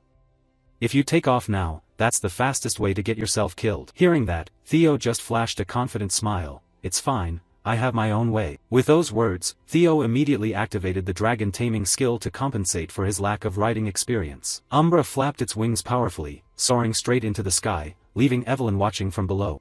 This is really interesting. Alright, I get it. You want to show me something cool, right?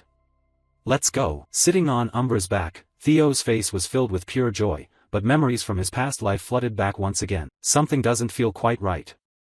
How could a pure dragon like Umbra end up becoming such a terrifying demonic monster known as Shadow Black Dragon? There has to be some hidden story behind this that I need to uncover myself. The scene shifts to a certain waterfall. A stream of dark mana was slowly seeping out, carrying an ominous omen. At that moment, Theo and Umbra were still happily soaring through the sky toward the place Umbra wanted to show him. It flew toward a massive waterfall, beside which was a hidden cave that would be easy to miss if not paying close attention. Theo stepped forward, his voice gentle. Wow, I thought I knew the eastern mountains pretty well back when I was in Hyuxil. I never expected there'd be a crystal cave like this right next to the waterfall. You really love shiny things, huh? Umbra let out joyful cries in response. Theo walked in, his eyes scanning the surroundings. Suddenly, he noticed some suspicious-looking flowers on the ground. Huh? Those are. He approached and gently picked up the eerie purple flower. Just looking at this, I already know why you turned into Shadow Black Dragon. You've been eating these all this time, haven't you? This is really surprising. I never thought I'd find demonic shadow flowers full of demonic energy in a place like this. They're called evil spirit flowers, a plant that only grows deep in the demon sea. They absorb pure demonic chi and thrive under moonlight. For monsters and demons, they're an incredibly valuable elixir. However, dragons and demons are natural opposites. How could you absorb something like this? Could it be because Umbra has two bloodlines in its body? Still, this stuff is extremely dangerous. I'll have to burn them all. As he spoke, Theo used lightning to incinerate the evil spirit flowers into ashes. Umbra panicked at the sight and let out sad, protesting cries. Theo stood up, his voice cheerful. Don't worry, I won't touch your pile of crystals. With that said, his gaze drifted to something ahead. Right now in front of Theo was a corpse bound to the distant wall. It looked extremely dangerous. Theo approached, his eyes filled with shock. A human? No, more like a corpse. This body has been here for a very long time. As he got closer to the corpse, countless thoughts raced through his mind. Even after all this time, the body is still perfectly preserved. The low temperature here is one thing, but that's not enough. This person must have had tremendous mana while alive. What on earth happened? Why was someone this powerful locked up here to die miserably? Something's seriously off. When I get back, I'll have to investigate this later. Theo turned away, his voice calm. First things first, I should get rid of all these evil spirit flowers. Before he could finish, the seemingly dead corpse suddenly flared with hatred.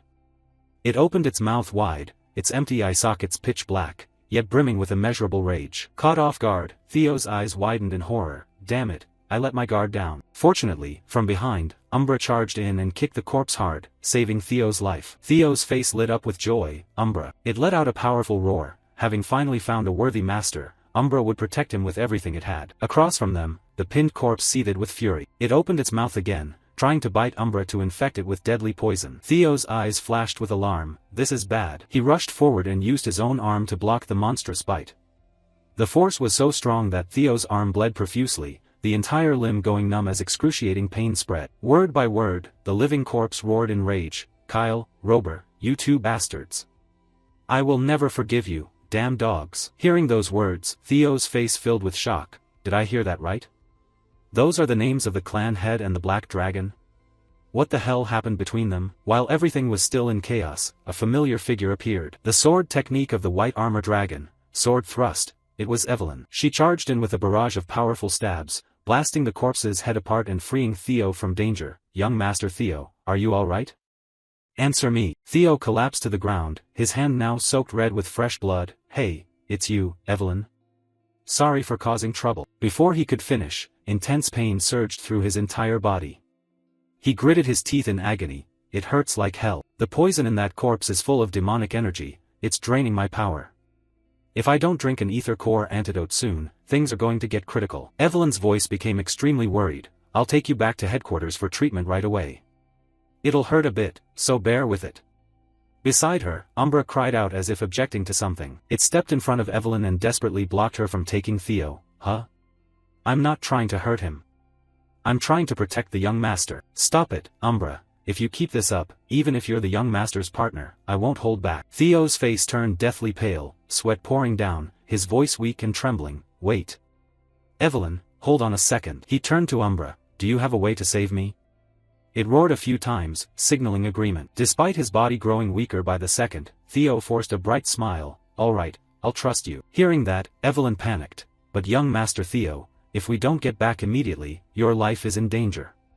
You've already been infected with demonic poison from that corpse. Calm down, Evelyn. Demonic poison has less than a 30% survival rate, even with proper treatment. If that's the case, then I want to trust Umbra this time. Umbra once evolved into a second-tier demonic dragon by eating evil spirit flowers. If so, it must have encountered this corpse before.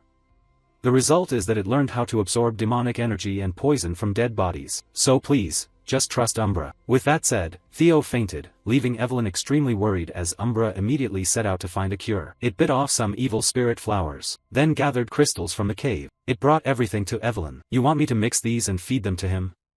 Umbra nodded vigorously in agreement. Still, looking at the ingredients in front of her, Evelyn wasn't sure whether she should do this. Time was extremely critical, Theo's life hung in the balance, and she had nothing else she could do right now. Evelyn closed her eyes tightly, steeling herself. "Fine, I'll take the gamble." She took the ingredients in hand and used her mana to blend them together. From Evelyn's palm, a dark purple liquid slowly flowed into Theo's mouth. She had done everything she could. Whatever happens next, it's up to fate now. Both Evelyn and Umbra held their breath, sweat dripping down their faces, the atmosphere frozen in this life-or-death moment. Suddenly, Theo's dragon heart began beating powerfully, signaling that something was about to happen. "This is unbelievable." Theo's entire body was enveloped in a surge of mana. Is he actually recovering? From his body, lightning began radiating outward uncontrollably, yet it seemed the power Theo possessed was gradually changing and being profoundly affected. The color of the lightning slowly shifted to black. "I've never heard of anything like this before. What the hell is going on?" Theo's body was lifted into the air.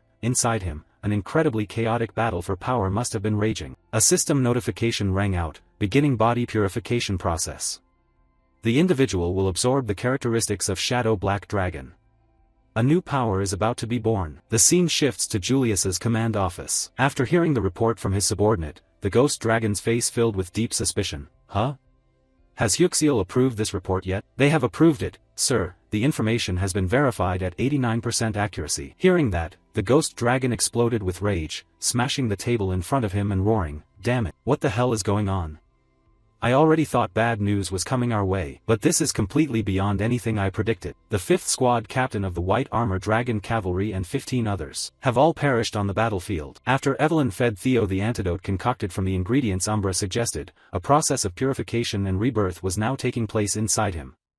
It was an ancient secret technique that cleansed impurities from the body and transformed it to accumulate mana more easily. This was an extremely rare ancient art known to very few.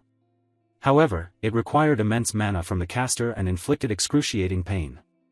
Even when performed perfectly, it had only ever been proven effective on children under 5 years old. The fact that this purification process was happening to Theo right now was the result of countless coincidences aligning perfectly.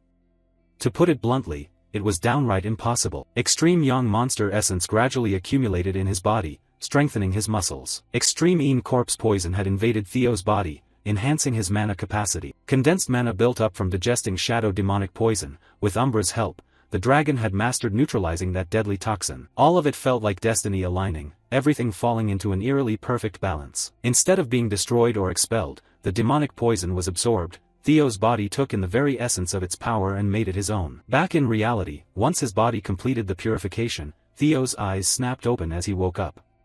Beside him, Evelyn and Umbra were still extremely worried. "Are you okay, young master?" Theo struggled to sit up, his body hadn't fully recovered yet, and spoke softly, "Evelyn, Umbra, sorry for making you both worry." His face was full of exhaustion. Clearly the purification had taken a heavy toll. Both Evelyn and Umbra let out relieved sighs. "We almost lost it back there." Theo looked at his personal status panel. Theo Ragnar, 17 years old, title, Greatest Prodigy in a Millennium, Ragnar Talent, Observer Player, Inventory, Guardian Dragon, Purification Rebirth, Phantom Dragon, Status, Drowsy from an unexpected encounter, absorbed demonic poison creating the first Phantom Dragon, if not controlled properly, may become the second Phantom Dragon. After reading everything, his eyes narrowed at the line about Phantom Dragon power. What? A total of 85 stat points added? This is absolutely insane. The crystals in this cave were pure condensed energy. Their power had diluted the toxicity of shadow demonic poison, and they even acted like a healing medicine. Theo looked at Umbra, inwardly amazed. "I'm so lucky I trusted him." The Ragnar physique was already perfect. Now with the added purification rebirth and phantom dragon traits, what could be better? Theo clenched his fists with determination. "My growth speed from now on is going to be unimaginable. But first, there are still a few more important things." He stood up slowly and walked toward the corpse that had bitten him earlier. The crucial question was, who the hell is this old monster? Hearing that, Evelyn quickly stepped closer to examine it further. Her eyes locked onto something. "Humph, what is it, Evelyn?" "Young master, there's something engraved on the wall. Are these diary entries?" "But carving such intricate words into the cave wall like this isn't easy. This person must have been a true master. I was defeated by Kyle and Rober. Now I must hide here to prepare for revenge, but my body is now. Reading up to here, memories from earlier flooded back into Theo's mind, finally confirming what he had heard. My body is decaying at an alarming rate. Was it because Rober damaged my mana core? The shadow demonic poison I absorbed is probably what's killing me day by day. My consciousness is fading, demonic nature is slowly taking over everything. Damn it, I haven't even started my revenge. How did it come to this? The more time passes, the more I lose myself. It seems I must make my own decision. I've accepted there's no hope left. I'll abandon everything and melt my beloved sword, Jade Serpent Blade, to seal myself here. I hope someone finds this place someday. I hope they fulfill my wish. I hope they complete the vengeance I couldn't. I pray my successor can overcome them. I leave my entire legacy here and await someone worthy. Reading this far, both of them were utterly stunned. Wait, the next part, isn't this Illusion's Shadow Sword Technique and Thunderstorm God Wind? Sword Technique and Thunderstorm God Wind? That means this person is a legend. He freely manipulated wind power and was the tragic hero who once fought the current clan head for the throne. Exactly, he is the Wind King Hector Ragnar. I heard he died in that battle, but it turns out he's been sealed in this cave all this time. Suddenly, Evelyn's eyes widened as if she realized something. Immediately, she dropped to one knee and bowed deeply before Theo, leaving him completely shocked. Theo stood there calmly and asked, "What are you doing, Evelyn?" Why the sudden formal bow? Evelyn spoke slowly and solemnly. Though he was defeated by the clan head and exiled here, he is still the Wind King, a legitimate heir of Ragnar blood. For a clan subordinate to harm a rightful heir is utterly unacceptable. This is a grave crime punishable by immediate execution. Before she could finish, Theo cut in to stop her. Don't talk nonsense. The one you just killed is no longer a Ragnar, he's just a maddened corpse. Besides, you did it to save me, was there any better choice? But the rules. It's fine, everything that happened here will remain a secret forever. Theo turned back, his voice firm. If you're still worried about that, then take the Wind King's secret techniques, Evelyn. You're the most suitable person to inherit them. Hearing that, Evelyn's face filled with shock. Are you serious? The Wind King's secret arts are on par with the Nine Dragons' ultimate techniques. Why would you give them to me? Isn't it obvious? Become the Wind King's successor and grow even stronger. And you must inherit his legacy. If you do that, the Wind King can finally rest in peace, right? Now that you've become his heir, no one can call it a crime anymore. Theo looked straight into Evelyn's eyes, his gaze urging forward the courage she had always kept hidden. Didn't you say you'd become my sword? Those words unlocked something deep within Evelyn. Thoughts flooded through her mind. I, Evelyn Nereville, senior swordsman of the Ragnar clan, swear eternal loyalty to you as your permanent subordinate. I humbly beseech the great and noble lord to accept this oath of allegiance. Theo smiled. You really haven't changed at all, you're still so rigidly rule-bound. He stood up, drew his sword, and prepared for the ceremony. I, Theo Ragnar, accept the oath of loyalty from Evelyn Nereville. I engrave it into my heart and soul, and on the long road ahead, I swear to turn you into my vanguard sword. Both of them shared satisfied smiles. It felt like an unbreakable bond had just been forged. Umbra, though probably not fully understanding, looked quite pleased as well. The scene returns to the White Armor Dragon headquarters. Many recruits had already returned after finding their partners. Hulkus was brimming with confidence and shouted joyfully, "Ha ha ha, Theo Ragnar still hasn't come back. Looks like I'm the most talented one in the White Armor Corps now." Before he could finish gloating, footsteps slowly approached from the distance. Hulkus and his partner's smug expressions vanished, replaced by utter shock. Huh? Theo Ragnar, what the hell is he bringing back? Right in front of everyone now stood the majestic Umbra. Theo's arrival instantly silenced any bad rumors about him, even the instructors were stunned. What? Don't tell me that's Umbra. How could he possibly tame that ferocious dragon? So this is why Theo is called the greatest prodigy in a millennium? Seriously? Even this is talent? What the hell? Hulkus collapsed to the ground, finally realizing just how vast the gap was. Evelyn stepped forward and reported, Senior Knight Evelyn and apprentice swordsman Theo Ragnar, we have completed the aptitude test and returned. But where is the captain? Why isn't he here? He just received an urgent letter and went back to his office, another swordsman replied. An urgent letter? What's going on? Suddenly, something appeared in the distance, kicking up clouds of dust. It was the captain of the White Armor Dragon. He arrived with his partner, looking extremely rushed. I know everyone just finished the initiation ceremony, but sorry, this is an emergency. I have an order for all of you. The entire unit is being mobilized to Jackie Fortress for a live combat mission. Hearing that, murmurs erupted everywhere. Mobilizing us into battle right after joining? What the hell is happening? Among the confused crowd, only Theo remained calm and cold. He had already known this was coming. So it's finally here. The series Merchant Guild hostage crisis at Jackie Fortress. A plot to steal the dragon-slaying sword Bomong and launch a rebellion. Of course I know who's behind it. No one else but Ed Troiven. The White Dragon Corps captain appeared with a serious, furious expression. His voice was calm yet commanding. Everyone present will be dispatched to Blanky Fortress. Hearing that, the faces of the swordsmen in the corps grew anxious. Whispers spread rapidly. Commander, what's going on? What kind of mission is so urgent that we're deploying even recruits who haven't finished basic training? The Ghost Dragon clenched his fists, his voice bitter. 5th Squad Captain Triner Ispan and 14 of his subordinates have gone missing without explanation. Theo caught every single word. He knew exactly who the captain was referring to. Triner Ispan was the oldest knight in the White Armor Dragon Corps. Even the Ghost Dragon often sought his advice. Though his strength wasn't at the level of the 9 dragons, he was definitely not someone who could be taken down easily. Theo thought to himself, could this be another butterfly effect caused by my presence? The Ghost Dragon continued, according to Huxiel's report, there's an 89% chance they're dead. Even if they're still alive, they can't continue the mission. The current forces will form a temporary 5th squad to carry out their duties. The temporary 5th squad captain will be Evelyn Narraville. Since the mission is being deployed immediately, complete basic training right away. He gritted his teeth, I don't believe they're dead, but if they are, we will avenge them. The Ghost Dragon's face was filled with fury, veins bulging in his eyes. With that, he immediately left, leaving Theo standing there deep in chaotic thoughts. Looks like things are about to get really tough. Memories from the past flooded back into his mind once again. The Black Skull Bandits' kidnapping of the series Merchant Guild was an event with 0 casualties thanks to the White Armor Dragon Cavalry's efforts. It should have been that way, but this time, things had changed. Yes, but this time it was different.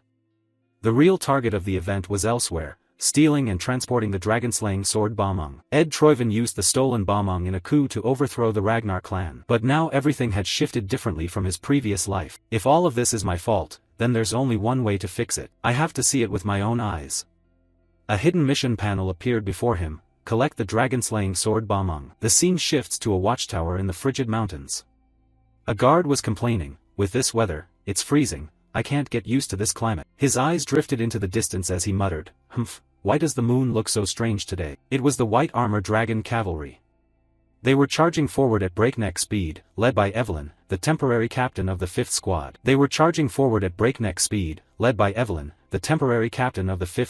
He immediately leaned forward and shouted down below, it's the White Armor Dragon Cavalry, they're coming.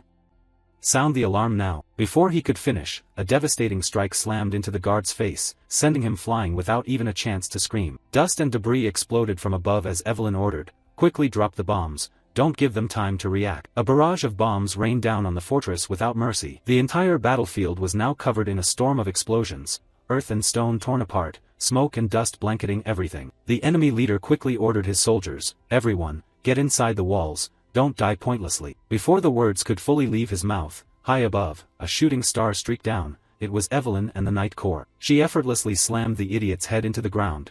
Now is the moment of purification. She pointed her sword forward, her voice clear and full of power. Kill them all for me. Instantly, every swordsman charged forward with absolute confidence, swords gripped tightly, eyes burning with determination. Show them all the price of daring to touch the White Armor Dragon Cavalry. We'll turn them into a costly lesson for any fool who thinks of opposing us. The entire fortress was now engulfed in smoke and flames. Even from far away, the scale of destruction was obvious. While the battle raged fiercely, somewhere else, a soldier clutching the dragon-slaying sword Bomong had escaped safely. Damn it, they said they'd handle the cavalry. If I'd been even a second slower, I'd be dead. He looked at the sword in his hand with glee. But whatever, I just need to deliver this and my job's done. After that, I'll head somewhere remote and live the rest of my life in luxury. Before he could finish fantasizing, a blade silently sliced across his throat, sending him to his final rest. It was a swordsman in a black cloak, clearly the mastermind behind everything. He calmly wiped the blood from his sword, his eyes cold and ruthless. How's the goods? A subordinate respectfully presented the dragon-slaying sword. Here it is, my lord. He took the precious blade, satisfaction evident on his face. Excellent. This is exactly what we needed. He turned and ordered his men, we've secured the objective, prepare for the next phase of the plan. Yes, sir. Now, only one final step remained. As he spoke, he glanced toward the burning castle. I'll wipe out every last insect. Behind him, soldiers slowly pushed forward massive cannons, It seemed this was the trap he had set from the beginning. Back at the fortress, the white-armored dragon cavalry had completely taken control of the situation. All resisting soldiers were carefully bound. Haha, that was way too easy. You were right, everything went too smoothly. Theo's eyes narrowed with suspicion. It's hard to believe a squad led by a veteran like Trainer Ispan was wiped out by these guys. Not to mention, he slowly lifted the commander's head and activated synchronization to read the memories. He knew they'd stolen Bameng, but he never saw it with his own eyes. What the hell happened between them? The small fry don't matter, but how could even the fortress commander know nothing? Did I miss some crucial detail? Suddenly, a senior approached from behind. What's wrong, Theo? Something bothering you? Nothing, just thinking. Even if you're called lightning speed, a rookie is still a rookie. Just admit you're nervous because this is your first real mission. We've rescued the hostages, let's regroup with the rest of the team. Yeah, I'm coming, I just want to get home quick. I reek of gunpowder. That casual remark unlocked something Theo had overlooked. His eyes widened in shock. Without a word, Theo shoved the senior aside and sprinted toward the cargo piles. What's wrong with him? Maybe he hates the smell on himself. You serious? Who knows? Theo swung his sword in a powerful, decisive arc across the nearby cargo. Finally, Theo confirmed his suspicion. I knew it. The senior quickly ran over. What are you doing, Theo? What's going on? Both stared ahead in utter disbelief. This whole pile is explosives? Those bastards, they plan to blow us all to hell with them. Theo turned back and shouted, no time to waste, we need to get out of here right now. Got it, everyone, gather up. We're evacuating immediately. Before he could finish, a cannonball streaked toward them at unimaginable speed, forcing Theo to whip around. He roared, tearing through the air, everyone, run. Explosions erupted one after another across the fortress. The mysterious swordsman's bombardment had begun. On the other side, following the man's orders, his subordinates reloaded the cannons. Continuous barrages rained down relentlessly, sweeping across the battlefield and leaving only ruins in their wake. His face showed smug satisfaction. I'll wipe them all out. Not even an ant will escape. This is all for him. The scene shifts back to the Ragnar clan castle. Inside a luxurious room, a woman cradled something under the moonlight. It was the clan head's wife, Axian's mother. She seemed to have gone mad after her son's death. There, my sweet Axian, does it hurt? It's okay, mommy will bring that filthy worm's head to you soon. Her face twisted in insanity, bloodshot eyes wild. Back before the fortress bombardment, the white-armored dragon cavalry held complete dominance over the guards. Evelyn swept across the battlefield alone, no one could stop her blade. Don't let a single one escape, kill them all. Every swordsman charged forward at her clear command. Standing amid the chaos, Evelyn thought to herself, a squad led by veteran Trainer Ispan wiped out by these guys? No way. There has to be something more to this. While everything remained unclear and Evelyn tried to find answers, a cannonball suddenly flew straight toward her. With her sharp reflexes, she barely dodged it. Captain, are you all right? Though unharmed, her cloak was scorched. Evelyn's expression tensed, sweat dripping down. This is insane. She pointed her sword backward and ordered, it's large-scale artillery fire, everyone, take defensive positions. Hearing that, not just the white-armored dragon cavalry but even the fortress guards fell into chaos. They fled instinctively to save themselves. Unfortunately, a cannonball slammed straight into one guard's face. He didn't even have time to scream. The fate of side characters, At that moment, Theo's swordsman rushed over to regroup. Captain, how's the situation over there? Evelyn turned and replied, you came at the perfect time, this is heavy bombardment. We need to get out of here fast. If we don't, everyone dies. Theo agreed, understood, head to the outer wall in the opposite direction of the artillery. Before he could finish, a system panel suddenly appeared. You have unlocked the mind gate, activating full brain food processing function. Seeing that, Theo was stunned. A new skill unlocked at a time like this? It boosts thinking speed and eliminates doubt, a vital skill on the battlefield. Instantly, his eyes were flooded with information. Maps and fortress structures appeared before him, as if reminding him of something. Now it was information processing time. He'd use everything he had to choose the optimal path. While still analyzing, Evelyn ran up and grabbed his shoulder. Why are you standing there, young Master Theo? We have to escape now. Snap out of it, or everyone's in danger. In response, Theo quickly grabbed Evelyn's hand. She was shocked, unable to understand. What are you doing? We really don't have time. Theo's face turned serious, mixed with worry. No, we need to go deeper inside. Evelyn froze, unsure if she'd heard correctly. Debris continued collapsing as the two slipped through every nook and cranny deeper into the fortress. The swordsman behind them couldn't help but question. He wants us to go deeper into the place we almost got blown up? Our 21 lives are in his hands now. Damn it, shouldn't we just run outside? Now Theo carried the lives of his comrades on his back. He explained, if we run outside now, we'll walk straight into another bombardment or ambush. That's exactly what they're counting on. While running, Theo used synchronization to read lingering thoughts around him. They must think we can't survive inside the fortress during a large-scale bombardment. But right now, with my abilities, we have a real chance to make it. With mind gate open, synchronization spread rapidly. Around him, he scanned every position, left side rigged with explosives, right side under artillery fire. In that case, we take the stairs downward. The group sprinted at full speed, explosions roaring behind them. A single moment of delay could mean death for any of them. Evelyn stayed at the rear to ensure no teammate was left behind. They thought the path would lead to some exit, but no. What awaited them was a solid wall. Wait, this is a dead end. Theo, you told us to trust you and follow. You have a plan, right? We can't go back now. Time was running out, the ceiling above them began to collapse. Evelyn shouted clearly, everyone, brace for impact. Every face showed panic. They were now in a life-or-death moment. Theo gritted his teeth, eyes blazing with fierce determination. I won't let anyone die in a place like this. His body erupted with power, he was betting everything on his decision. The entire fortress was swallowed in flames, completely collapsed under the mysterious swordsman's bombardment. He stood there, eyes cold, observing everything. Report, Commander. All artillery has expanded its range. He slowly drew his sword and spoke, always keep this in mind. This is revenge for young Master Axion, so we must act with utmost caution.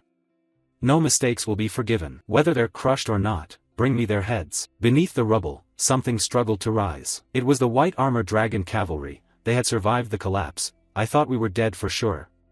Just as expected, Theo, you really had a plan. You destroyed the floor at the last second before the bombardment hit. If not, we'd all be gone by now. While they celebrated their survival, enemy guards suddenly rushed in from somewhere. What? Who are you? How did you get here? Theo stood up, dazed. Black Skull remnants? Why are they here?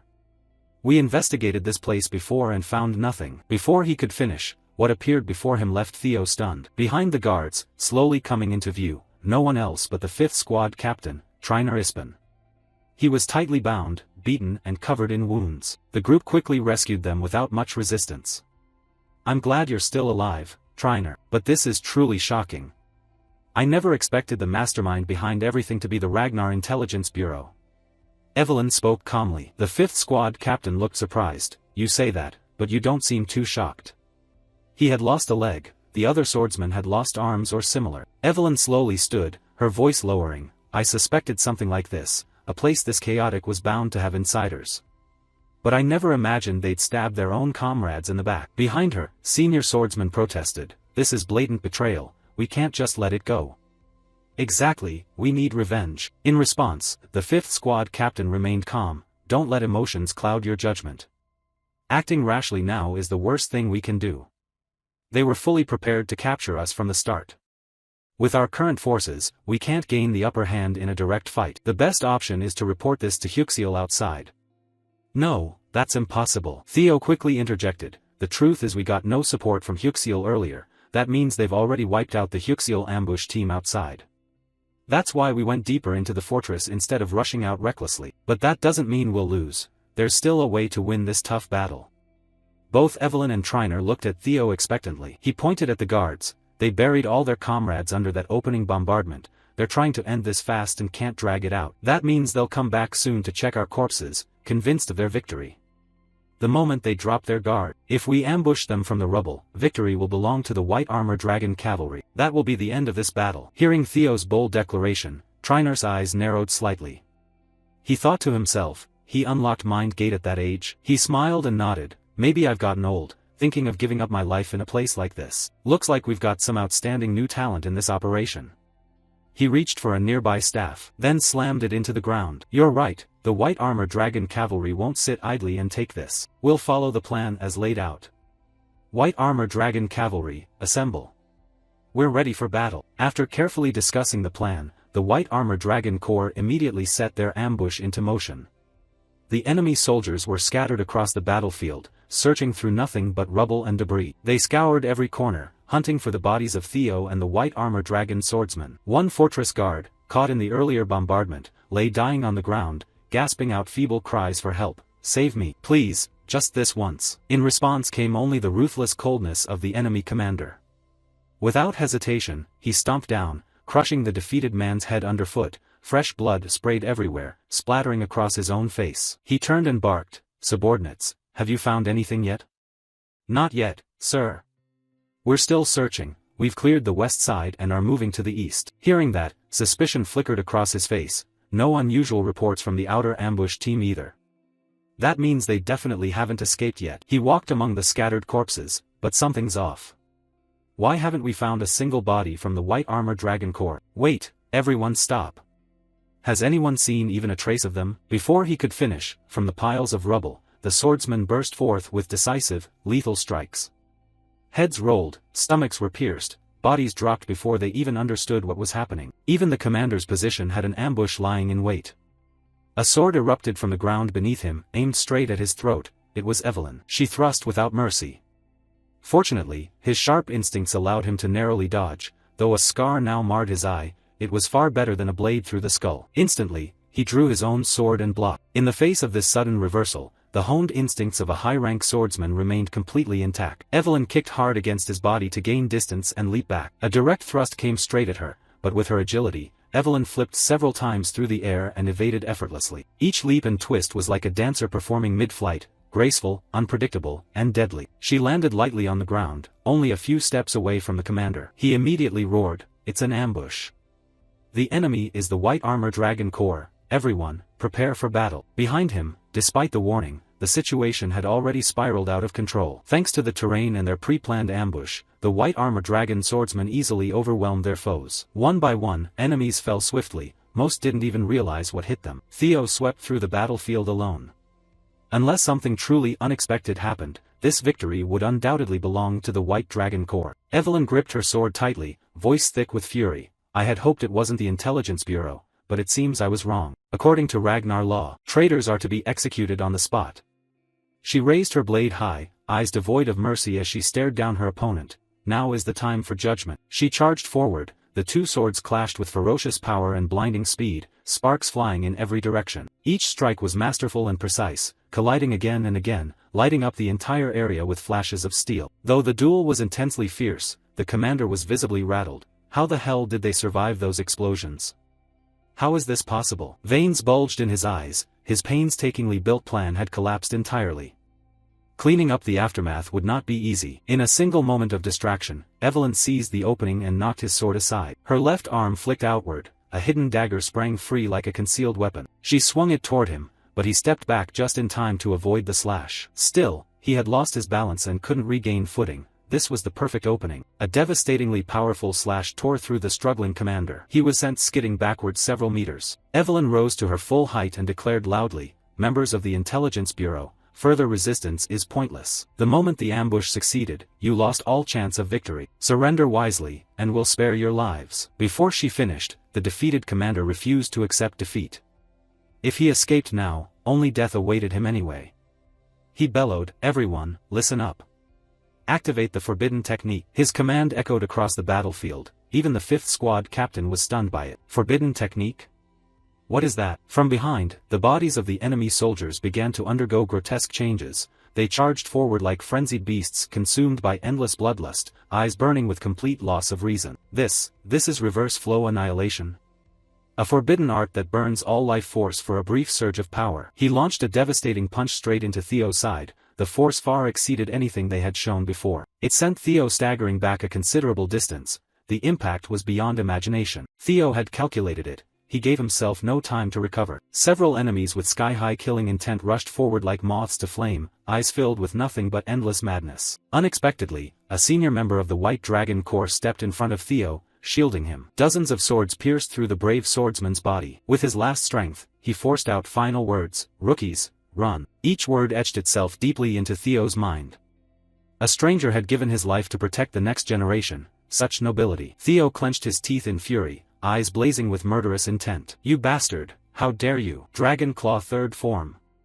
A slash carrying immense power swept across the area, sending enemies flying like leaves in the wind, their bodies disintegrating into smoke and dust. Without pause, Theo turned to his comrades and activated Thunder Gate, death opening to further sharpen his precision. Every enemy was locked in his gaze, positions, strengths, everything laid bare before him. He lowered his stance, channeling power into his body for a sweeping battlefield clearing strike. I won't let anyone die here anymore. Dragon Claw Third Form. Hundreds of sword strikes roared across the field with pinpoint accuracy, weaving together into massive walls of death. Everywhere they passed, only corpses and shattered remains remained, limbs scattered, leaving behind a tragic, ruined scene shrouded in smoke and dust. When the smoke finally cleared, the marks left on the ground were perfectly square and strangely beautiful. The commander, though still alive, was utterly horrified. How could he neutralize reverse flow annihilation so easily? My entire force has been wiped out? No, this can't be. I won't let that bastard live. With that, he charged straight at Theo without hesitation. The senior swordsman in the corps, having witnessed that earlier strike, couldn't hide their astonishment. Theo, when did that kid learn to do something like that?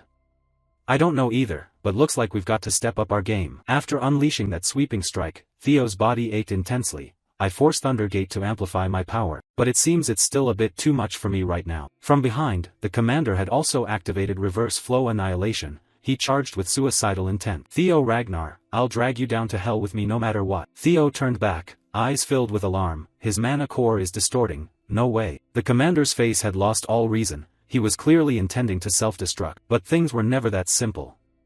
Evelyn appeared instantly, shielding Theo. Wind Thunder Divine Art, Furious Storm Fury. His arms were severed like autumn leaves, his body launched into the air, suspended helplessly. Evelyn stomped hard against the ground, then leaped skyward. Streams of mana fused into her power. Wind Thunder Divine Art, Chaos Storm Fury. She poured the full might of the secret art into his distorted mana core, forcing all the accumulated energy to erupt outward. Theo's eyes widened in shock. The explosion from his mana core stopped. In the blink of an eye, Evelyn's strike landed with devastating force. The commander's body crashed into the rubble, blood pooling around him. The long battle finally ended. Seeing that, Theo let out a relieved breath. That was close. Voices rose from behind. You've worked hard. Theo, you really live up to the recognition I gave you. Don't even dream of taking young Master Theo's top sword spot. That's mine. Thanks to you, we survived. Thank you so much. The senior reached out toward Theo. Theo turned back, still a bit dazed, but his expression quickly melted into a satisfied smile. Maybe this is something I never got to experience in my past life. It's called camaraderie, right? The group turned toward the 5th squad captain and the surviving members. By the way, when did you learn those techniques? That's something you shouldn't know about. You might get in trouble. The whole group embraced tightly, filled with camaraderie.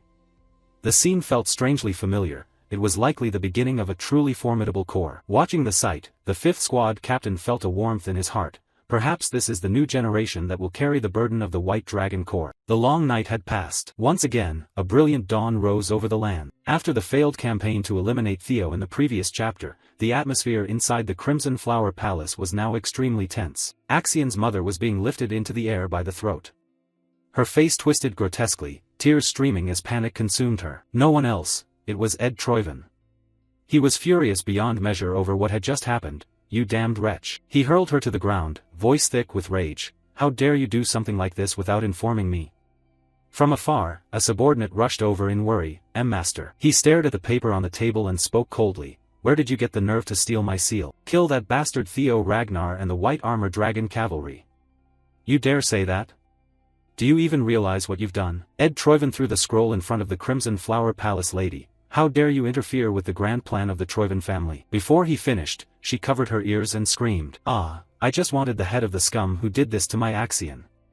Is something that simple really too much to ask? As she spoke, she sobbed in utter despair. That bastard and everything connected to him. I'll tear them apart, burn them to ashes to soothe my rage, so Axion's soul can finally rest.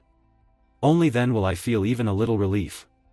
Hearing that, Ed Troyven's face filled with fury, but he said nothing. Just because one brat died, you've forgotten your own role? Instantly, Ed Troyven kicked down, crushing the rotting corpse of Axion right in front of his mother. A bunch of useless trash. You lot really amount to nothing at all. Ed Troyven turned to glare at his sister with utter contempt. You lost the dragon-slaying sword, the key to the entire plan. From this moment on, you are no longer a member of the Troyven family. That look, it was painfully familiar. Yes, it was exactly the same gaze her father had once used on her. Pure disdain for something utterly beneath him. With those words, Ed Troyven turned and walked away without a backward glance. She's useless now. Lock her somewhere no one can see her. Eliminate every insect connected to this mess. Make sure not a single word leaks out. Yes, master. Ed Troiven's face twisted in rage. Why do all my carefully laid plans get ruined by useless trash? Please, just this once, show mercy. If you spare me, I'll do anything. His sister's pleas echoed behind him, but they were now meaningless noise. Ed strode through the mansion filled with screams of agony. Ah, please, spare me. The rebellion he had painstakingly orchestrated had turned to ash. All this disaster was because of that damn Theo Ragnar. I swear on my life, I will end you with my own hands. Back in Theo's room, he was now examining his own status panel. The dragon-slaying sword he had obtained after the recent great battle was truly a priceless trophy. Dragon-slaying Bamung, heavy mysterious greatsword, level 82, requirements unknown, effects unknown, current status, sealed. The seal must be broken and its hidden mystery solved before it can be used. Holding it in his hand, Theo couldn't help but marvel at the legendary blade's exquisite craftsmanship and razor sharpness. It truly lives up to its name. Suddenly, a surge of power erupted from the sword. It instantly wounded him, forcing him to drop it to the floor. As expected, it's not called the dragon-slaying sword for nothing.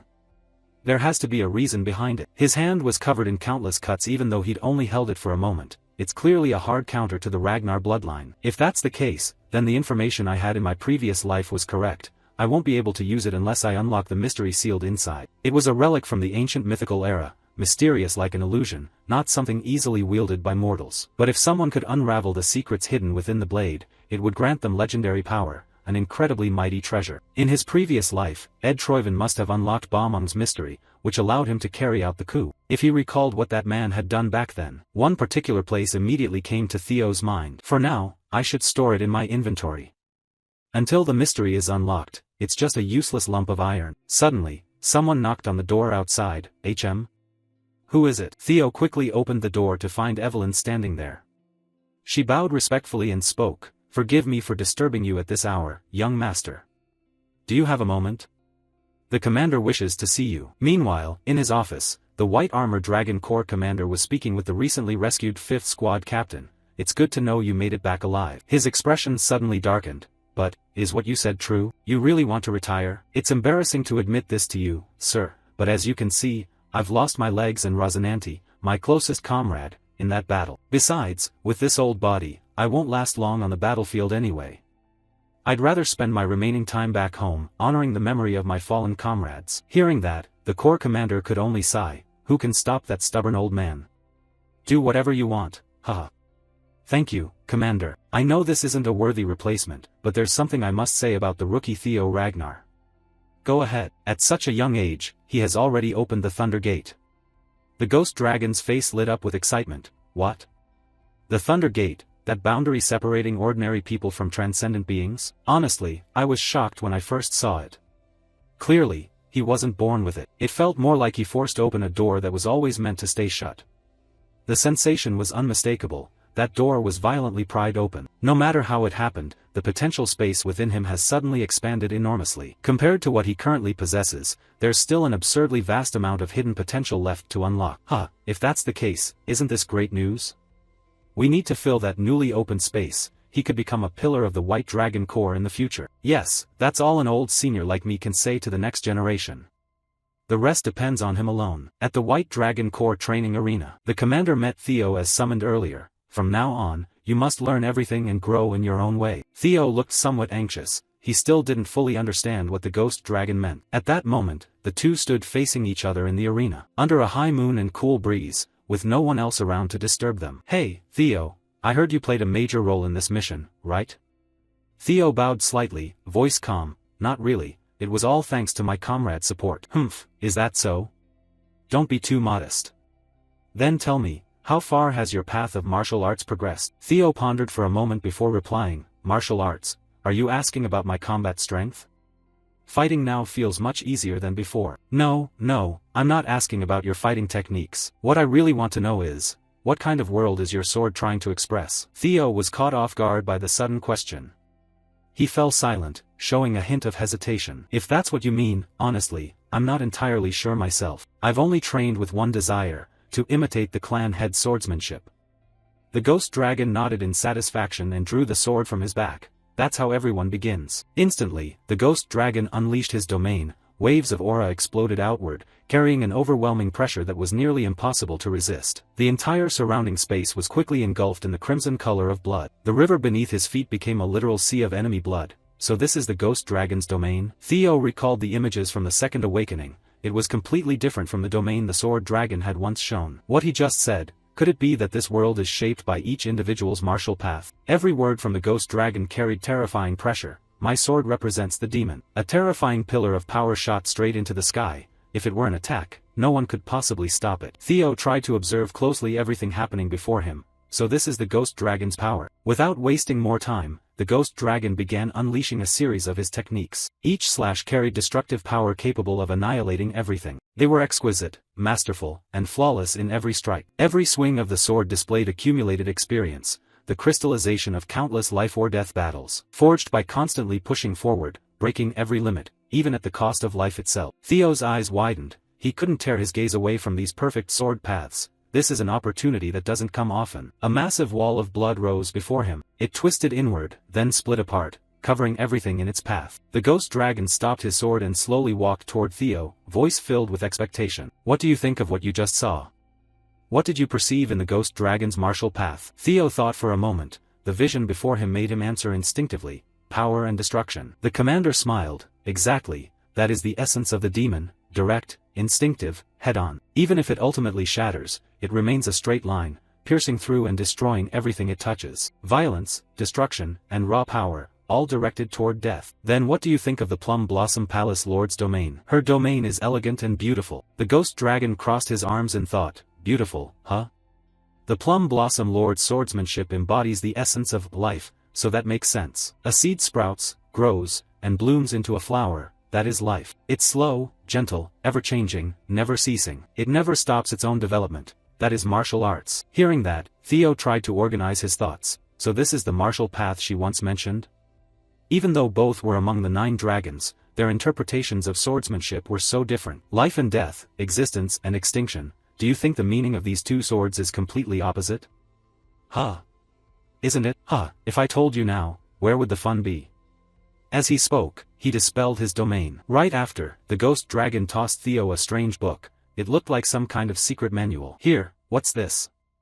It's a conversation between me and the Plum Blossom Palace Lord about the truth of swordsmanship. Theo's face filled with shock. You're serious? Though this is extremely rare. Theo Ragnar, you have now become the disciple of both the ghost dragon and the sword dragon. Demon dragon and sword dragon are chatting on the edge of a cliff. In the previous exam, Demon Dragon had recorded their entire conversation in a notebook that he handed over to Theo. Holding it in his hand, Demon Dragon's expression darkened with deep thought, as if he had his own private concerns weighing on him. After a moment of silence, Demon Dragon grumbled, "Come on, seriously.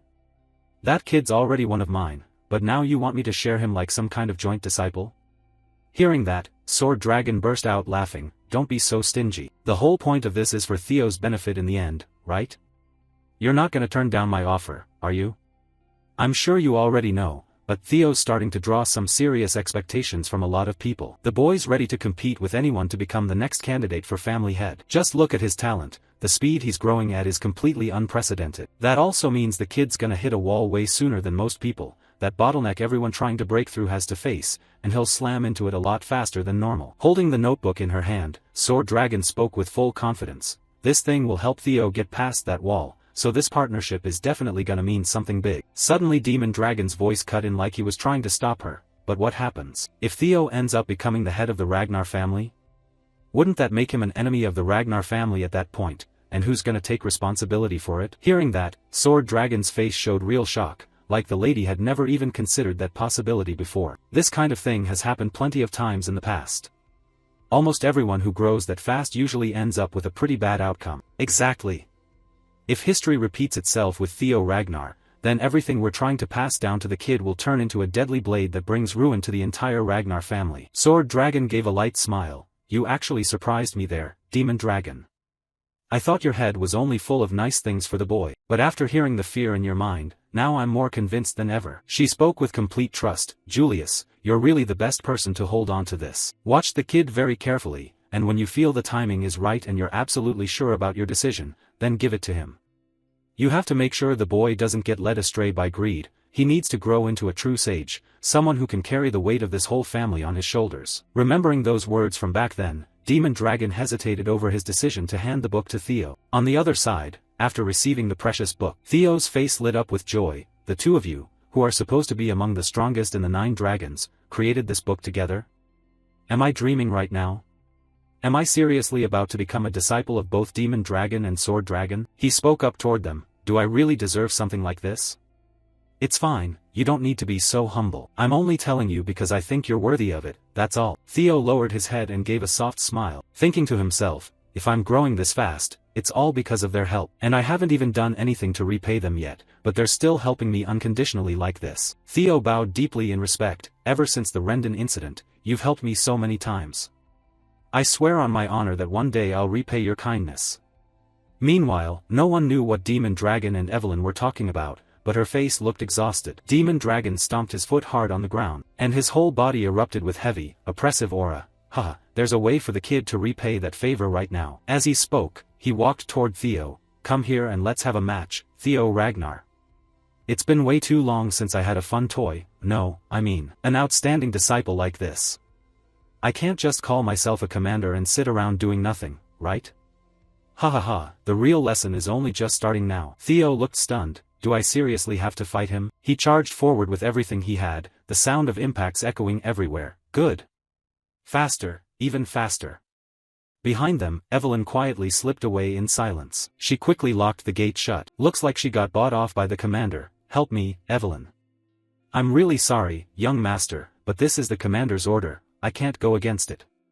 And just like that, Theo was locked inside the arena all night with the commander, the two of them fighting until Theo couldn't even stand anymore. The next morning, Evelyn came and unlocked the heavy chains on the door. She slowly stepped inside with a guilty look on her face. Evelyn's eyes widened in total shock, like she never imagined it would go this far. Right in front of Evelyn was the pitiful sight of Theo after his training battle with Demon Dragon. The boys slumped there looking completely drained of life. Young Master Theo, are you okay? She slowly approached with a comforting voice. I think the commander might have gone a bit too far this time.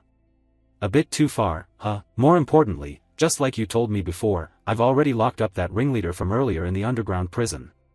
Finally some news that made him smile. But is it really okay to just keep him locked up like that? He's not the type to betray his master no matter what we do, but leaving him sitting pretty like this isn't exactly smart either. Don't worry, everything's already part of my plan. Theo leaned close to Evelyn's ear and whispered something. Clearly he already knew how to make use of this pawn. Even though she didn't know what it was, Evelyn's face still showed surprise after hearing it. Scene shift to the Rose Palace. Theo slowly walked into the training area. Welcome, Theo. Theo bowed low in respect. It's an honor to meet you, Lady of the Crimson Rose Palace. Sword Dragon slowly descended with perfect elegance. I've been waiting for you quite a while. Did you receive the gift that Demon Dragon and I prepared for you? Theo answered calmly in a gentle voice. Thank you so much. The book has really helped me a lot. Hearing the answer she wanted, the lady used her inner energy to pull a sword that was resting in the training area toward her. Instantly, she leaped straight to where Theo was kneeling, the whole space filled with fluttering rose petals, just like being on Flower Mountain. Sword Dragon's feet landed lightly and gracefully, her voice warm and soft. I'm very glad to hear you say that. As she spoke, she slowly walked toward Theo. I want to keep teaching you about sword techniques that most people overlook so easily. This is the true root of the original swordsmanship, the foundation for all future development. We'll start with this and finish with how to make the flower bloom through swordsmanship. The Lady of the Crimson Rose Palace pointed her sword toward Theo. Now, let me ask you one more time. Theo Ragnar, do you truly want to become my disciple, Sword Dragon? Before I answer your question, may I ask one thing? What you're saying right now, are you asking as a heavenly dragon sword master? That reply left Sword Dragon quite surprised. Oh ho. I didn't expect you to know a secret that very few people are aware of. She planted the sword into the ground and began to explain briefly. Yes, I won't deny it. The Heavenly Dragon Sword is a secret school that only passes its teachings to a single disciple.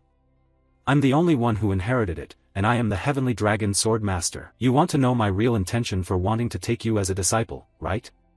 I'm sorry if I made you uncomfortable. It's fine, I won't blame you for something like that. Honestly, I don't have any deep ulterior motives.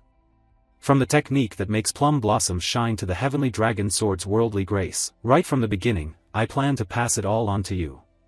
Theo's face filled with shock, speechless. Is she serious? Scene shift to a little later. Theo slowly walking away from the Crimson Rose Palace, with elegant pink cherry blossoms lining both sides of the path, incredibly beautiful. Suddenly a voice rang out from somewhere, making Theo stop. There you are. Someone standing in the distance shouted arrogantly, "You're the new recruit of the White Armored Dragon Knights, Theo Ragnar, right?" Theo turned around. "You're not exactly someone who lets these guys push you around."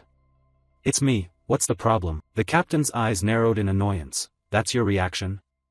You can't even bother with a proper greeting. Now that you're part of the Crimson Rose Palace, a disciple under Sword Dragon, you should at least show the bare minimum respect to your seniors, right?" Hearing that, Theo gave a mocking smile. "I thought it was something serious, but it turns out it's just a childish act to protect your fragile little pride." "Seniors? You're not even my direct superior, so what rank are we even talking about here?" He roared in fury after Theo hit him with that spicy comeback. "What did you say? We're not your superiors?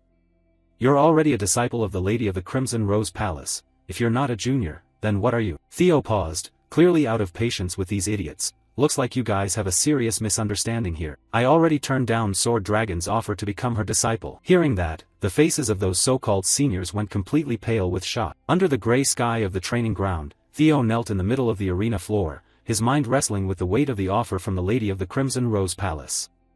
She wanted to pass on to him the entire legacy of the Plum Blossom and the legendary Heavenly Dragon Sword techniques. She looked at him coldly and asked directly, "Are those things tempting enough?" Theo stammered, "Of course they're tempting, but I still can't understand why you value me so much." Theo had never done anything truly meaningful for her. The lady simply told him to stand up. She gently touched his cheek, lifted his face, and explained there wasn't any grand reason. "It's just, you remind me of the current Ragnar family head, the clan leader, back when he was young." Theo was stunned, wondering if he really resembled the family head. Sword Dragon confirmed it, saying he was exactly like her husband in his youth, not just in appearance. The young family head had relentlessly chased his dreams and ideals. The lady paused, her eyes distant and dreamy. Maybe the family head is still dreaming of those things even now. That relentless pursuit is exactly why he never fell into despair. He worked tirelessly to overcome every challenge. Every day was a brutal battle against massive enemies in harsh lands. But no matter what, the family head never yielded or compromised on his core principles. She smiled warmly and revealed, "When I look at Theo, I see that same fierce idealism in the family head, the part of him I fell in love with back then." Seeing that spirit burning again in Theo, I couldn't just stand by and do nothing. After satisfying Theo's curiosity, Sword Dragon declared that it was time for him to give his answer. Theo took a deep breath. "I admit this is an incredibly tempting offer, more tempting than an all-you-can-eat luxury buffet, but I'm going to have to turn it down." "Can you tell me the reason?" Theo explained straightforwardly that right now he already has way too many mentors. Besides the lady who has taught him so much, there's commander of the White Armored Dragon Julius, the high-level swordswomen Evelyn and Ian Sosori, along with his friends and teammates, Wellington, Hulkus Renka, and Erika. He's even learned from his own rivals, Axion, Sky Dragon, and especially Ed Troiven. Hearing that, Sword Dragon couldn't help but look puzzled.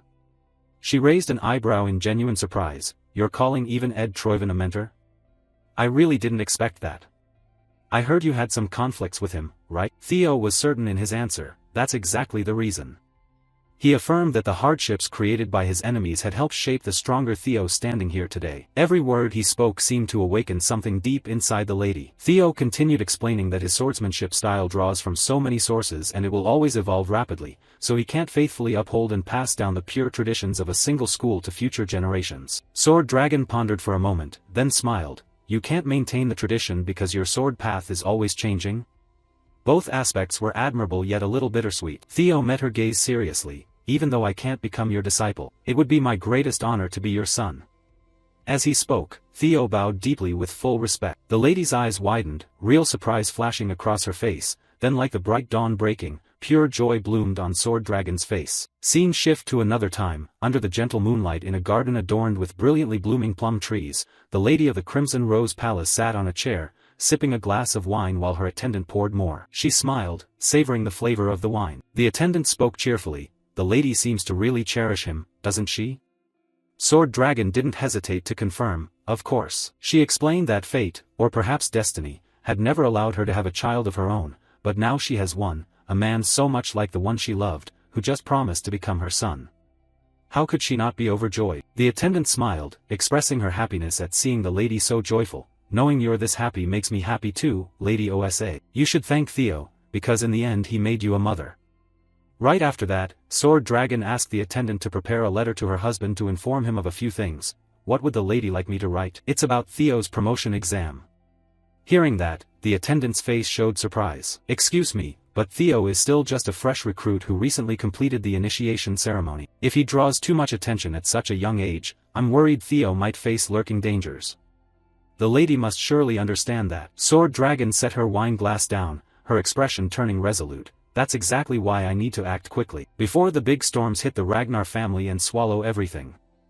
I want to give Theo as much power, knowledge, and support as possible, because he will be the key to this family's future. Deep beneath the white armored dragon headquarters, in a cold underground prison cell, the captured commander, Sigurd, slumped against the wall, heavily chained at the neck and limbs. He had already lost one arm. His remaining eye widened as the sound of footsteps echoed louder and louder down the corridor. A cloaked assassin wearing a cold mask and sharp claws stood outside the bars. Sigurd recognized his visitor and spoke, "Finally here." The masked assassin advised Sigurd not to hold resentment, everything is according to his will. I would never question anything he does. He pulled up his collar and ordered the assassin to kill him immediately. The assassin hurled daggers straight at the prisoner without hesitation. Everyone thought the crucial lead had been severed, but no, right as the daggers reached Sigurd's throat, streams of green energy appeared from nowhere and shielded him with solid barriers. The assassin stepped back in shock. What is this? From above, Evelyn swiftly smashed through the ceiling and leaped down. She dashed toward him with her voice ringing out, "I've been waiting for you here for quite a while, you little rat." The assassin hissed, realizing who she was, but it was too late, the whole situation was a trap. Immediately, he blocked her relentless barrage of attacks. Stunned in his heart by Evelyn's astonishing skill, he cursed his misfortune. Is she always this strong? With just a few sword strokes, Evelyn easily overpowered the assassin in moments. Though regretting that he couldn't eliminate Sigurd to tie up loose ends, he knew getting captured would bring far worse consequences. He had to escape and plan for the future. Sensing his intention, Evelyn wasn't about to let him leave easily. A gust of swirling wind energy shot straight into his escape path, blocking his advance. She declared coldly, "He won't get out of here that easily." Without hesitation, Evelyn summoned another technique from Hulkus Ragnar, the secret art of the Tempest God. A whirlwind erupted, an emerald storm of wind exploding outward. It swept away everything in its path and slammed the assassin hard against the cold stone wall. He struggled, throat choking, blood gushing from behind his mask. In panic, he began gathering energy in his palm, preparing to self-destruct to erase all evidence. But Evelyn had anticipated it. With razor-sharp reflexes, she grabbed his cloak and struck him square in the stomach to disperse the bursting energy. "Why do you guys always do this whenever your plan fails?" Evelyn hurled him down the corridor, declaring, "That trick won't work on me a second time." Scene shift to another place. In a secure cabin deep in the snow-covered forest, far from the Ragnar complex, an important meeting was taking place right now. Evelyn Narraville had captured an assassin who infiltrated the prison. A swordswoman with a mask pointed at the map. She presented her findings. This assassin belongs to an organization called Serpent Demon, under the Troivan family's command. This is clear evidence that the Troivan clan is involved, most likely with a direct connection to Troivan. Demon Dragon Julius, sitting at the head of the table, declared gravely, "This pretty much fully confirms our suspicions of a mole inside the Ragnar ranks." Cleve agreed. She emphasized that this meeting was held in a remote location to prevent any further intelligence leaks. Based on our intel, the Serpent Demon's base is in an ancient castle in a harsh region. Within the next few hours, if the assassin doesn't return, they'll consider the Sigurd assassination mission a failure. They'll definitely burn all evidence and flee. So the objective is clear: ambush the enemy base before they can escape and seize every piece of information possible. This is the core of our newly assigned joint mission. Finishing her report, Cleve stated her name and rank. "My name is Cleve, a Snowless." Hearing that, Theo couldn't help but be shocked. He never expected to meet a spy of this level here. Demon Dragon cleared his throat and added one final point. "This mission will also serve as Theo Ragnar's official promotion exam." Both Cleve and Evelyn looked surprised. Theo himself wondered if he was really ready for such a challenging promotion test. Julia sighed and confirmed, "Theo meets the criteria, but be warned, this isn't a path of roses and glory. In this mission, every challenge is tied to blood and real danger." The difficulty of Theo's promotion exam has been significantly increased. Even though promotion tests are normally adjusted to rank, assigning a mission that could spark an internal war as a test for a mid-level swordsman is extremely rare. Demon Dragon leaned forward, revealing, "I know Theo ordered Evelyn to monitor the prison because he predicted an assassin would be sent to kill the prisoner." Evelyn coughed lightly, looking quite awkward. Since Theo had initiated this chain of events, Demon Dragon demanded he see it through to the end. Theo apologized for acting on his own initiative. He accepted the apology, but warned, even as the heir, acting without consulting superiors is unacceptable. Now that things have come this far, Theo must complete the mission flawlessly. He leaned in, grabbed Theo's collar, and knocked his head lightly with a firm voice, pass the exam and officially get promoted to mid-level swordsman. Then you'll have the right to take on solo missions. Got it? Yes, sir. Theo regained his composure, affirming with a resolute tone. A faint smile appeared on his lips as he realized this whole situation was revolving around him more than he thought. Suddenly, a familiar blue screen appeared in his vision. Quest number 4, Dark Ties from the Previous Life. Objective: this is your chance to sever those dark connections from your past life and stop their sinister schemes. Theo reflected on the notification, wondering if some invisible thread had bound him to these people across timelines, leading to all this chaos. Noticing his distraction, Cleve asked, "Is something wrong?" Theo Ragnar, no. He answered with a determined gaze, "I won't just do this mission, I will complete it at any cost." Good. If you're ready, then let's get started. It's time to put an end to everything. The snake hunt officially begins. In the forest, where a palace loomed in the distance. Surrounded by dense woods, Evelyn and Theo crouched low to the ground, hiding in the shadows. Cleve turned back to face them, her voice serious and urgent. "There's a chance there's a snake in our own team, so this mission is limited to just the 3 of us, you 2 who are already involved, and me." She narrowed her eyes, speaking with firm confidence. "Our target is an assassin organization. As swordsmen, we'll have the advantage in direct combat, but we're at a disadvantage in numbers." She glanced toward the assassin's hideout in the distance, the weight of the mission clear in her voice. "No matter what happens, never let your guard down." Theo nodded, full of determination. "Understood." Scene shift inside the assassin's hideout, where 2 figures hunched over a table, examining documents. One of them squinted at the papers, tone urgent. "We've finished sorting all the documents." "Yeah, let's leave as soon as he gets back." "But how long has he been gone?" "About 2 hours, he should be back soon." While the conversation continued normally, from the corner of the room, a small orb rolled in out of nowhere. Before the assassins could react, the orb released thick smoke that engulfed the room in seconds. One assassin's eyes widened in shock, covering his mouth to stifle panic. "This is an ambush." Before he could finish, a figure emerged from the darkness, moving at supernatural speed. She flashed through the room like lightning and killed them all, each strike precise and ending everything with graceful motions. 2 other assassins were gravely wounded before they could even react, their weapons barely raised in defense. That was Cleve. The masked assassin was stunned by the incomprehensible speed of the attack. "How were we discovered?" Blood dripped from the wound on his neck. He muttered in pain, "Damn it, how is this possible?" Cleve's gaze swept over the assassin trying to flee, cold and determined. She glanced down at the table in front of her. With a powerful kick, she sent the table flying and charged straight at the escaping assassin. Cleve effortlessly snatched the documents floating in midair, her eyes scanning the entire room once before declaring, "This area is cleared. Evelyn and I will handle everything here. Theo, you take the basement." Theo nodded without hesitation, voice firm, "Yes." He couldn't help but be amazed at Cleve's swift and decisive actions. She had taken down 3 assassins in the blink of an eye. Wasting no time, Theo rushed down to the basement, ready to eliminate any enemies lurking there. His mind raced with details from the earlier meeting. If the blueprint is accurate, the stairs to the basement should be straight ahead. Determination drove his steps, but as he neared the entrance, his thoughts were suddenly interrupted. Theo didn't notice a tripwire stretched across the ground, his foot caught it. Before he could realize what was happening, Theo's eyes widened in shock. An arrow shot straight at him, missing his face by mere centimeters. His body reacted on instinct, gritting his teeth, he tilted his head at the last second, dodging the arrow by a hair. But before he could regain balance, multiple arrows rained down from every direction, aimed straight at Theo. Theo realized the danger lurking, his attitude shifting instantly. A wave of frustration and urgency surged through him as he grasped how serious the situation had become. Wasting not a single second, Theo activated his synchronization skill, instantly analyzing the surrounding area. The entire layout of the room appeared before his eyes, revealing all the hidden traps, and the enemies lying in ambush could no longer conceal themselves. Without hesitation, he opened his inventory and drew multiple swords. The object transfer skill flared up, controlling the blades with pinpoint precision. Right after, he activated Dragon Thunder Breath, charging the swords with lightning energy. Theo then unleashed Dragon Seal, releasing everything in a flash and severing every trap in an instant. All the traps along his path were neutralized, and the waiting enemies were taken down. Everything was handled in the blink of an eye. One of the assassins, still dazed, weakly muttered, How is this possible? Theo pressed forward, leaving the fallen assassin behind on the ground. Each step downward made his thoughts grow tenser. If security is this tight, there has to be something extremely important in the basement.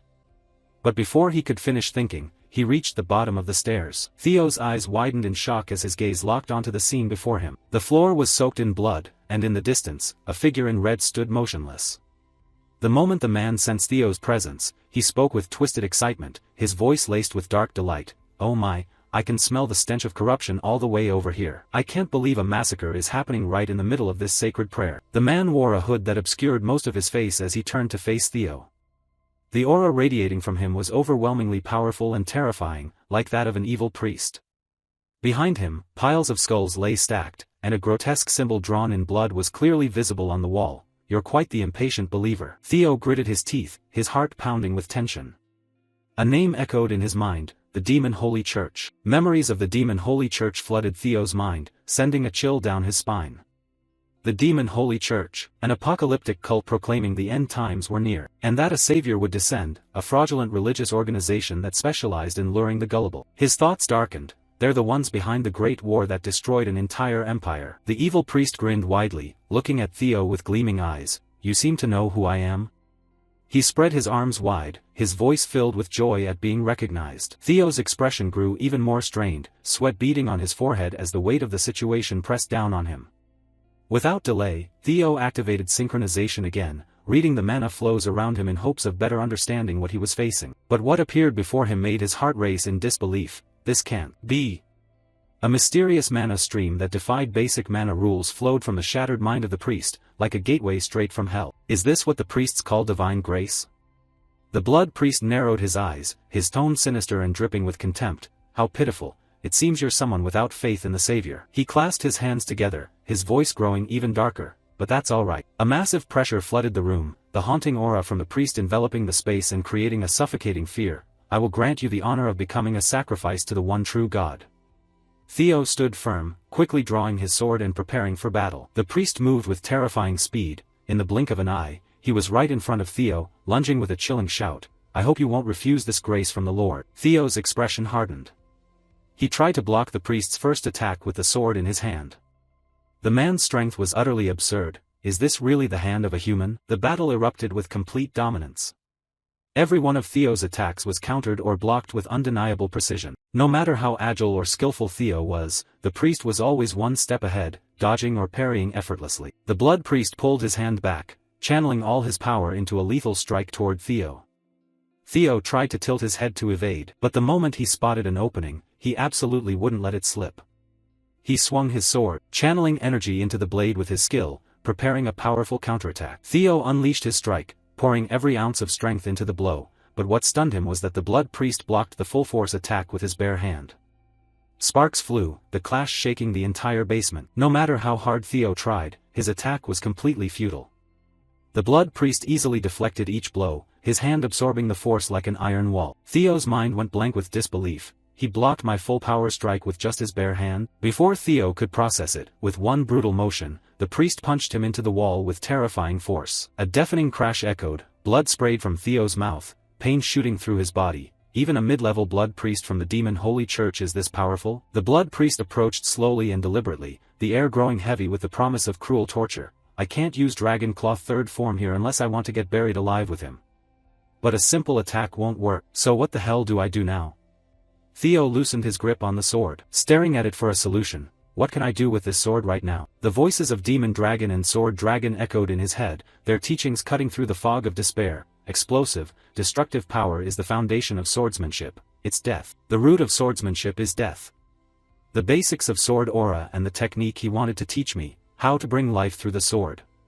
Life and death, living and violence. Do you think these two principles are completely opposed? He understood, the answer was always within reach, the perfect balance between life and death. With a wicked smile, the priest mocked Theo. Oh Lord, this little lamb is spilling its precious blood. His grin widened, eyes blazing red with malice. Please accept this pitiful lamb as a sacrifice, it will surely please you. The blood priest slammed his fist down with terrifying power, the impact exploding, cracking the ground, a violent shockwave ripping through the basement. But at the very last moment, Theo sprang up, dodging the attack by a hair. He rolled aside and just managed to stand, his eyes locking onto the blood priest. The priest's eyes narrowed, his voice dripping with annoyance. "You're one persistent little lamb, aren't you?" Theo felt the energy concentrating around his sword. "Now I get it. These two swords aren't opposed at all. Life and death are a natural cycle. Death always awaits the end of life, and life sprouts from death. They're not two separate things but one unified whole. If I apply that principle, focus the wasted energy, gather it into a single beam of light, I can win this." The blood priest watched with amusement, raising his hand mockingly. "Don't be so foolish.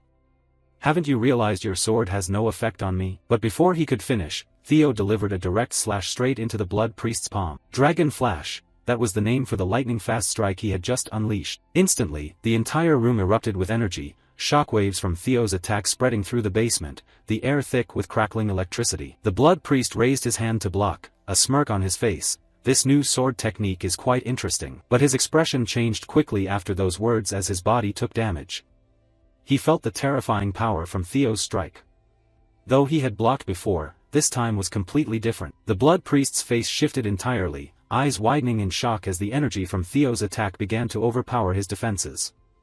Blood started seeping from his hand, flowing down his palm and fingers. The strike felt like an attack on life itself, so powerful that it sent the blood priest flying backward, crashing into the wall with immense force. The pressure from the blow was too great, the wall cracked, blood pouring from the priest's body. His voice trembled with a mix of rage and disbelief. "I never thought I'd achieve enlightenment before death. You truly are a seed of evil. I can't let you defile the Lord's world any longer." Not letting him finish, Theo charged forward, grabbed the priest's head, and slammed it into the wall behind him. Theo immediately activated his synchronization skill, placing his hand on the priest's face to read his memories. "I need to use this chance to uncover the source of the strange power the demon Holy Church uses." But the moment his hand touched, something bizarre happened. The blood priest seemed to dissolve, as if he was being pulled out of this spatial dimension. Theo was dragged along. In an instant, he was yanked out of reality and thrown into another space. The environment around Theo changed violently. He could barely comprehend what was happening. His thoughts spun in confusion. "This is completely different from every previous memory read. It's like I've been transported to an entirely different place." Suddenly, Theo's gaze fixed on the system's screen that had just popped up in front of him. The notifications were distorted, glitching from the ominous energy of this place. He tried to make sense of it, but before he could fully process, multiple warning windows appeared in rapid succession. One was a red alert: "Warning, you have encountered an enemy far above your level. Please run." Theo's expression froze, the warning sending chills down his spine. What the hell is this? But before he could think further, the atmosphere shifted abruptly. An oppressive pressure squeezed Theo from every direction, the crushing weight making his presence shrink under its absolute power. A voice echoed, shaking the space. "Who are you?" The voice roared, the pressure intensifying. "What are you?" Theo's vision blurred from the force, but he fought to stay focused. A colossal eye appeared before him, opening wide, an evil, vast gaze locking onto him. The eye was so enormous that Theo looked no bigger than an ant in comparison. The voice boomed louder, more ferocious, shaking Theo to his core. "How dare you disturb my slumber?" A gigantic creature materialized before him, its form immense and constantly shifting, with countless eyes staring down at Theo. Theo's mind reeled as he found himself in a twisted, alien realm dominated by this horrifying presence. His eyes widened in astonishment facing the colossal being. Is this what those demon holy fanatics have been hiding? He thought to himself, heart pounding like it would burst. "Answer me, what are you?" At that moment, he still couldn't stop thinking, their god? The so-called grace those fanatics always talk about, turns out it wasn't a lie after all. The creature had just awakened, its eyes scanning the space in rage, the voice thundering as it sought the intruder. "So it's you. You are Theo Ragnar." Theo's eyes widened in shock. "It knows who I am." He struggled to grasp this unbelievable situation. Without hesitation, the creature's massive tentacles wrapped around his legs, squeezing as if to crush him. "I have found you, the protagonist of this world." Before it, Theo was tiny like an ant, helpless as the tentacles tightened.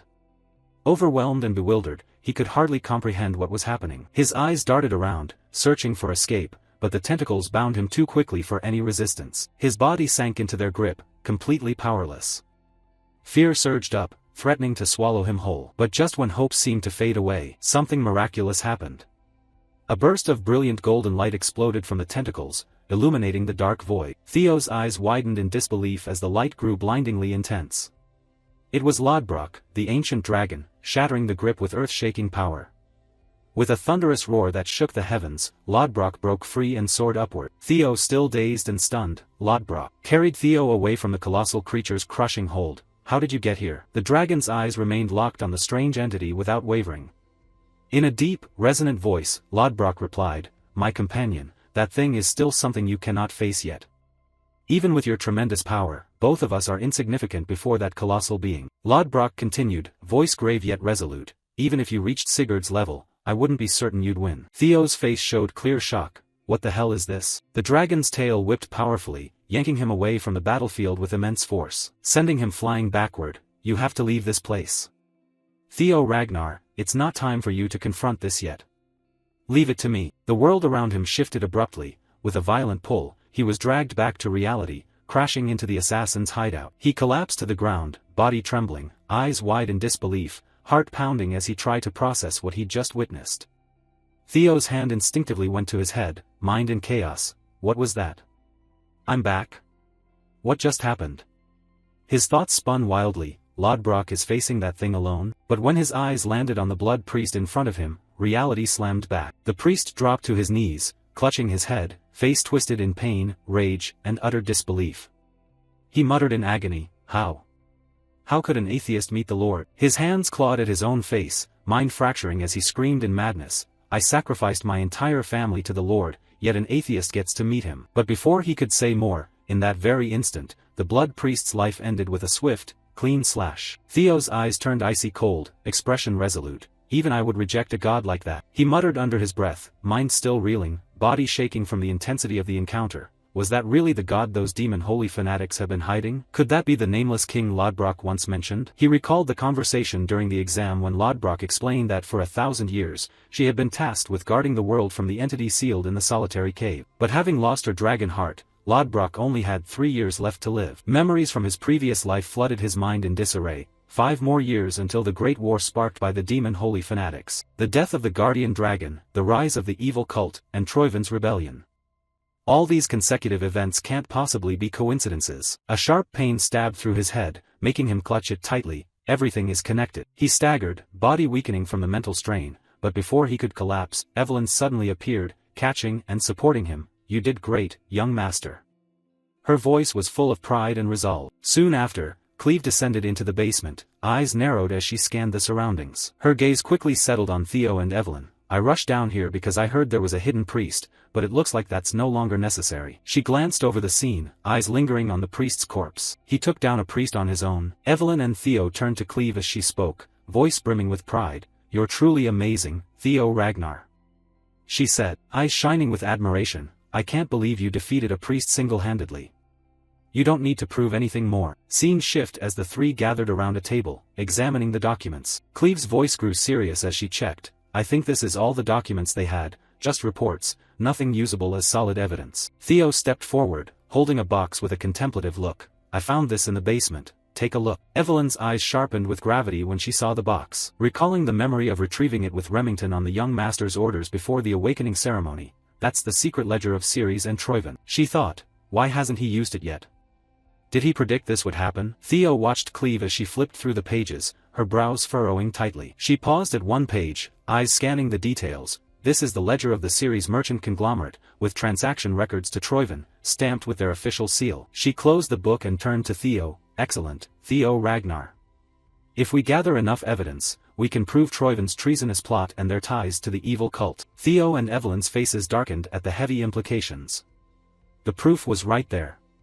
Cleve continued, "This is more than enough to bring them down." As they left the hideout, Cleve's words echoed in his ears. "I'll confront the Ceres merchant guild." His mind flashed to Troivin. He clenched his fist, eyes narrowing with determination. "Just wait, Ed Troivin, this time it's your turn to be crushed." Scene shift to the white-armored Dragon Knight's headquarters. Julia sat behind his desk, slamming a document down, face twisted in fury, teeth grinding as he muttered, "I knew it, Ed Troivin, I knew that bastard would betray me someday." In front of him, Robert calmly sipped tea, expression unreadable. "It's not certain yet, there are suspicious activities, but he's still just a suspect."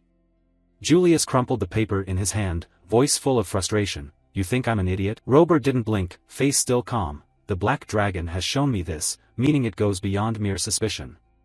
This isn't just a hunch, stop guessing pointlessly." Julius's face darkened further, from your reaction, you must have known and ignored it anyway. Robert gently lifted his teacup, took a sip, then suddenly changed the subject. Theo Ragnar, I heard from Cleve's report that he single-handedly took down a priest without any help, right?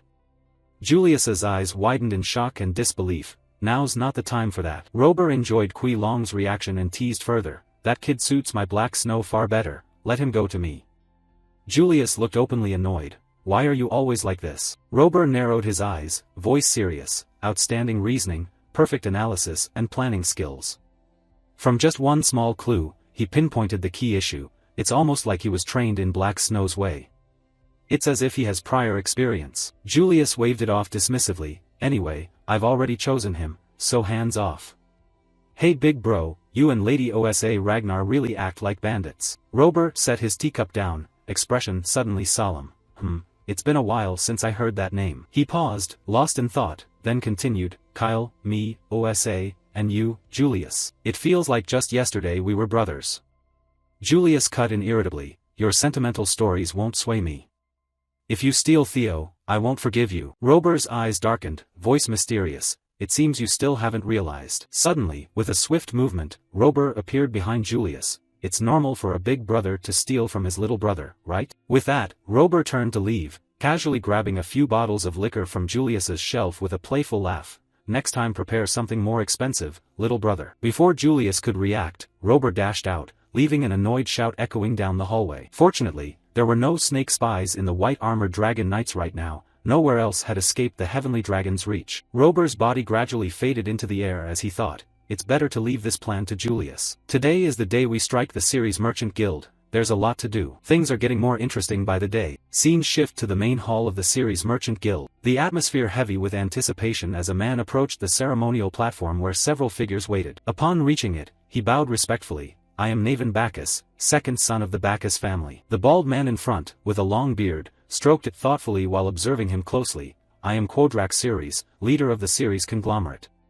He replied, I formally propose a marriage alliance with the Bacchus family. Quodrak gestured toward his daughter. She bowed gracefully and spoke calmly. I am Lily Ceres, fourth daughter of the Ceres family. The atmosphere grew solemn as Quodrak continued. From now on, the Bacchus and Ceres families will be bound by marriage. The two of you will forge a lasting union. With a subtle smile, Quodrak thought to himself, finally, I've achieved it. He glanced at the emblem on Naven's chest, noting its prestigious design, the mark of a noble family. This is just the beginning, House Ragnar, you who always look down on us. His smile widened, eyes narrowing with satisfaction and malice. Soon, we'll have our rightful revenge. Behind him, a bald man stood silently, face flushed red with rage, fists clenched tightly, eyes cold as he watched the ceremony. His mind grew darker. How dare that merchant mention my family in front of House Bacchus? He hissed inwardly, one of the 6 great noble families, yet treated like this. His body trembled with fury, but he forced himself to hold back. I have to endure. With the dowry from this marriage, I can save the family. His expression darkened further, thoughts turning bitter. Who cares about that bastard child anyway? Meanwhile, Naven Bacchus stood confidently before Quodrak Ceres, a smirk tugging at his lips as he recognized the old man's obvious intentions. So predictable. He thought, eyes narrowing as he analyzed the situation. These merchants really think they can help us? He glanced at the other series members, each face revealing malicious schemes. They think they're gaining an advantage, but they're blind to the bigger picture. They don't even know their own guild is being used as collateral. Anyway, I don't have much time left to live. His smile turned dark as he contemplated the gradual downfall of the series Merchant Guild. He extended his hand toward Lily, voice gentle. It's a pleasure to meet you, Lily. I'll treat you well, as Ceres' son-in-law and as your husband. Lily stood before him, face stiff with distrust, only suspicion in her eyes. She crossed her arms, narrowing her eyes at Naven, voice firm. How can you prove it? Naven looked momentarily flustered, but quickly flashed a sly smile. He chuckled softly, realizing her intent, his expression softening as he replied, it seems you already have a plan. My family is bankrupt, and even I'm being sold off in marriage. But if you, my bride, wish it, I can offer you the daughter of House Bacchus. The bald man witnessing the exchange nearly exploded with rage, eyes flashing with fury. Damn bastard child. What the hell does he think he's doing? Lily slowly rolled up her right sleeve, revealing a scar on her arm, her voice trembling with rage as she shouted loudly. Bring me the head of Theo Ragnar, the one who did this to my arm, right here. Naven's smile widened, eyes narrowing with intrigue. she's asking me to publicly kill the heir of another family? The murmurs from the large crowd grew louder, shock evident in their voices. Quodrak Ceres, Lily's father, stepped forward, placing a hand on her shoulder and whispering, "Lily, I told you not to say such things in public." Lily bowed her head in silent acceptance, then suddenly turned back, her face lighting up with excitement. Seeing Naven standing there with a confident smile and determined eyes, he stood tall, voice serious and authoritative. "My young bride wants it, so I'll bring his head to her." Outside, the sky blazed with the silhouette of dragons circling above the city. People looked up in astonishment, voices full of confusion. "What is that? I think it's a wyvern, right?" Before they could comprehend, the dragons began descending, and 3 figures leaped from their backs. "What? People are jumping down." Shouts of surprise echoed across the square. With a earth-shaking boom, the 3 landed perfectly, striking heroic poses. The crowd froze in stunned silence, eyes widening as they recognized the emblem on the flag. "That's the Ragnar crest." The realization sent chills down spines. The flag wasn't just cloth, it was a declaration of war. Cleve, face stern, planted the Ragnar flag into the ground, her voice low but commanding, ringing out over the crowd. "From this moment, we will deliver justice in the name of Ragnar." She paused, eyes sweeping the crowd. "We have discovered that attackers on Ragnar are deeply connected to the Ceres Merchant Guild. The investigation begins immediately to trace acts of treason. Anyone who obstructs will be considered complicit and executed on the spot." The crowd gasped in horror, faces tense, breaths caught. "Execute on the spot," someone whispered. Cleve's voice rang out again, echoing into the guild building. "If you claim innocence, allow Ragnar forces to investigate." Inside, Quodrak Ceres felt his blood run cold, face twisting, jaw clenched. "Damn it, they've figured everything out? No, impossible. I have to stay strong, no weakness." As Quodrak tried to compose himself, the bald man stepped forward, voice heavy with worry. "Treason? What is this about, Ceres?" Outside, the voice cut sharply, unrelenting. "Quodrak Ceres, come out now." Inside the building, sweat poured down Quodrak's forehead, the pressure crushing him. In panic, he began clawing at himself but quickly suppressed it, focusing. "Clan leader, what do we do now?" Quodrak clenched his fists, face contorted in fury, roaring, "Don't joke around. A single piece of paper can easily be forged." His eyes burned with rage as he shouted loud enough to carry outside, "Someone is framing us. No matter how dirty your tricks, how Ceres will prove our loyalty to Ragnar. Your lies will soon be exposed. Ceres soldiers, eliminate anyone who dares disrespect Ragnar, anyone who dares point a blade at Ragnar and the loyal." Tension hung thick in the air as both sides prepared for the storm about to erupt. Hearing the guild leader's words, the bald man's face tightened with anxiety.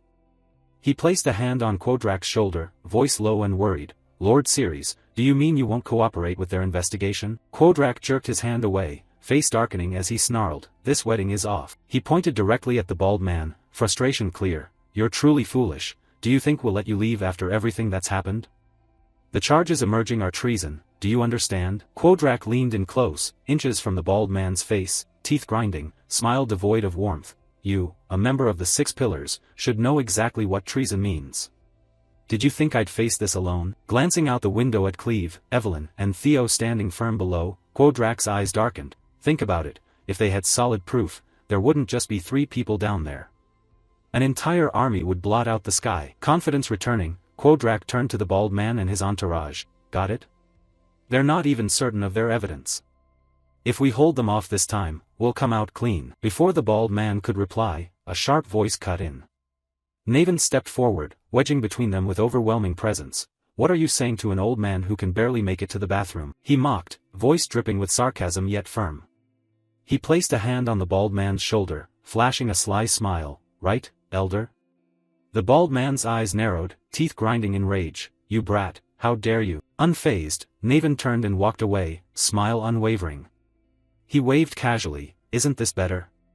He continued taunting, striding to the window with fluid grace. Such a quick chance to bring a wedding gift to the bride. The bald man's mouth fell open, eyes wide in shock. "Damn it, that bastard child. What is he thinking?" Without hesitation, Naven leaped through the window, landing lightly, racing across rooftop straight toward Theo and the team. Meanwhile, the bald man stood stunned, face shifting to panic. "Damn it, that bastard child.